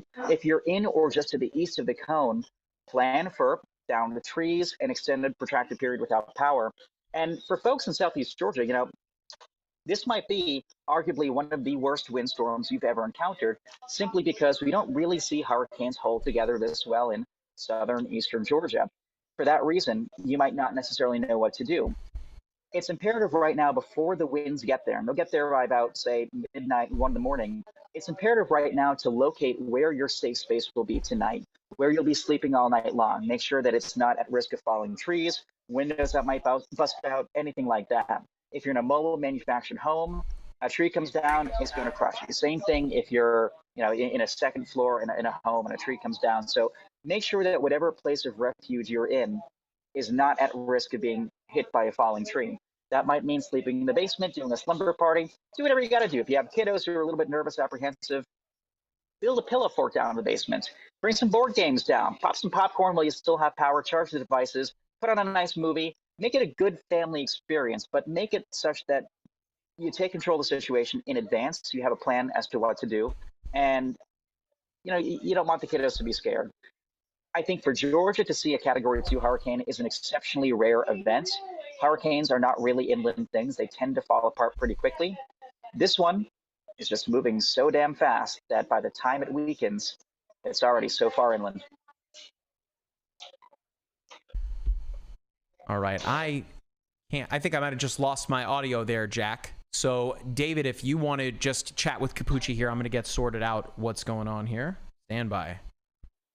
Yeah, David, one question I have is that, for the longest time, it seemed like the inner vortex of the storm was really struggling to come together. Yesterday there was dry air entrainment. Today we had an inner eye wall and an outer eye wall. Hurricanes are very fickle things, and they only really get going once that inner vortex is solidified. Do you think that we're to the point where this vortex is sort of, a cohesive, solidified vortex? It's sort of, not at risk of being knocked off kilter? And if so, what does that mean for the future of the storm strength?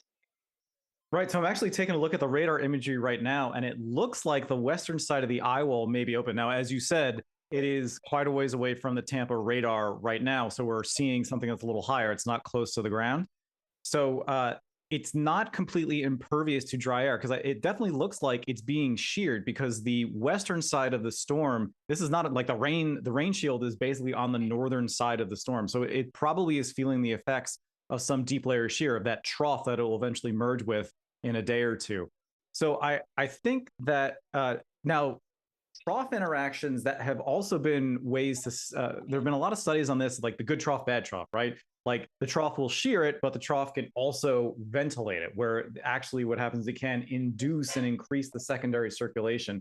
And I'm wondering if the forecasters are thinking about that as well. So even if the eye isn't completely walled off, pun kind of intended, then I think it still might be able to benefit from that trough, enhancing the vertical motion by phasing with this storm in just the right way. So to clarify, when you say phasing, for the folks at home, this trough is like a dip in the jet stream off to the west. It's approaching. Ordinarily, jet stream energy might kind of knock a storm like this off kilter and induce that shear, changing winds with height that would kind of, disrupt what otherwise is kind of a pristine environment for a storm. But what you're saying is that, sure, that could be a factor. But on the contrary, the jet stream energy, that trough interaction aloft, might actually enhance spreading air in the upper atmosphere and kind of pull exhaust air away from the storm. And the more exhaust we pull away, the more air we can suck up from below and intensify. And so to that end, was that, I recall way back in the day that Ian had kind of a trough interaction, and it strengthened pretty much until the point of landfall. Are there any comparisons here? Is there any similarity between the two setups? And if so, what lessons did we learn in the past that might be applicable here? I think you hit it spot on, is that Ian definitely did have what we know as a trough interaction. The fickleness of the trough interactions, that eventually the trough will win. The mid-latitude troughs, they're just bigger, they're deeper, they're usually more intense, which at upper levels, which I know is a little difficult to think about when you have like 100-mile-per-hour winds at the surface. But the initial effects are, as everything as you just said, it creates a divergent, a diffluent area of air spreading out, of pulling air away from the storm. So that means the air that's coming in and is rising the eye wall has less work it has to do once it gets to the top of the storm. So it eventually, again, all troughs end up winning. Almost all of them end up winning versus hurricanes. But in these specific spots where if they're aligned just right, the troughs can help this tropical cyclone to intensify. With the emergence of mesovortices on radar, if we can shift the radar that we're showing, not sure who's in control of driving that radar, but if we can shift that radar and show the per station radar in Tampa, we see these kind of ebbs and these like eddies inside the eye wall itself. It's contorted, it's weird, almost looks like a four-leaf clover. What does the presence of mesovortices, the smaller whirls inside the eye and that kind of bend the eye wall, what does the presence of that say about the overall strength of the storm? So mesovortices, for a long time, we collectively, the community, thought that mesovortices were a rare thing. But now we come to understand that they happen a lot, as you pointed out, in intense hurricanes.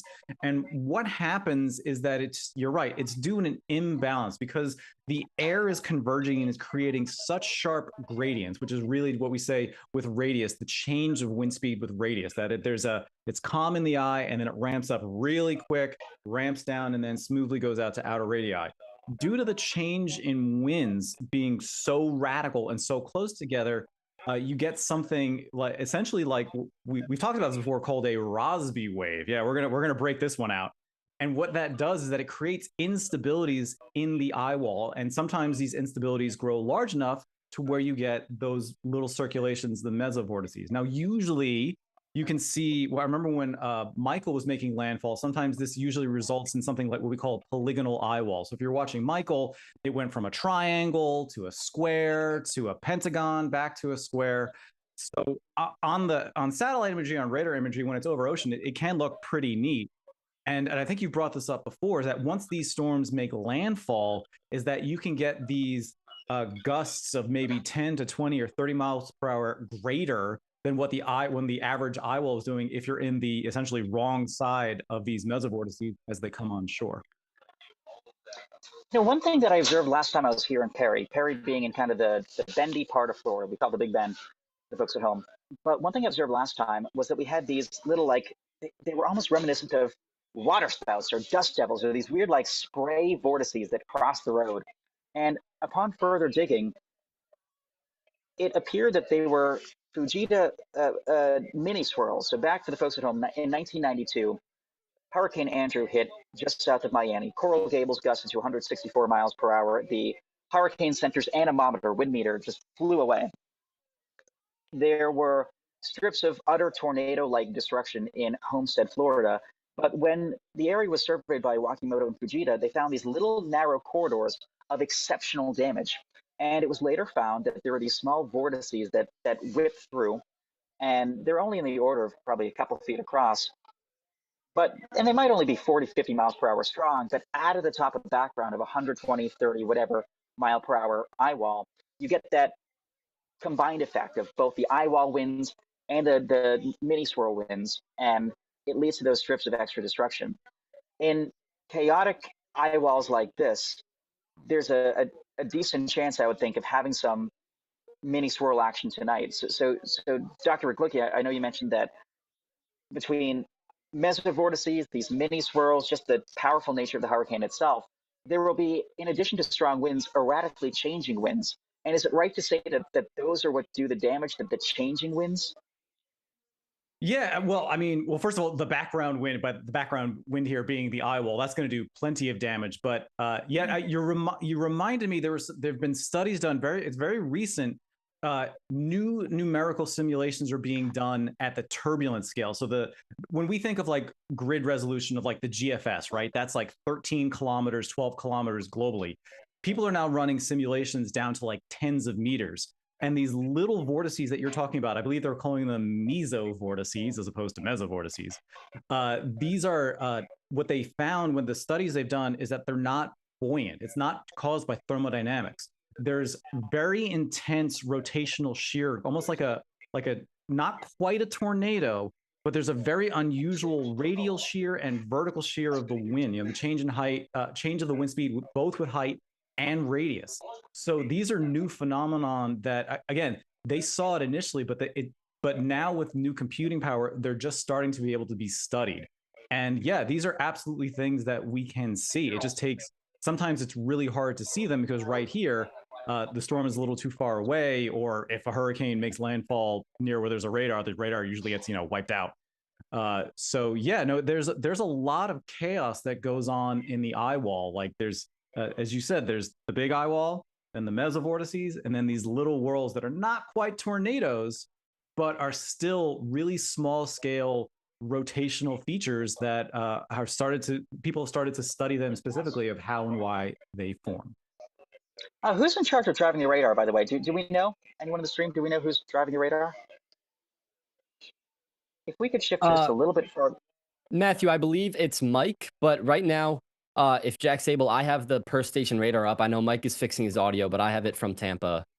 Yeah, if we could take Will's shot. Will, thank you so much for bringing that up. That is a phenomenal. Okay, awesome. Yeah, we'll bring up Will's shot in just a second. So what Will's going to show us is how ribbed the northern part of the inner eye wall looks. It's just within range of the Tampa radar. If we can zoom in enough, and I'm not sure if that's been taken full. Has it been? Right. No, it hasn't gone to my screen just yet. Jack, if you wouldn't mind. There we go. Once you have a stack, awesome, thanks. Yeah, so what you're seeing right there, look how A, it looks like an oval, but B, can the folks at home see those weird little, ribs?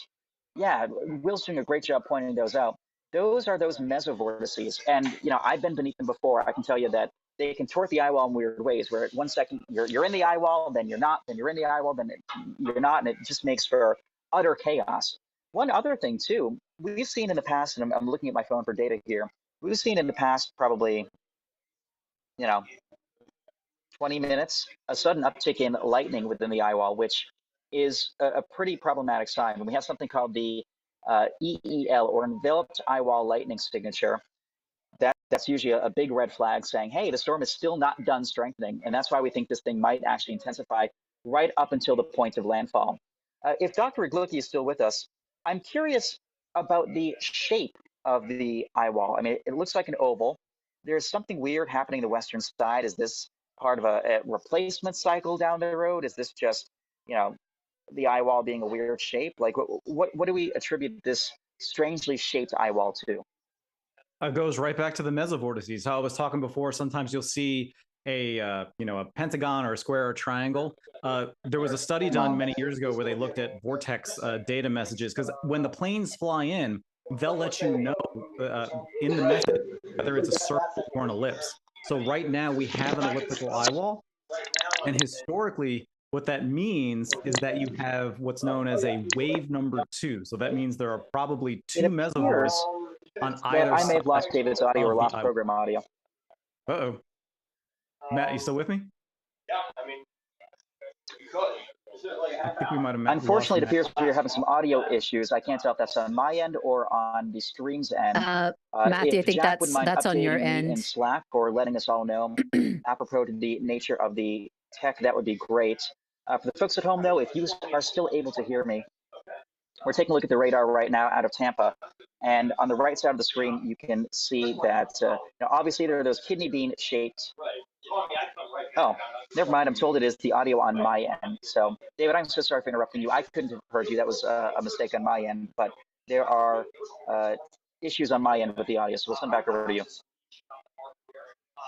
Yeah. So I'll keep talking right now. But yeah, the elliptical eye wall that we're seeing, this is a direct result of these mesovortices, and it's something you have to watch for on land. Now, usually these are pretty short-lived, and you'll see when this radar loop starts, even though it's a little on the edge, it starts as a circle, and then there you go, all of a sudden goes elliptical. These things are generally fairly short-lived.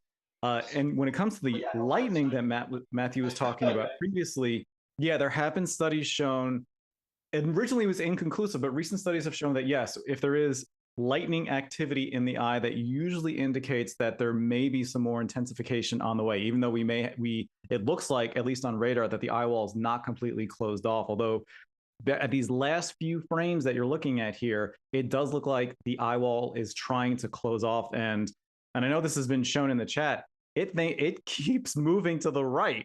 It keeps drifting just ever so slightly to the east. So this is really something we have to pay close attention to.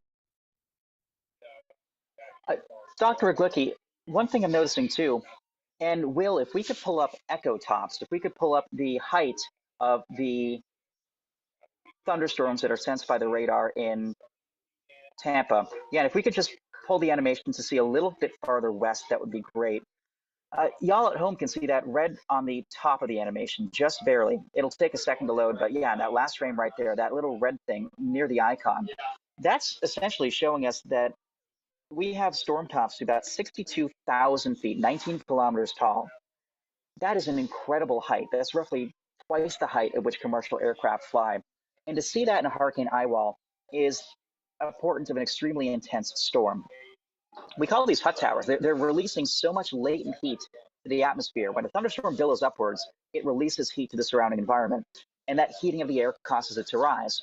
And subsequently, we're still lifting air up and out of the eye, causing the pressure to drop, the weight of the air inside the eye to drop, because less air means less weight. And that deficit of air inside the eye is what fuels that inward suction, the vacuum effect of the winds, and will make the winds even stronger. So to see a storm top to 62,000 feet, Dr. Glicky, I assume is pretty compelling. How often in your experience do we see storm tops that high in a tropical cyclone? It's not very common, and usually this is associated with a storm that's sheared, or more specifically tilting, because to get real nerdy about this is that when the storm tilts and when it's sheared, it changes the thermodynamic structure, and you sort of get a supercell-like environment, or a tropical cyclone equivalent of that, when the storm is tilting. So these generally will appear in a very specific spot. It will be down tilt, wherever the storm is tilting, and just a little bit to the left of that. And that's probably what's going on here. The tilt and the shear vector are usually aligned with each other. So my guess is that as we see these echotops, either basically on, the biggest ones are on basically one side of the storm, on the northern side, northwestern side. So that says that that's where the shear is pointing, and that's where the storm is most likely tilting in that direction as well. That's what you can abstract away from this information. So adding everything together, do we still anticipate strengthening until landfall? Do we think it's plateauing? Are there going to be marked changes in internal structure, or do we think that this is just kind of a quirk of the storm, and sometimes little quirks like this happen? Well, when it comes, so two things going on here is that as you can see on these echotops, the eye is starting to encircle itself. So there is a dry slot on the up shear left, on the southwestern side of the storm. And if it's walling that off, that's going to be promoting intensification. A little tilt, like almost all storms tilt. When I did studies about this a long time ago, one of the storms that wasn't tilting was when Dorian was a Category 5. This happens a lot. It's just the nature of how these things are. So this storm isn't in danger of decoupling itself just yet. So I think we could still see some intensification, particularly if the storm is able to keep its eye protected from the drier patch. And you can see it right here on the radar. You'll see that you'll have the eye wall and then a gap to the southwest before there are more clouds. So as long as it can prevent that drier air from getting into the eye wall, there's no reason to expect why this wouldn't keep intensifying. If potentially not rapidly, but at least continue intensifying all the way up until landfall. For the folks at home, we do want to bring you an important update regarding two tornado warnings on the west coast of Florida. One is for Northport and Port Charlotte, that's just north of Cape Coral and Fort Myers. There's a radar-indicated tornado about 4-ish miles east-northeast of Northport, passing over the interstate right now. Will's doing a great job bringing that up. That is the southern cell right there. If we can zoom in real quick to the southern polygon, you can see that darker blue against lighter blue. That's an indication of winds going in different directions or speeds over a short distance. The inference, of course, is that connotes strong rotation. That is passing right over the interstate, a little bit northwest of Deep Creek. If you're in that area, you want to seek shelter now, putting as many layers between yourself and the outside world as you can, while also avoiding any potential freshwater flooding. So again, if you're in that zone, a little bit northwest of Deep Creek, you want to be below ground. If you're in a mobile home vehicle outdoors, if you have time, which you probably don't, you want to be in a safe location, but anything you can do to put as many layers between yourself and the outside world as you possibly can would be ideal. Again, that is just north of Port Charlotte. It is moving into a relatively less populous area, but coming up in the next little while, it'll pass over Highway 27, a little bit south of Standing. Let's go to the northern polygon if we can real quick. There's a second area of circulation and a rather miniature supercell, a little bit south and east of Greater Sun Center, west of Zolfo Springs. That one, again, is over a comparatively sparsely populated area, but still will pass over Highway 27. So again, on days like today, when we have so much shear in the lower levels, any of these rain bands can quickly produce quick-hitting tornadoes. They likely won't be terribly strong in air quotes, so not, threes, fours, fives on the enhanced Fujita scale, but still any tornado could potentially be dangerous, and you do want to treat it seriously. Right. But And going back, of Matthew, course, yes. Yeah, Capucci, there's actually some just south of Jacksonville as well. I think they just extended a tornado warning that's going along I-95. So not only are we seeing tornado warnings down in south West Florida, but even across the Jacksonville area. That could be something that we need to watch because that's going into a big populous area here. And so you're seeing it there on your screen. Thank you, Will, for pulling that up.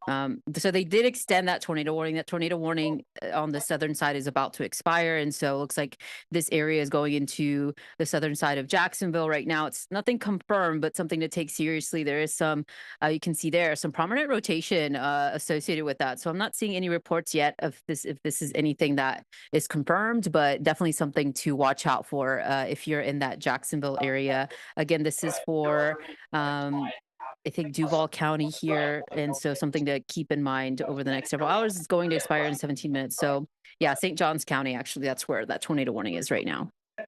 Yeah, soon to pass right over, it looks like Orangedale, Switzerland, and Fruit Cove, a little bit east of the St. John River. So I should stay just east of the St. John River, but still, one tricky thing too about issuing tornado warnings in tropical cyclone environments like this, we tend to have a really high false alarm rate, and that's not because, we're issuing these things willy-nilly. It's because they're so difficult to detect. When a radar beam goes out, it senses the lowest level of a storm, and ordinarily we see extensive rotation in the atmosphere with traditional rotating supercells. But in the case of a tropical environment, most of that rotation is very low to the ground, in the lowest few hundred meters to maybe a kilometer or so. And sometimes the radar beam overshoots the greatest or the best rotation. The other thing to remember too is that LCLs, or lifting condensation levels, the base of the clouds, are so incredibly low that any spin would have an easy way snaking its way down the ground, easy time snaking its way down. And so playing the game of issuing these tornado warnings is analogous to playing whack-a-mole. We see a bunch of little spins, but we just don't really have the skill unless we were to have much better low-level radar coverage to issue warnings with a higher degree of confidence. So on days like today, it might seem like there are a lot of tornado warnings popping up. There probably are, and there will be throughout the night into early tomorrow morning, especially for like Jacksonville, Savannah, Hilton Head in the direction of Charleston too, near the coastline where there's better instability or storm fuel. It may seem like there are a lot of tornado warnings popping. Unfortunately, that's the way it's going to be today. Please take them seriously because we do have tornadoes oftentimes spin up by the dozen in tropical cyclones. Beulah back in the 1960s produced more than, I think, 110. Ivan in 2004 produced something like 125 or 130. Don't quote me on the exact number. Some tropical cyclones are prolific tornado producers. This might produce several tornadoes. There was a report earlier on in Bluffton of tree damage. Bluffton, of course, being near Hilton Head in the Carolinas. Right. Tornado damage there. Capucci, I wanted to add as well to Hurricane Beryl. Just recently, we had a large tornado outbreak all 3 days when it went through Louisiana, then through the Midwest, and then here up in upstate New York. Quite a big outbreak. Yeah, you're exactly right. Buffalo, New York, they've issued tons of tornado warnings this year. For sure. I wound up chasing some of the tornadoes in Beryl, and where I was in northern Louisiana was difficult. I was under like 6 or 7 tornado warnings, and I actually didn't see any. Whereas the office in, I think it was Mississippi? No, it might have been Shreveport, Louisiana, in far northwest Louisiana. They issued a bunch of tornado warnings, but they had a 42% verification rate, which is amazing. The average verification rate, like issuing a warning and actually producing a tornado, is like 20%. They had like 42%. So they had a tornado palooza up there, but they also had a great confirmation rate. And, one thing I'm noticing now, too, we can pull in Dr. Riglicki if he's still with us. Looking once again at the eye, it looks like it really is trying to close itself off. And I'm noticing more of those deeper reds and oranges and yellows kind of wrapping their way around. If we're able to, on radar, pull up the eye of the hurricane, looking back at the Tampa radar, which will mess with the graphics behind the scenes to try to get you that information as quickly as we can. But it looks like we're pivoting more of that convection, thunderstorm activity in the eye while around, and potentially, once again, really solidifying the eye and protecting it from any dry air intrusions, which, to what Dr. Riglicki said, could prevent any weakening and really continue to promote strengthening as we head into the next 5-6 hours leading up to landfall. Right now, the cyclone is approximately, looks like 100-ish, maybe 110 miles, give or take, offshore. In about 4.5 hours time, 4 hours time, we'll see the issuance of extreme wind warnings, essentially saying, hey, this is the last ditch call to safety as the eye wall of a major hurricane comes in. And, if we can, I want to talk about, and don't mind me, I'm tying my shoe at the same time. I like to multitask because Lord knows I'll be in the field. And Matthew, people have don't tight like shoes that in background hurricanes. noise you have on right now. That's like the biggest comment we're getting. I'm sorry. A lot of people, yeah, hopefully that gets fixed soon here. Sorry, Matthew, to interrupt you, but that's probably the biggest complaint we're getting right now. My apologies. Right. So I just want to point out now that the 6 p.m. update from the Hurricane Center has just come out. And I believe, unless I'm misremembering, Erica or Matt, correct me, the winds are 120 miles per hour. I believe the last one was 125. I think it was maybe 127. I think. Okay. It might have been, yeah. It either has stayed down. Oh, my friend Lisa Bucci is the forecaster. Okay. What has happened? So it looks like the storm has basically leveled off. I know they were talking about it's intensifying to a category 4, potentially, but it kind of, and you also have to remember there's shear and it's running out of water. So I think what we're probably looking at here is that over the next 4 hours, it may continue intensifying. But if these last 2 updates are consistent, I wonder if this thing has slowed down on its intensification rate as it tries to keep itself together, because it really does look like on radar, even though it's trying to wall off the eye on the southwestern side, there's not a lot of rain on the southwestern side, and that is indicative of a sheared storm and probably a tilting storm, and that is going to arrest intensification despite its best efforts to wrap the eye wall. So we'll see. Again, a lot, we still got 4 hours to go, but the fact that it hasn't changed all that much in the past hour may indicate, hopefully, potentially, that this thing is leveling off finally, Erica. Yeah, so I'm Will, I think, was saying that there's quite a bit of questions in the chat, and I'm monitoring here what's going on. Yeah, a lot of people wishing Capucci stay safe. It's the next several hours in his area, and of course you're hearing all the background noise because I think there's just a lot of people in that hotel right now. So hopefully he's fixing the audio issue. We really would love to get him back here on the stream. But most of the questions that I'm seeing are what's going to happen in each specific city. Well, I don't know if you saw anything earlier that maybe we might have missed on the chat here, and I just started to look at it. I did want to mention a couple things. This was a little bit ago, but Joshua McCool said about half an hour ago that he's from Charlotte Harbor, which is right down here, a little south rather of Sarasota. He's got 3 tornado warnings in 1 hour. So that was likely just the same tornado warning being reissued, or it could have been a storm that kept developing from the back again. We also had Misty in Venice, Florida, saying she had no power, which is not a surprise. That's also getting hammered by a lot of those storms. And as you move farther north, that's just going to keep being the case along the coast. Yeah, and right now I'm not seeing, at least on the radar, that there are any tornado warnings in the state of Florida. I am seeing some, though, in the Carolinas, especially across South Carolina here. And I don't know if you could pull that up there, Will. It's interestingly not in the area that's under a tornado watch, but something to keep in mind. We could still see quite a bit of activity. So although right now in Florida we're not seeing tornado warnings, it looks like there's some across the Carolinas that you're seeing there on your screen. And I'm just getting the latest information for this. So it looks like we're seeing it in Georgetown and East Central Williamsburg counties in South Carolina there. So moving at 25 miles per hour.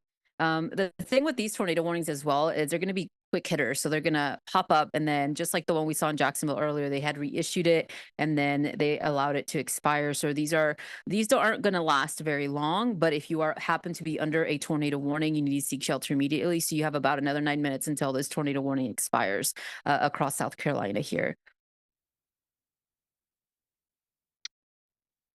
Right. We also had go ahead, a couple questions on the forecast for Atlanta, so I can pull up the radar. Or Atlanta we already discussed earlier, but rather Orlando. And I think the biggest threat there will be some of these supercell thunderstorms moving through that might cause tornadoes. So I'll pull that up if you want to explain, Erica.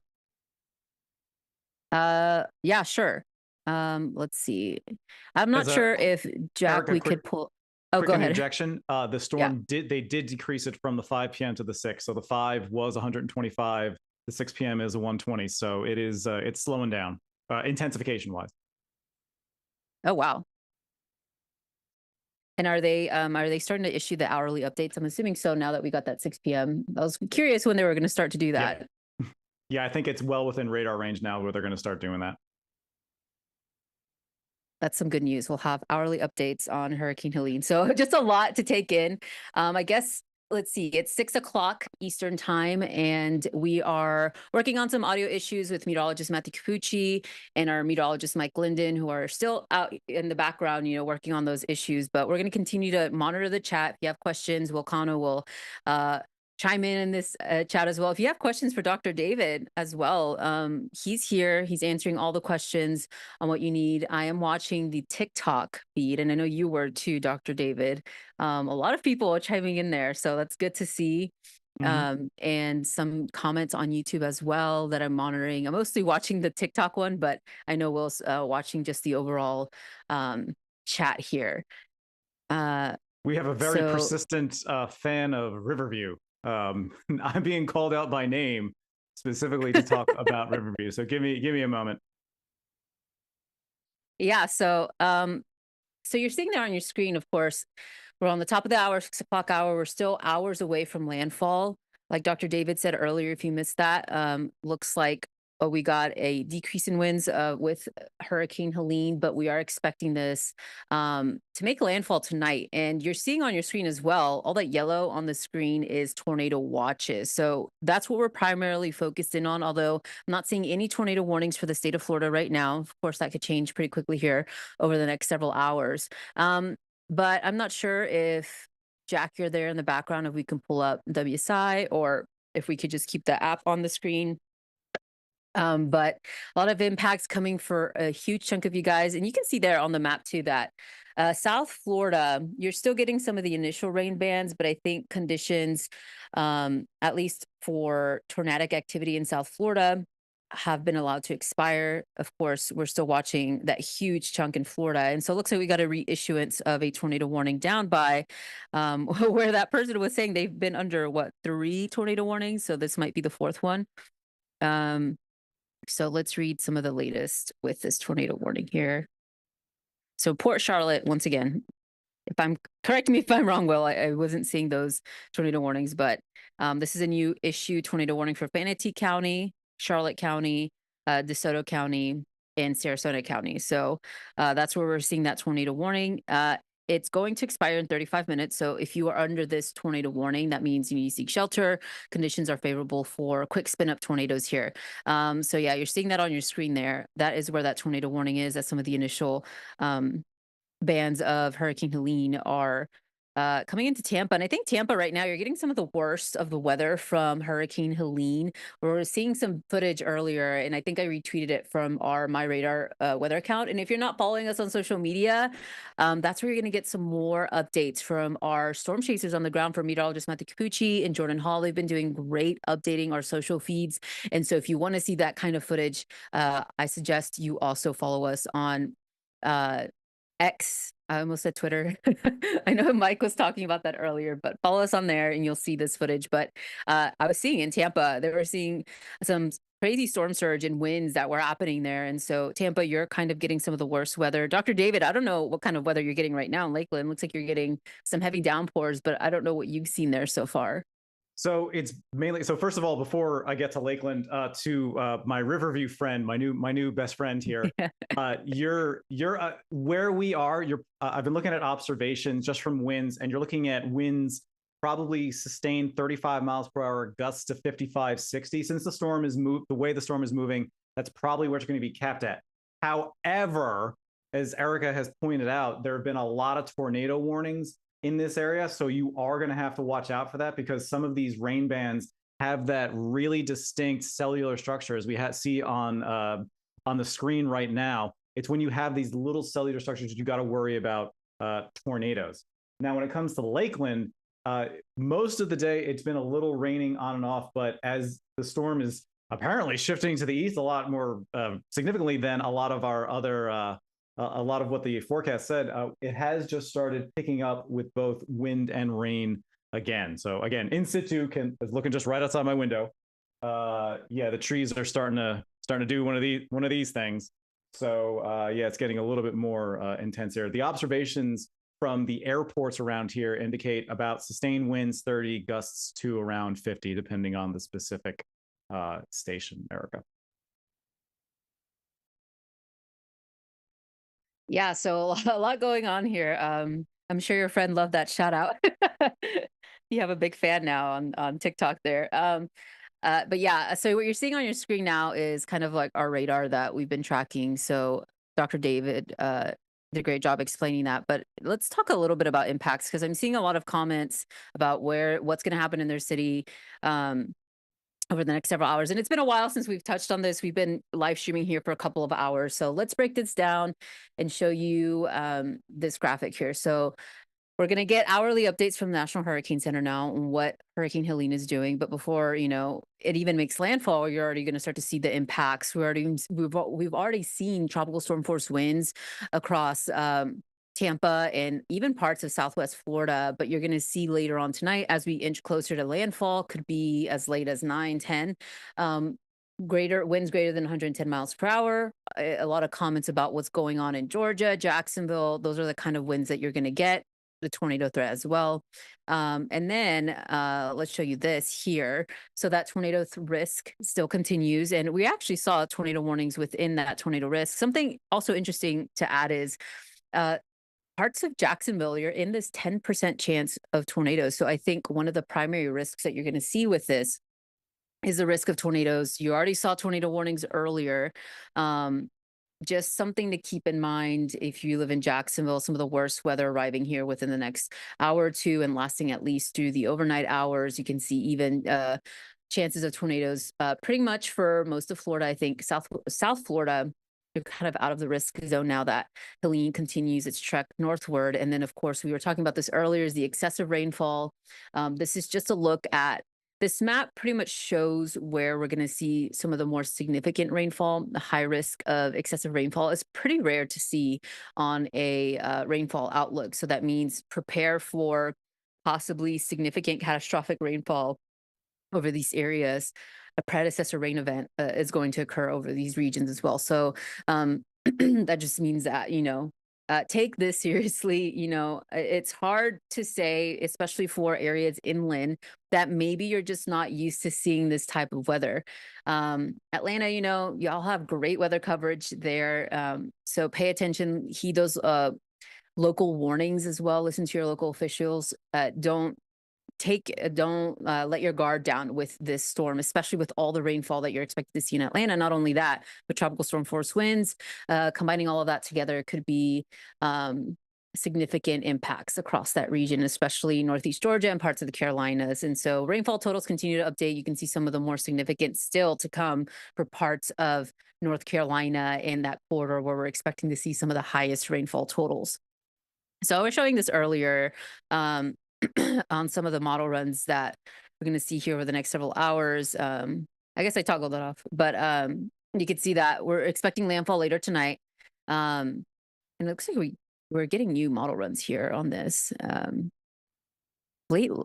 not sure if later landfall is what the HER is showing here. But either way, you could see that, impacts starting now, especially across the Tampa Bay area and pretty much throughout the rest of the overnight, and then eventually shifting to the north there in Florida and parts of the Carolinas. So I'm continuing to, I hope that answers some of your questions. Orlando, we could touch on Orlando here. I think we're not touching on Orlando enough.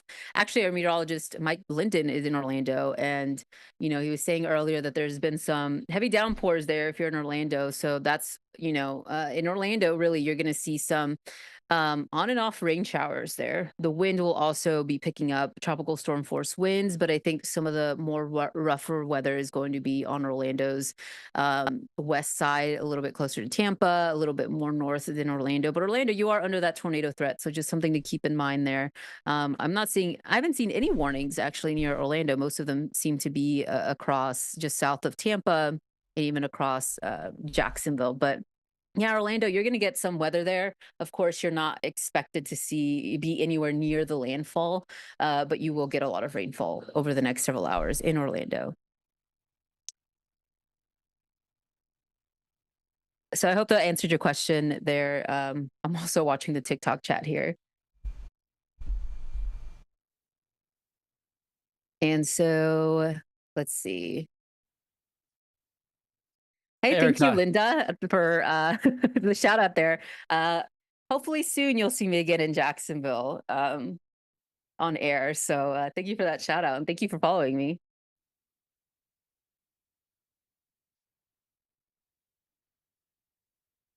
Did I hear you just now, Mike? Oh, Will, okay.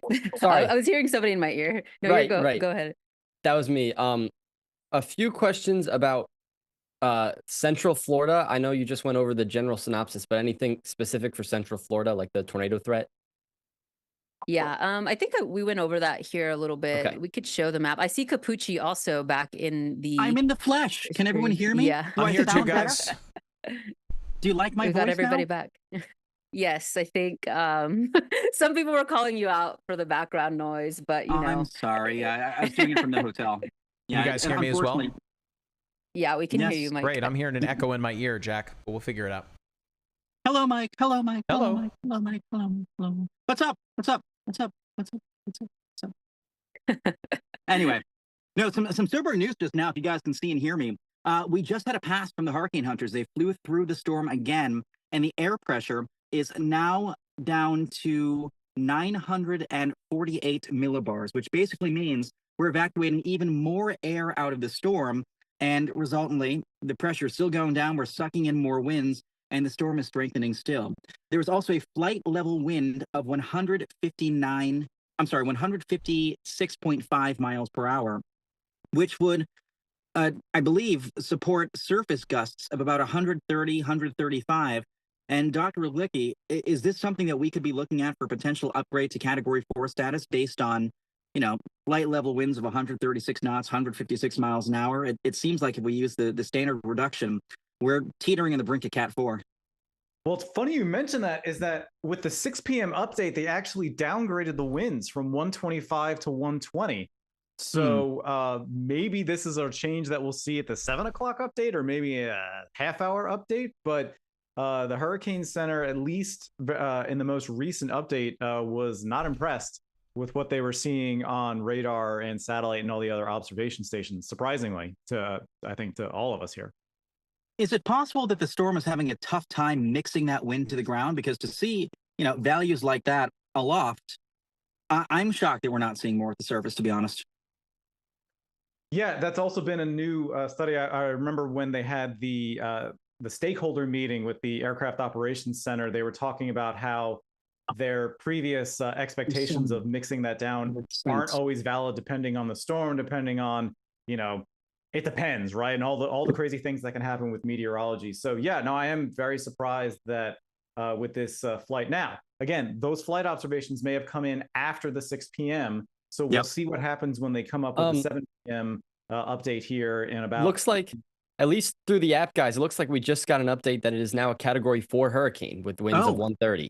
All right, let me get that information out. I'm going to tweet that out now. All right, really? Can you just guys got hear me? that through our own app. Yeah, I'm seeing that too. I just got the notification on my phone. Can you guys hear me now?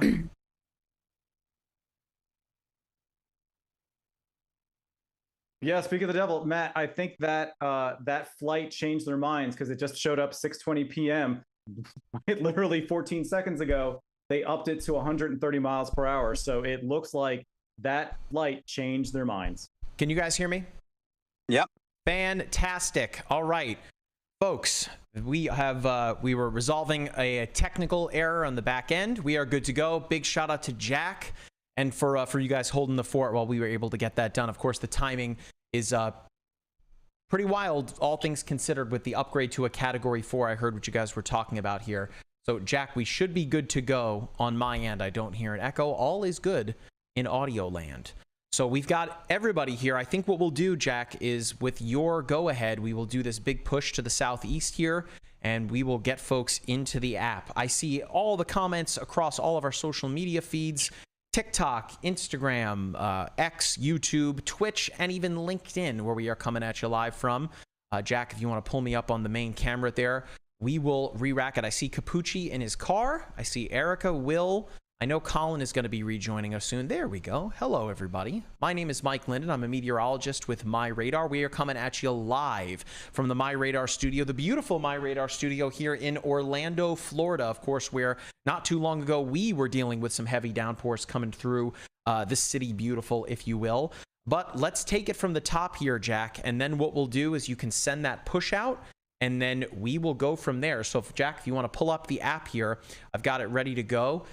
Helene is now a Category 4 hurricane with winds at 130 miles per hour. It is still moving at 23 miles per hour. It is forecast to make landfall as a Category 4 hurricane here between Tallahassee and Perry. I've got to turn the radar down for just a moment. We can see it there. So, Jack, if you want to pull up the satellite view, yeah, you got it. We'll take a look at where the cone of uncertainty lies right now. Of course, you're looking at the satellite view of the app. That is a brand new feature in MyRadar that allows you to see meteorological features from outer space, which is pretty incredible stuff here. Pardon me, Jack? No. Oh, fantastic. It may have been tied. It Yeah. may have been tied to the upgrade to Category 4. I think Yeah. more people are knowing it's a thing, and obviously, when we hit Category 4, that's a huge red flag. So Right. I think naturally people are paying attention. All right, so let me just bring the opacity. All right, fantastic. So the path of uncertainty is right here between Perry and Tallahassee. If you were paying attention to the path yesterday, or shoot, even this morning, it was looking like the state capital of Florida, Tallahassee, was under the gun for a major hurricane landfall. It is no longer the case. The path is now pushing to the east. Of course, it is a major hurricane with the expectation is that it will push into Georgia here overnight and into tomorrow. Again, if you had Category 2 hurricane in southern Georgia on your 2024 bingo card, well, then good for you, because that was a pretty significant surprise. All right, so Jack is telling me that the push to the app is out, which means that we are about to have a whole lot more people join us here, which is great. All right, fantastic. So I've got Jack in my ear telling me that we've got a big audience here in the MyRadar app. So let's start it from the top. Jack, you can take the MyRadar app in full here momentarily. I'll put it full screen. There we go. What's going on, everybody? My name is Mike Linden. I'm a meteorologist with MyRadar, coming at you live from the MyRadar studio here in Orlando, Florida. Of course, I am joined by the meteorological Avengers. We have pretty much the entire MyRadar weather team standing by. Meteorologist Matthew Capucci is chasing the storm on the ground. Meteorologist Erica Lopez is with us. The Director of Meteorological Research, Dr. David Riglicki, and digital content creator Will Cano is also joining us. We will get to everybody. There we go. There's everybody, and Capucci in his storm-chasing vehicle. So we're going to go around the horn here in just a moment, but I want to give you the top down on what is happening right now with Hurricane Helene. We are, of course, also broadcasting across all of our social media channels. I see TikTok chat right here, YouTube, Facebook, the whole nine. So we will be able to take your questions here momentarily once we go through everybody. So Will is going to be making sure that we get to all of your questions. But first, let's switch to the MyRadar app, which right now we are looking at Hurricane Helene, which just a few minutes ago, the National Hurricane Center upgraded to a Category 4 hurricane. Remember, a major hurricane is anything Category 3 and above. Now, it remains to be seen whether or not it will continue to intensify to the next stage there, and for that, we'll ask Dr. David Riglicki what his thoughts are. But as it stands right now, a recon flight into the storm confirmed that the storm is intensifying at a fairly decent clip here. 130 mile per hour central sustained winds with a central pressure of 947 millibars. That is a considerable deepening from where it was earlier today. Remember, this storm, in terms of its wind field, is 400 miles wide. That puts it in the top 10% of any storm that we have seen on the surface of the Earth, or at least since record keeping began with the National Weather Service. It is moving at 23 miles per hour, and the anticipation is that it will pick up even more speed, getting up to about 25 miles per hour. Now, in terms of landfall, that still looks to come tonight. It is right around 6:30 Eastern time. We're still several hours away from that happening. Likely to occur somewhere between 9 and 11 o'clock Eastern Standard Time. And what's particularly interesting, if you are just now joining us, having looked at the path updates as they've come, or maybe you missed all the path updates today, Tallahassee, the state capital of Florida, is no longer in the cone of uncertainty. The National Hurricane Center getting pretty on the money here that it is likely to make landfall somewhere northwest of Keaton Beach and east of Carabel, Florida, likely passing eastward of Tallahassee. But what's really nuts here is if I zoom this out, see that number 2?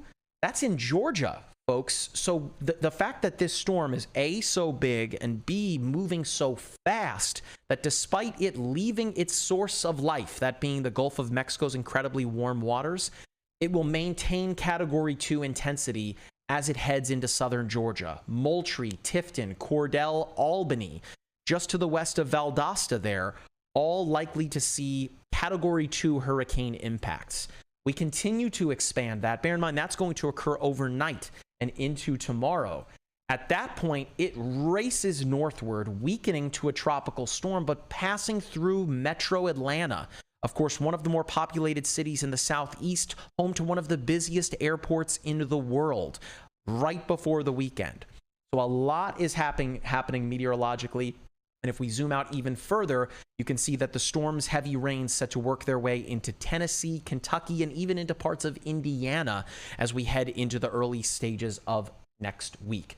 So a lot is happening. I see that there's people commenting in the chat, in the app, and of course across our social media platforms. I promise we will get to your questions here momentarily, but I first want to bring in Dr. David Ruglicki, of course, MyRadar's Director of Meteorological Research, as well as a former National Hurricane Center employee. David also has a meteorological phenomena named after him that he discovered. So safe to say that David knows just a little bit about hurricanes. So David, thank you again very much for joining us. I know that it has been a busy evening, one of which that has not been short of surprises for us here. It is a Category 4 hurricane, but the question that I am often seeing in the chat in front of me here, can it keep going, David? Could we see this become a Category 5 hurricane by the time all is said and done? Well, here's what was so surprising was that when the 6 p.m. update came out, they actually downgraded it a little bit from 125 at the 5 p.m. to 120 at the 6. And then as we were talking, Matthew pointed out that there was just a flight level wind of, I believe it was 150, 160 miles per hour. Matt, is that what you saw? Yeah, 156.6. Yeah, and he was making the point like, yeah, this should probably get us down to about 130 at the surface for a Category 4.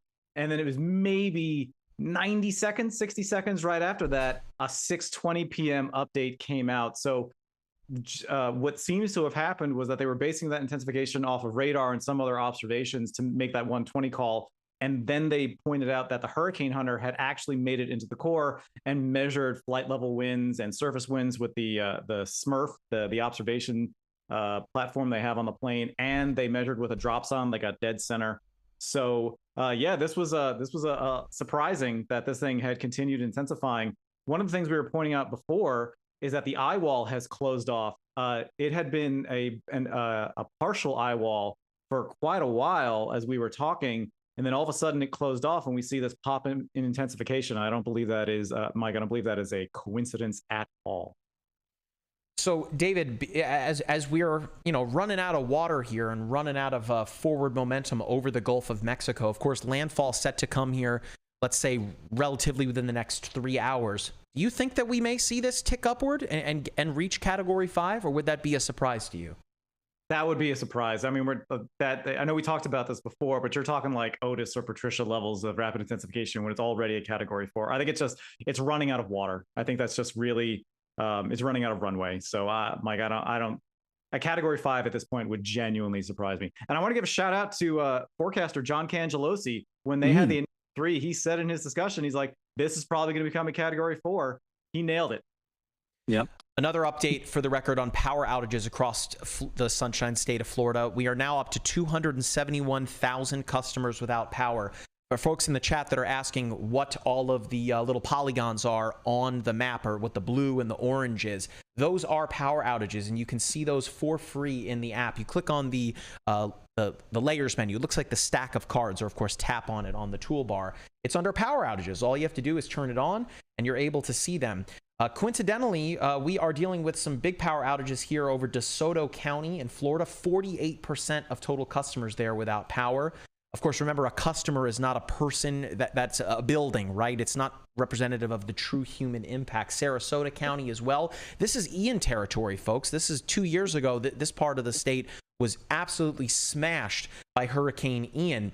But it goes to show you that even with the eye of the storm, you guys can see it on the screen here, which is well offshore of the west coast of Florida, these feeder bands just slamming into the western coast of the state, and have been for several hours.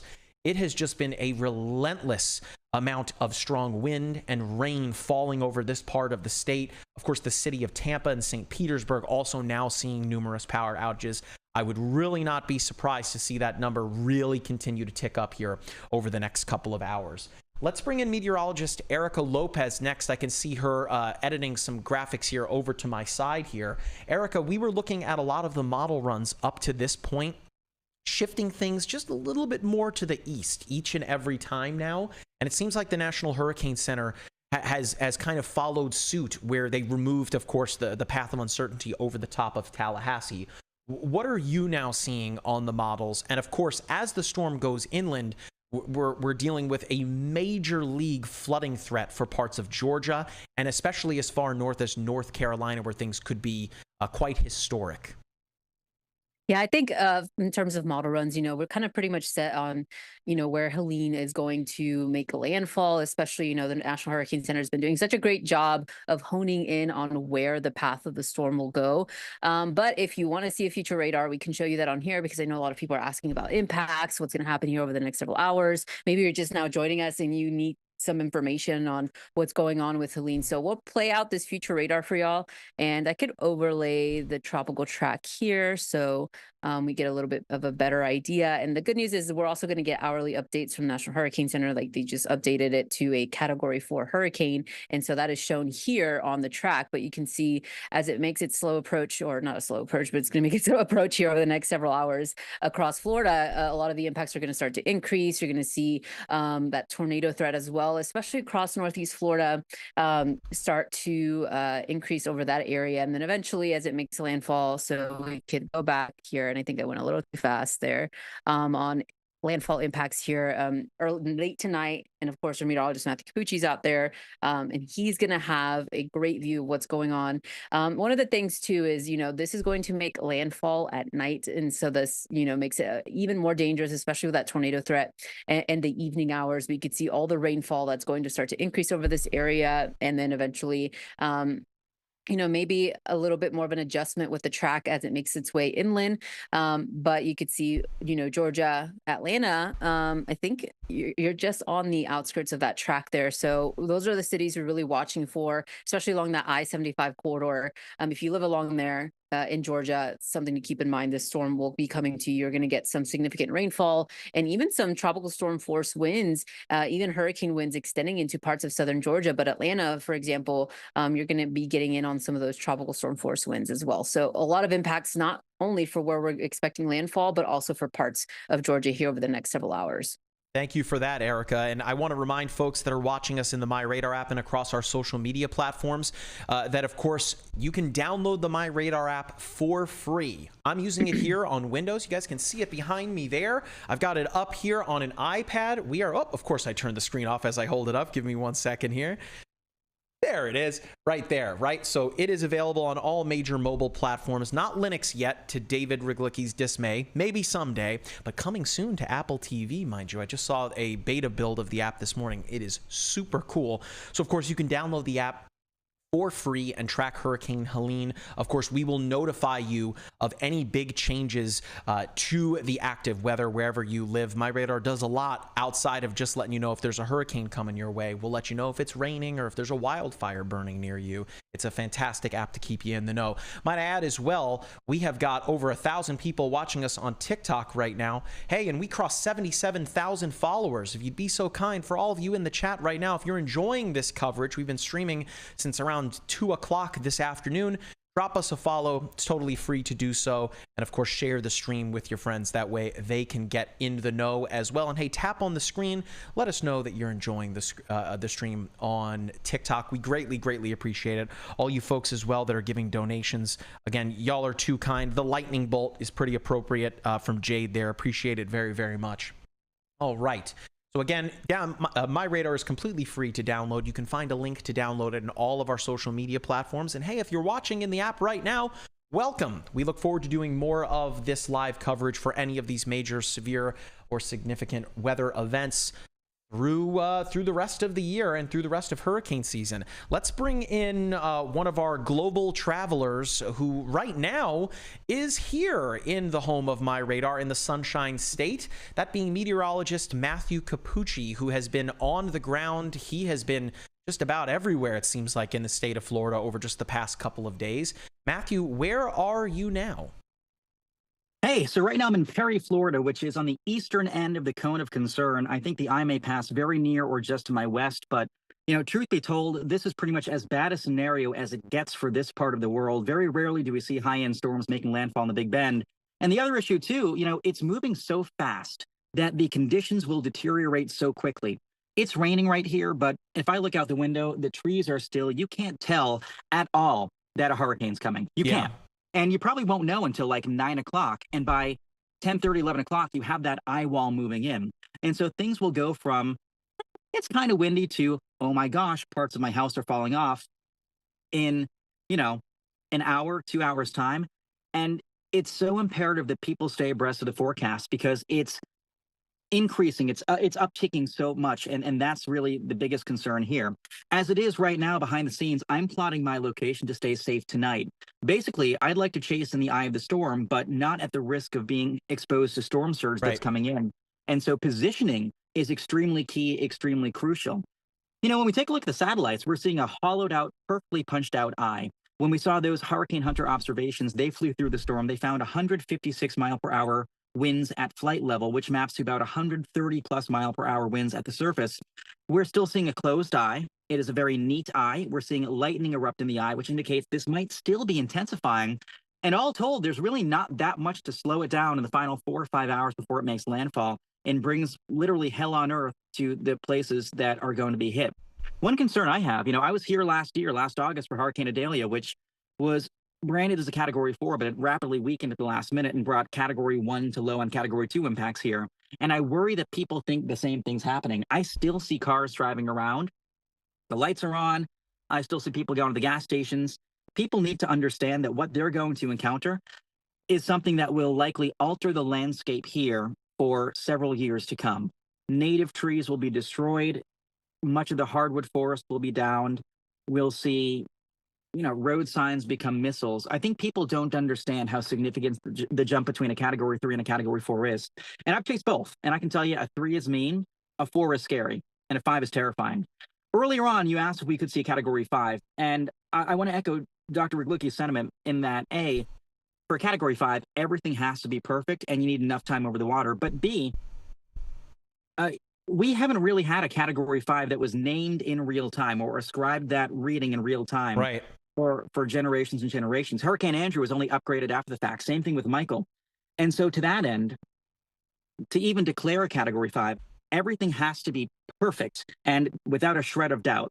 And you're just not really going to get that in real time. So I think to that end, it doesn't really matter at this point. We're talking a 15-foot plus storm surge at the coastline. We're talking winds that will do severe structural damage to well-built homes and businesses. We're talking an extended period, 15 to 30 minutes in the lead eye wall and the same thing in the back eye wall, of winds 110 to 130 miles per hour. We'll also likely see the issuance of something called the extreme wind warning. Basically, during the height of the storm, as the eye wall is approaching, the National Weather Service will pull the trigger on this alert that will activate the wireless emergency alerts, the emergency alert system. You'll get a buzz in your phone. And most folks have never heard of the extreme wind warning before. Where does that come from? Believe it or not, 2004. When Hurricane Charlie was moving ashore to Central Florida on August 13th of that year, the National Weather Service in Melbourne drew up tornado warnings because they had nothing else that said, hey, tornado-like wind speeds are coming, because they wanted to give folks a heads up that 120 plus mile per hour eye wall winds were coming. And they issued 11 of them. And they were a success because even though people knew it wasn't for a tornado, it was for tornado impacts. It was a last-ditch call to shelter, call to take action. The same thing happened with Hurricane Katrina in 2005. They issued, I believe, 11 of them. They were issued during Wilma, Dennis, and Rita in 2005 as well. And in 2007, the National Weather Service created this brand new alert called the Extreme Wind Warning, but they never issued it until Matthew in 2016. And since then, it's been issued for 9 other storms. It will likely be implemented tonight. I've been in an extreme wind warning before. I can tell you that it's a sort of hairy experience. And interestingly, I'll also tell you the first gust of the storm, the first actual like, wow, it's kind of windy, just hit my vehicle. Yeah, we can see the trees kind of blowing out at your window there. They're really starting to pick up and move a little bit. Jack, as he's talking here, I've got the satellite image on my screen share here to show Capucci. I mean, he should be able to see it, of this punched out eye as he's talking about. I mean, over the past hour or so, this storm has really taken on, you know, quote unquote, the look. Now, the precipitation shield is definitely huge over the north of it, like where Capucci is now, where it's raining. But Capucci, you can see the screen, right? You can see this here? Yeah. I mean, yeah, most definitely. That is an eye and a half for sure. Yeah, I mean, one thing we're seeing too, the eye is kind of contracted a little bit, meaning it's gotten smaller. And that's actually instrumental for getting stronger winds. It's all the conservation of angular momentum. Think about the ice skater when she's spinning on ice. If she throws her arms out, she traces bigger circles, but she goes a little more slowly. Whereas here, it's like she's pulling in her arms, so the storm is winding up even tighter and having greater impacts. And unfortunately, that's going to lead to even stronger winds. And so I wouldn't be surprised if we get a 140 mile per hour storm. This thing is going to cause widespread havoc. But to see a satellite signature like that is horrific. We're even seeing right now, and if I look distracted, I promise I'm not texting, tweeting, swiping on Tinder. I'm pulling up additional data. We're seeing lightning in the eye wall, something called the EEL, or the enveloped eye wall lightning signature, which basically means the storm tops in the eye wall, that ring of wind surrounding the eye, are so bloody high that they're spitting out lightning. So the storm is still intensifying. It's really tough, actually, to get lightning in a tropical cyclone. The reason being, you know, even though the air is getting high and going tall, you know, it kind of spirals around and around. So you have more horizontal motion and less oomph vertically. But in this case, there's so much oomph vertically because the storm is still strengthening. Storm tops are getting to like 60,000 feet that we're seeing lightning, which to me says this thing is still not done strengthening. And realistically, I don't think it will throw the brakes on until it comes ashore. And even then, it's moving so fast, it takes a long time to slow down. So Georgia, hurricane impacts for you in southeastern part of the state. We're talking Valdosta, maybe Macon. There will be a strip of winds 80 to perhaps 90 miles per hour. It will bring severe impacts. And so ultimately, this is a multifaceted threat for so many people. In where we are right now in the Big Bend of Florida, we're going to see a storm that people remember for years to come. I think a lot of folks here will think, oh, this is what my yard looked like before Helene. This is what my yard looked like after Helene. Notice the trees I lost. Notice this structure that might have been damaged or destroyed, etc. So that's a problem there. But then it moves inland and it brings severe impact to the hardwood forest in southeast Georgia. Southern pines go down in 50-mile-an-hour winds. You don't need 90-mile-per-hour winds, but we're going to get them. If you live in Georgia, you want to make sure that wherever you're sheltering tonight, you're in a place that the trees can't come down and get you, because they will come down in many places. You're going to have a protracted period without power too, so plan accordingly, stock up medications, do whatever you need to do. Call over MEMA now if they have mobility problems, get them over there now. This is going to be something we remember for a long time. And ultimately, I hope folks take it seriously. We have 4 hours until conditions dramatically worsen, until things get realistically hellacious. It will be a memorable storm for so many people. And, you know, I just hope and pray folks are taking it seriously. Capucci, I've got the Per Station radar app pulled up, Jack, if you want to take that, showing the lightning around the eye. For those of you that are not meteorologists, if you think about a hurricane, I mean, it's a gigantic engine that its fuel is heat. And of course, it is pulling that off of the Gulf of Mexico. So if you imagine these big hot towers of convection around the center of the eye, it's like pistons firing in a car engine, right? So to the point that you're still seeing lightning here, as Capucci touched on, building around the eye of the storm, I mean, it tells you a lot of things, but the TLDR there is that the storm is getting stronger, and there's still more to go here as it pushes its way northward. Capucci, what is your plan for the rest of the evening? Of course, you're in Perry, and even though you're not in the cone, as we touched on, the fact remains that the storm will pass by. You're going to be on the eastern side of the storm, which we've been talking a lot about, is the dirty side of the storm, where some of the strongest winds are felt. There's a tornado threat there. Of course, if it's angled to the coast, that's where you find the worst storm surge. Simply put, on the eastern side is not necessarily the place where you want to be. So for folks that live in Perry, where you are, Capucci, or even in Athena, I mean, they might look at this and go, oh, I'm not in the cone, I'm okay. That is absolutely not the case.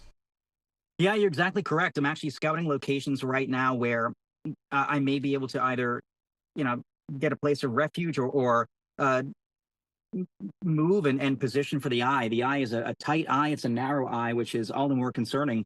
But yeah, I mean, ideally, and I don't want to say ideally, but ideally I would be in a site-built location. But unfortunately, I'm not wishing the eye to pass over Perry. It's a beautiful town, wonderful people. I love it here. And I would be very disappointed if Perry was severely impacted. Unfortunately, that's looking inevitable right now. Oh my goodness, look at that pinhole eye. Will Cano is screen sharing. Jack, if we can pull that up real quick. That is like, and if someone wouldn't mind letting me know when that's on screen, that is like a meteorology palooza. So not only do we see that pinhole eye, that narrow eye approaching the coast, but also look at the cloud shield expanding all the way to New England. That's what Dr. Iglicki was talking about earlier on, that trough to the west. There's a jet stream dip that's carrying cloud cover and fanning air away from the storm to the north. And that evacuation of air at the upper levels is what's literally removing air from on top of the eye, allowing more air to be sucked in the bottom, strengthening the storm and fostering stronger winds. So that trough interaction is integral for getting this thing to strengthen. There will come a point when the trough interaction becomes a negative for the storm. That will probably happen in about 12 hours from now, and it begins to transition to a non-tropical storm. But for now, it's all systems go for a high-end hurricane, a Category 4, barreling into a populated area in the Big Bend of Florida. And, well, it's very distressing. I'll likely reposition or consider repositioning around 7 o'clock. I'll be in and out thereafter. And then once things get going, I'd say around, say, 7:30, I'll probably fire up my live stream and be mobile on the road. Great. You know, I got to do some last minute preps here and hopefully make sure I'm going to the right place, etc. But I tell you, this storm is going to be a memorable one. And to see yet another storm rapidly intensifying en route to the coast, it's a story we've seen so many times before on the Gulf Coast in the past 5, 6, 7 years. And it's a story that never seems to end well. We've seen this. We bought the T-shirt. We've done it. Every time it's bad. And unfortunately, it is the Big Ben's turn this time. You haven't had a turn at a Category 4 hurricane in many years. And unfortunately, our luck is running out today. I want folks at home to know that we're going to get through this. I'm weathering it right there with you. I'm here, you're here, we're all going to get through it. We need to hunker down, take it seriously. In about 8 hours, the worst will have passed. So imagine one workday from now until the end of the workday, now to 8 hours from now, it's going to be a really bad day. We're going to lose some structures. We're going to see a devastation for the landscape, and we're going to see a significant human impact. But I promise you, together, we'll get through it. My radar is going to be here every step of the way. That's a great point, Capucci. One thing to add, though, of course, a workday comes with if it's an 8-hour workday, comes with a break, right? A lunch break. Mother Nature ain't giving you a lunch break this time around. Going to be a very long evening. But of course, if y'all that are watching the live stream, if you stick with us, we'll have meteorologist Matthew Capucci's live stream coming soon as he's navigating the storm. We'll also have storm chaser Jordan Hall. In fact, Jack, if you want to pull that up, we can show folks. I know there's not much to see, but just to show that we've got Jordan driving around here, if we can pull up his camera. There's Jordan's live stream. We'll also have Capucci here momentarily as well. But next, I want to bring in Will Cano. Of course, he has been keeping an eye on the chat. I see all 1,200 of you in TikTok that's asking me a question. Someone said Capucci for president. He loves those comments. Keep it coming, guys. I agree. We're going to make weather great again. Vote for me. Erica is my running mate. Our platform is tequilas all day. Right, Erica? Yeah, you'll probably need some after this week. A lot of comments as well in the chat as well. We've got so many questions here coming in. So, Will, what are there any that seemingly are being asked rather often, or what are some that jump out at you here? Right. Yeah. Obviously, there's a lot to go through here. I wanted to give a couple shout outs, though, especially to Joshua McCool and Gambit X they were watching on YouTube, and they reported the numerous amount of tornado warnings in Port Charlotte and surrounding areas, which is just south of Tampa Bay. They have had between 5 and 7 tornado warnings in this one area over the last few hours. So shout out to them. They've been letting us know of all of them. Hopefully no tornado has touched down there yet. Looking at some other conversations here we have in the chat, a lot of questions about Tennessee. We got Sin and Mama B asking for Chattanooga. We had Heidi Joe say that school was canceled in Tennessee already for tomorrow or perhaps the next few days based on this forecast. So if one of you wants to cover the predecessor rain event we have coming up and all this rain we have, not just along the coast, but up in the Tennessee Valley. Yeah, I mean, Will, this is it. We tried to say this earlier. In fact, the official weatherman of NASCAR, Kyle Weatherman, the driver of the 91 MyRadar Camaro, he posted a video earlier today from North Carolina where he lives. And even he was talking about the threats extending from outside of the eye. I think people get caught up in tropical meteorology and they hone in on the eye of the storm, that's where the worst of it is. But again, in this instance, and David, we've been talking about this for the past 2 days now, as David gets up and walks away, he'll be back momentarily, that the threats extend far away from the eye. This particular storm has a 400-mile wide wind field. And even us here in Orlando, we are feeling the brunt of the storms. As Will touched on before, there were tornado warnings in Volusia County, Florida, that's near Daytona Beach. And you're even seeing some tornado warnings right now east of Tampa. In fact, where David is near Lakeland. So again, the threats extend. Mike, I just want to say the reason I got up is that my phone just buzzed. We're under a tornado warning right now. So I'll be back in a little bit. All right, David's going to his safe place in his house, which, by the way, for you, if you are under a tornado warning, the place where you want to go to, that is a central location in your home. You live in Florida, you probably don't have a basement. The water's too high, but there are safe places in your home to get to. So that's going to be the centralmost location of your home. Usually it's a crawl space, a hallway, a hall closet, or something that is away from windows. If you're in a room with windows, you are in the wrong room. If you're upstairs, you are in the wrong room. You want to be as low as you can go, as central as you can go. Make sure as well to bring the whole family in there, the pets included as well, until the tornado warning has passed. Okay? And actually, Mike, if I can jump in real quick, this tornado is actually for a pretty populous area. It includes Polk and Hillsborough counties in west central Florida along the I-4 corridor. The potentially tornadic system is located just south of Medulla, or about 10 miles east of Fishhawk, moving north at 60 miles per hour. That's how fast this circulation is moving. I see whoever's running radar is trying to pull that up real quick. We're taking a look at velocity right now, and we're going to zoom in to try to see a potential couplet. If we can turn off the power outage layer, that would be great. But folks in Lakeland, you need to seek shelter now. Lowest floor of your home or business, avoiding windows.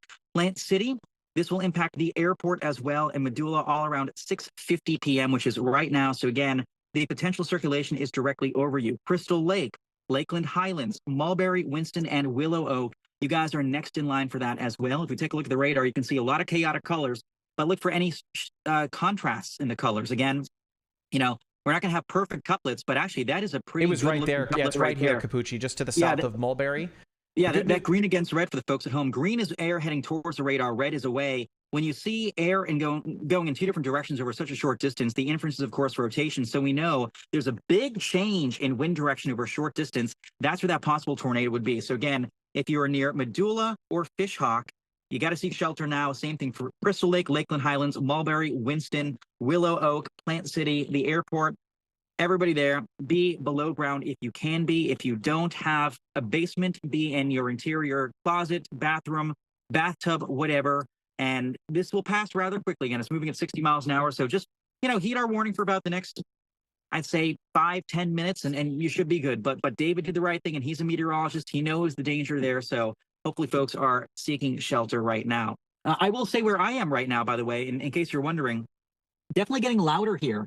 We are having one squall come in right now. It's kind of the first big squall, the meaningful squall that has come through in association with Helene.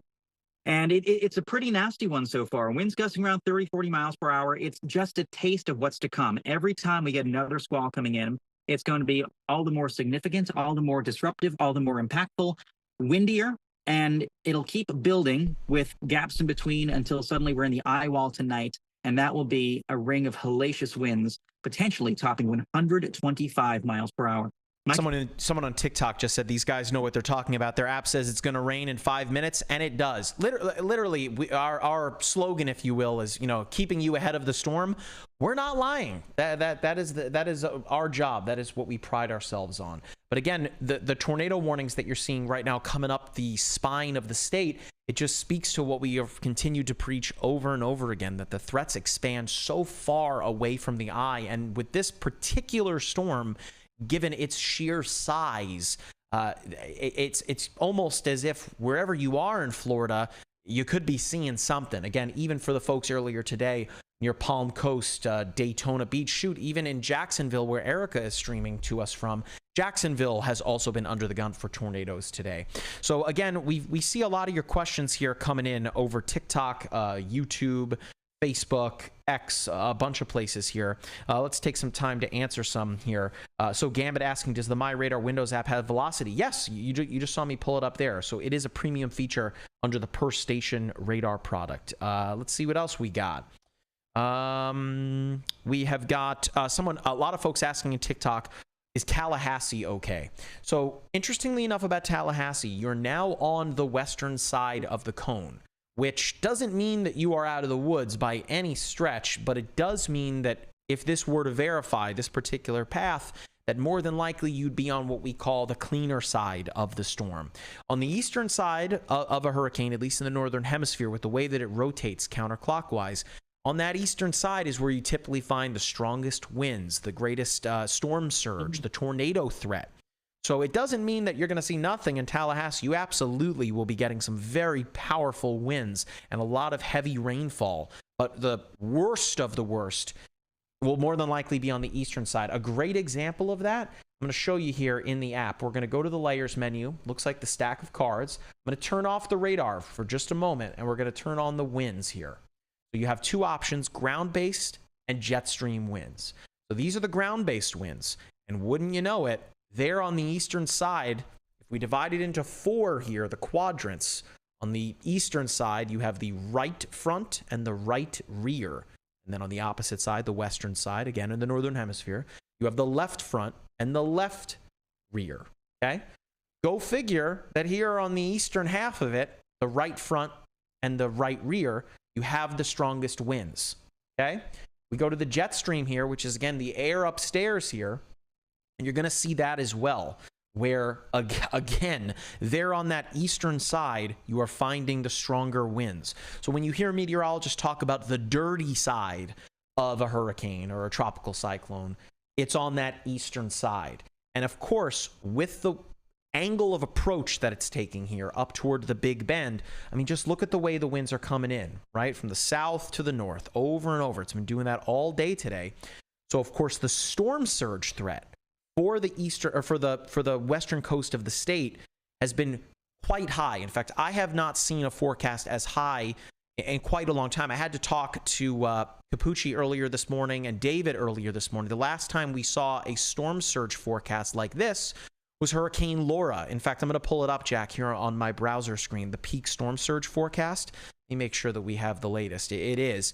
I mean, again, folks, this is a super concerning number here. I'm going to scroll down here. You guys should be able to see this on TikTok and in the app here. This purple color, 15 to 20 feet of storm surge. Folks, that's a 2-story building, if not even a little higher, like to the midway point of the 2-story building. I'm 6'3". If I'm standing outside, even in Tampa Bay, at 5 to 8 feet of storm surge, I'm completely covered by water, let alone getting swept away because the water is coming in as fast and as furious as it is. Not to mention, as Erica touched on much earlier in our stream, high tide is coming up as well. So there's a lot of factors at play here that are just not lending itself to this being a good situation, especially for folks that live along the coastline there. The wording from the National Hurricane Center was quite severe when they talked about this level of storm surge. Unsurvivable is how they described it. That is not a descriptor that they chose lightly, right? So that is super duper concerning when you see something like that. But this is why you need to heed all warnings that are issued. And of course, you need to listen to emergency management. It's important to understand that if you are told to evacuate and you choose not to, and then you're in a bad spot and you call for help, help is not coming. They are not going to put themselves at risk because you did not listen to the order, right? So just keep that in mind for future storms. But let's see here. So I've got David back, which means that, and I can see on the app here, Jack, if we switch back to MyRadar here, that the tornado warning has expired, which means David is okay.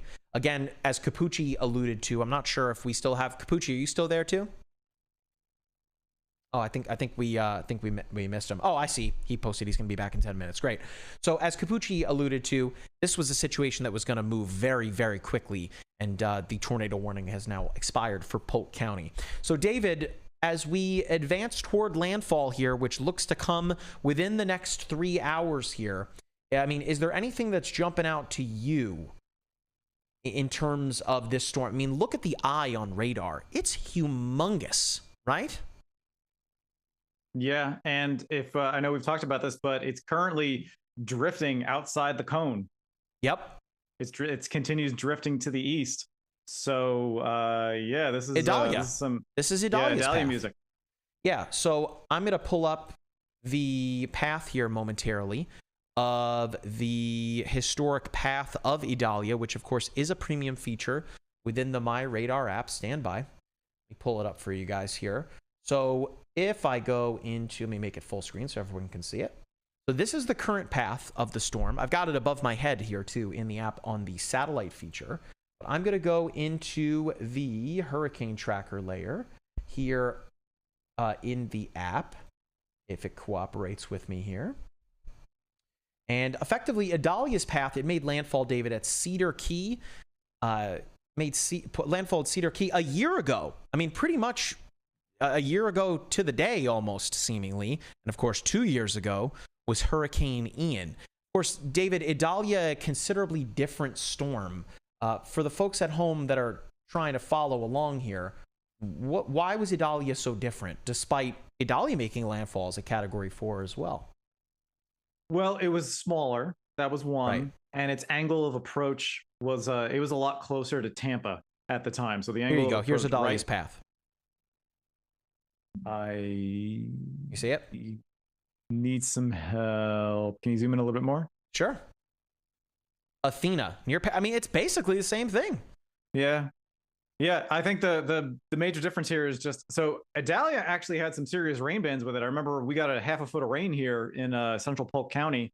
But this storm, the wind field is significantly larger than what Idalia's was. And that's, I think, the big difference. Also, again, we can't downplay this. This thing is ripping at 23 miles per hour. And the 7 p.m. update from the Hurricane Center just came out, and it's at 130 mile per hour winds. So, yeah, it's still rocking and rolling out there. Yeah. All right. So let's re-rack here, and we will take a look at that 7 p.m. update. Again, folks, if you're playing along at home, we're at the point now from the National Hurricane Center where they are going to update things on an hourly basis. So let's take it back to the top here. If you want to pull up the app, I'm going to Click on the storm there. Again, my name is Mike Linden. I'm a meteorologist with MyRadar. If you are joining us, welcome to our live streaming coverage of Hurricane Helene, a Category 4 hurricane that is set to make landfall in the Big Bend of Florida here within the next 2-3 hours or so. We have been streaming with you since about 2 o'clock this afternoon, and we will be with you through landfall pretty much until we stop streaming here. So let me click on the storm. Again, we're coming at you live in the MyRadar app on all of our social media platforms as well. Thank you so much for joining us. So again, here from the top down, Hurricane Helene, a Category 4 hurricane. It is now up to 130 miles per hour. David, it is down to 945 millibars as well. So strengthening considerably. It is moving at 23 miles per hour. And also, more interestingly enough, its course now is to the north-northeast. And we can kind of see that here in the you can see the number 3s here where my mouse cursor is. You can see that the National Hurricane Center has nudged it more to the east. Meanwhile, if we look at the actual cone, the eye of the storm still remains east of the cone, right? So we might still see that cone nudge even more to the east before all is said and done. Okay? It is expected to make landfall tonight between about 9 and 10 o'clock. Perry, no longer in the cone. Tallahassee, no longer in the cone. Remember, that doesn't mean you're not going to see impacts. We are in Orlando, far away from the center of the storm, and we are feeling impacts here. Okay? So, landfall-wise, the National Hurricane Center is pretty darn confident it's going to be somewhere here. Right? If I zoom on in, give me one moment here. If we zoom on in and we take a look at things, landfall, it should happen just to the south of, David, if you can help me out. I know you went to Florida State up there. Is it Wassisa, the name of the town? Wassisa. Ooh. I think your guess is as good as mine on that one. Fair enough. Okay. We're trying our best here, folks. Let me just bring the opacity down just a smidge. Stand by. Right here, Wassisa, Monticello. That's more inland, of course, but this is the suburbs to the east of Tallahassee. Okay? But as we look northward here, it is expected to maintain Category 2 intensity on its way into Georgia. Okay? So if you had Category 2 hurricane in southern Georgia on your bingo card this year, well, bingo to you, because that was certainly not expected. Interestingly enough, the storm is forecast to work its way northward, and Metro Atlanta remains in the cone. Not as a Category 2 hurricane, but weakening considerably. It is expected to cover a ton of ground Friday over the... See this right here, this number 2? That's Friday at the start of the day. See this tropical storm up here near Chattanooga, Tennessee? That's into the weekend. That's Saturday early morning. So that is a ton of ground to cover here on Friday. Meanwhile, that includes Macon, Tifton, Atlanta, Johns Creek, Dalton, and then all the way into parts of Kentucky, Indiana, and Illinois. So a ton of real estate this thing is going to cover. Of course, in Atlanta, one of the busiest airports in the world as well. So that is certainly something to consider. I know folks in the chat have been asking a lot about whether or not their flights are going to be impacted. Of course, for that, I'd recommend just paying attention to what your airline has to tell you. But needless to say, if this does keep its course here, and that does verify, not going to be a fun time for the folks that are there inside and outside of the perimeter of Atlanta. So let me widen out this view here. Let's see. If you guys have any questions, you want to get them into the chat now, we will try our best to answer them. We've got over 1,300 people watching in TikTok. Thank you so much for watching along, guys. Wow, we're almost at 78,000 followers. We'd really appreciate it if you guys are watching and you're enjoying the coverage on TikTok. Hey, follow us. The button is somewhere over my head here. Click follow, and of course, tap on the screen, send us some likes, let us know that you're enjoying this coverage. We've got 52,000 likes already, guys. That is amazing. Again, we really, really appreciate it. And of course, all the gifts that have come in. Chover, Scoofy-Doo, appreciate it very much. Oh my gosh, so many of these gifts from Chover and Deluxe, Stevie, Shannon. Appreciate it so much. We really appreciate it. And of course, I see the folks that are watching on YouTube, X, Twitch, and even on LinkedIn as well. Thank you so much, guys, for watching here. Again, if you have any questions, I'm joined by, of course, meteorologist Erica Lopez and, of course, Director of Meteorological Research, Dr. David Ruglicki. You can see there's David right in the corner of the screen. And then if we can pull Erica up as well. I think Erica's posting to social media right now. But just to show you that we have got you covered, team coverage continues. We will also be joined soon by storm chaser Jordan Hall, as well as meteorologist Matthew Capucci from the field. And we should be joined once again here soon by both Will Cano and Colin McCarthy. All right. So we've got a ton of questions. David, I think this is a great question for you to field here. This one comes to us from Erica on TikTok. What does being in the cone really mean? So what the cone is the so the hurricane center makes a track, right? So that's the center. I think we all understand that. The width of the cone has to do with the historical errors of the National Hurricane Center. So what that means is that historically, when the Hurricane Center makes a track, there is a certain amount of error. It's not going to be perfect every time. So the width of the cone gives you an idea of historically how much uncertainty is associated with the track. So obviously, as you get closer and closer to landfall, that is going to shrink and shrink and shrink because your time to impact gets shorter and shorter. So the cone grows, the uncertainty grows as time extends beyond, as forecast lead time gets longer and longer.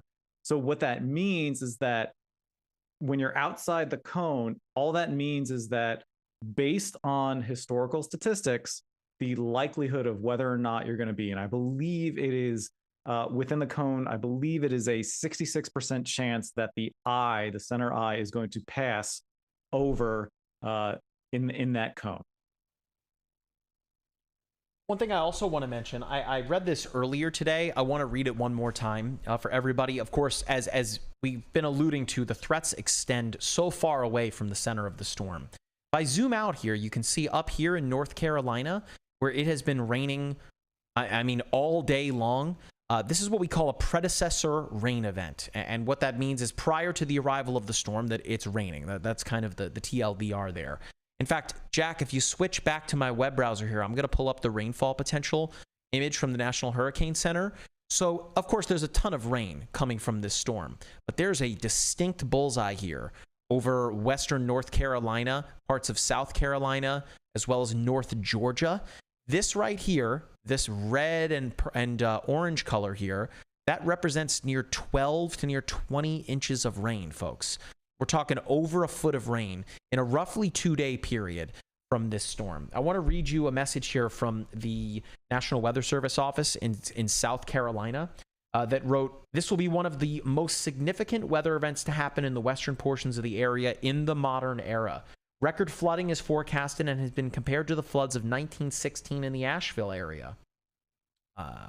We plead with everyone that you take every single weather warning very seriously through the entirety of the event, as impacts will be life-threatening, and make sure to have multiple ways to receive alerts." So again, that just goes to show you that the threats are going to expand so far away from the center of the storm. I think meteorologists catch a bad rap sometimes for trying to instill panic. That's literally not what we're doing. Our job is to relay information to you to help you make a decision that could save you or your family's lives. So again, this is a situation, David, where just due to the size of this thing, right? 400-mile wide wind field effects will be felt for very, very far away from the center of the storm. Let's pull up this, David, right here, the greatest flash flooding risk here. I mean, are you surprised to see this high risk, the purple color there, expand from point of landfall all the way into North Carolina? I mean, this earlier, there were two kind of like pill shapes, but now we have that, and I'm seeing here on the right side of the screen, expanding through Saturday as well. Well, I think part of it, so the bullseye that was originally over the Carolinas, we expected. We touched on that earlier, and it has to do with partially what we call orographic lifting. So the air comes in, it's already moist, comes in, hits the mountains, it's forced to rise, it's going to rain and rain and rain and rain. So we expected that with mountains. this connecting the two, I guess if you want to think of it that way, I think it's because the rain shield from Helene is extending 20 degrees of latitude. So I don't think it's stopped raining for about like 12, maybe 24 hours in some parts of Florida and Georgia and going on into South Carolina. So I think it's just respecting the fact, Mike, that the rain shield from the storm has just been absolutely massive to go along with the rest of its really large size. All right, so we've got some folks on YouTube asking questions now. And Erica, feel free to jump in whenever. I know that you're posting stuff to social media. Of course, Erica is our bilingual meteorologist, so she's posting in not only English, but in Spanish as well. So if you have family or friends that do not speak English and want to, of course, receive weather information and be clued into things that are going on, of course, Erica's got you covered. Be sure to check us out on MyRadar ES on all social media platforms, MyRadar ES, even on YouTube as well, where we have Spanish-speaking content. Again, YouTube, Instagram, Twitter, or X, and TikTok as well, where I believe meteorologist Joseph Trujillo Falcone is streaming this evening. So we have got you completely covered. We've got Will Warren here on YouTube, David, that's asking about Panama City impacts. So I'm going to have to just bring the opacity down just a smidge here. And Panama City, of course, is right here,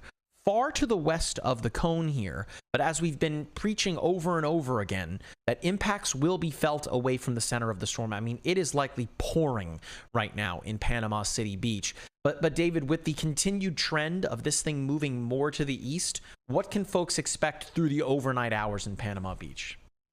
So I think you're going to experience a lot of probably winds 50 sustained, 40, 50 sustained, and then maybe gusts to 70. So like a strong tropical storm event.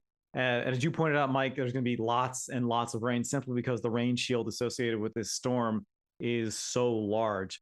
The good news for you in Panama City is that as the storm continues to meander ever so slightly more to the east, is that the storm surge, as we talked about, the unsurvivable storm surge, 15 to 20 feet, is going to be, again, in the same spot that we saw Idalia. So I think that Panama City, the effects of this hurricane, Mike, are going to be lessened than what we thought they were going to be just a few hours ago. We got someone on YouTube also asking about Jacksonville, Florida. That's where Erica is. And we actually just saw a couple of heavy rain bands moving through Jacksonville.